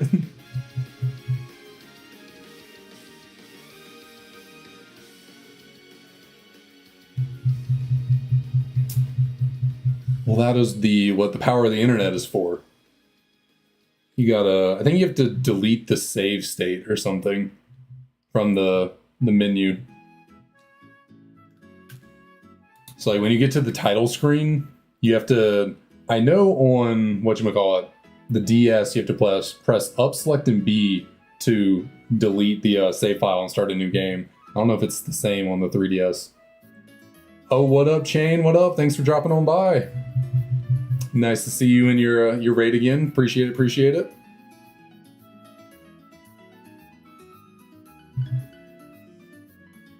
Johto starters is going pretty smooth. First time we are tackling Johto today. So we've been going for 4 hours now, actually, trying to get a shiny Johto starter. And we have pumped out almost 500 resets for today. Which is wild, considering in Black 2, when I'm trying to get the Tepig, I can barely get out like 100-something resets. No, unfortunately, no Tepig yet. I just decided to start up something new to spice things up a little bit. No Tepig as of yet.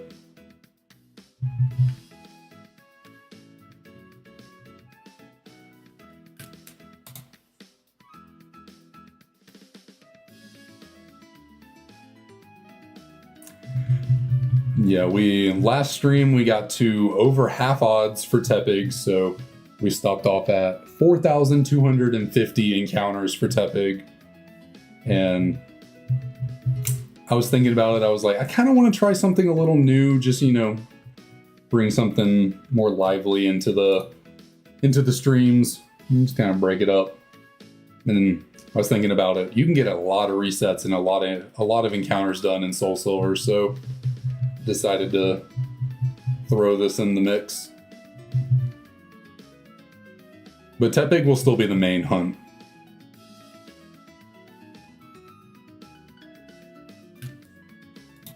Yeah, this game is cracked at resetting for starters. Because, like, that's just the... I can never get this right. That's just the resets. In terms of actual starters, like, we've almost seen 1,500 starters in one stream. Like, that's pretty crazy. Considering, you know, Tepigs, I can barely get 250 in, like, a longer stream.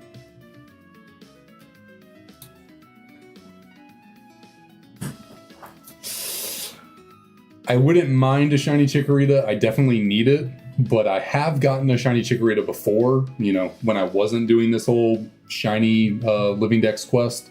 Years ago, I soft resetted for a starter in here and got Chikorita. So I'd kind of like something else, just, you know, something a little different, but like, I need a Chikorita anyway, so I will definitely take it.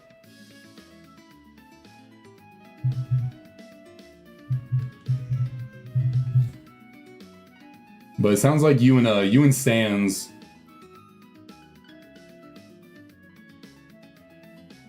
didn't someone react to it? You talking about me?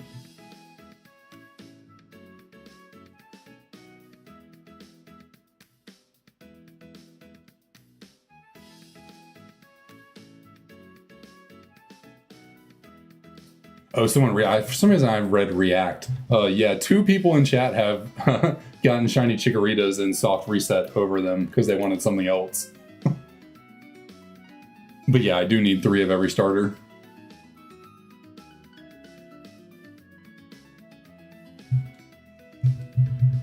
But yeah, it was Protech and now Max have come into our stream and said they soft resetted over a Shiny Chikorita because they wanted something else.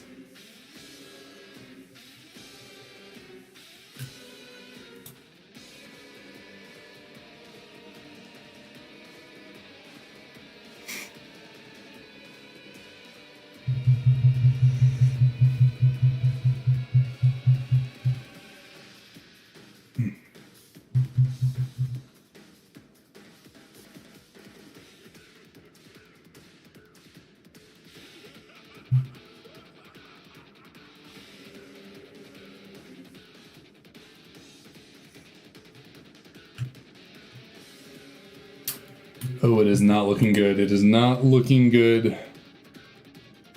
We got 10 more resets in us.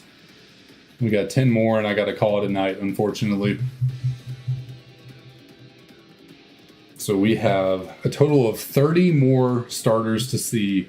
Can we get a shiny?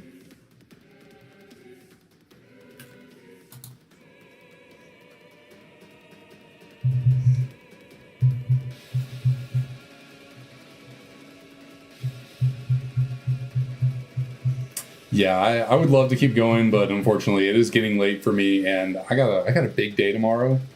And by, you know, big day, I'm not personally doing anything, but my favorite football team is the Georgia Bulldogs, and we got a big game at noon tomorrow against the Clemson Tigers, so I got to be up and ready for that.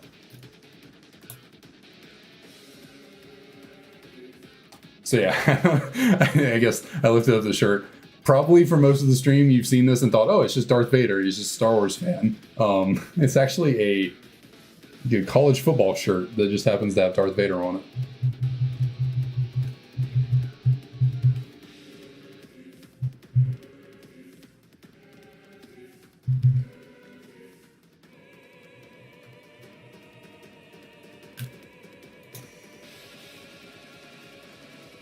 it. All right, come on now, come on.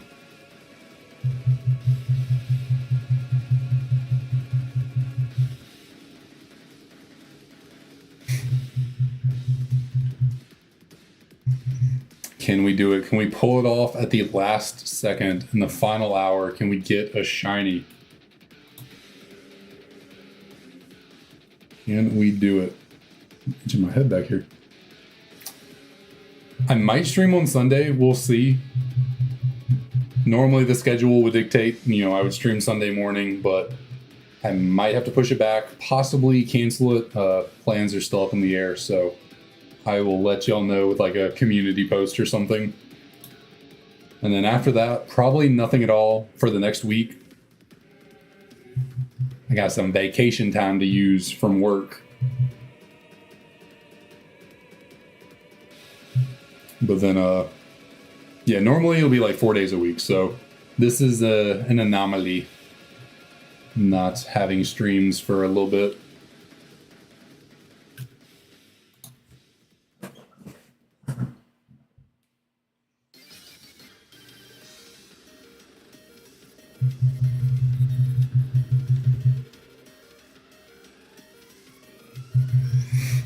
All right, come on now. I need one of you to shine. I need you to do it.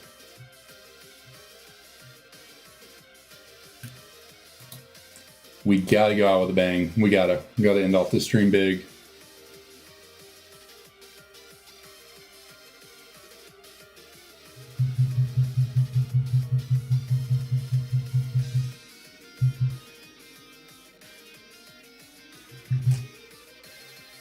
All right, Cyndaquil. No. Tepig? Or Tepig. I've been going for Tepig for so long. Totodile. Chikorita. Okay. Two more.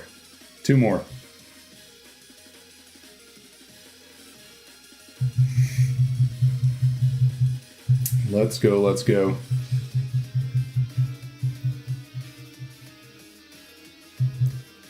Come on, Totodile, come on. You got a random shiny Slugma. Nice. That's a solid shiny. I like Slugma shiny. Pretty nice. Let's see, Cyndaquil. No. Totodile. Chikorita. All right, final three of the stream. Come on, we gotta make it happen. We gotta do it. Come on.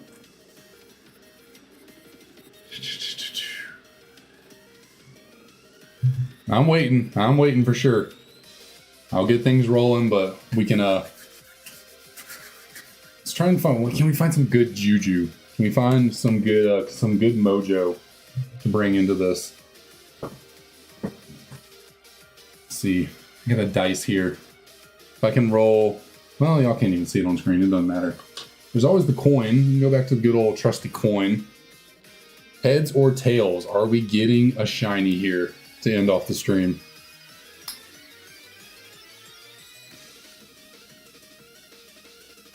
It's heads. Okay. The coin has never lied. The coin's never lied. So, which of the three will in fact be our shiny? Is it Cyndaquil? It is not. Is it Totodile? It's not.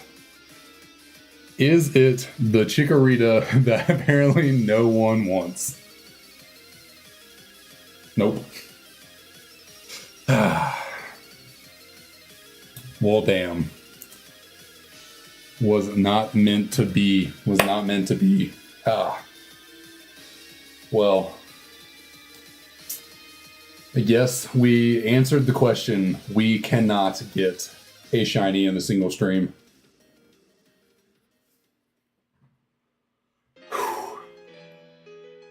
I'm tempted to do one more. Okay,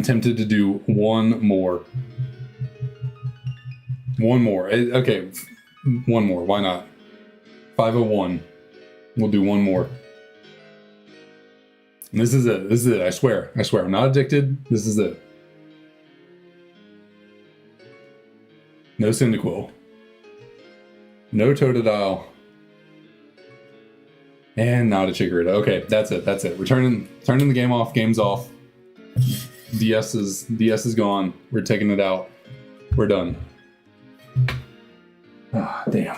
Damn. Okay, well, that just means we get to have more fun streams like this while we look for the shiny. So, yeah, thank you all so much for this great stream. It was really awesome. So, I will see you all. I'll see y'all sometime. We do have a little bit of turbulence in the schedule, but, you know, give it a week and we'll be back. We'll be rocking. And, yeah, I'll see y'all then.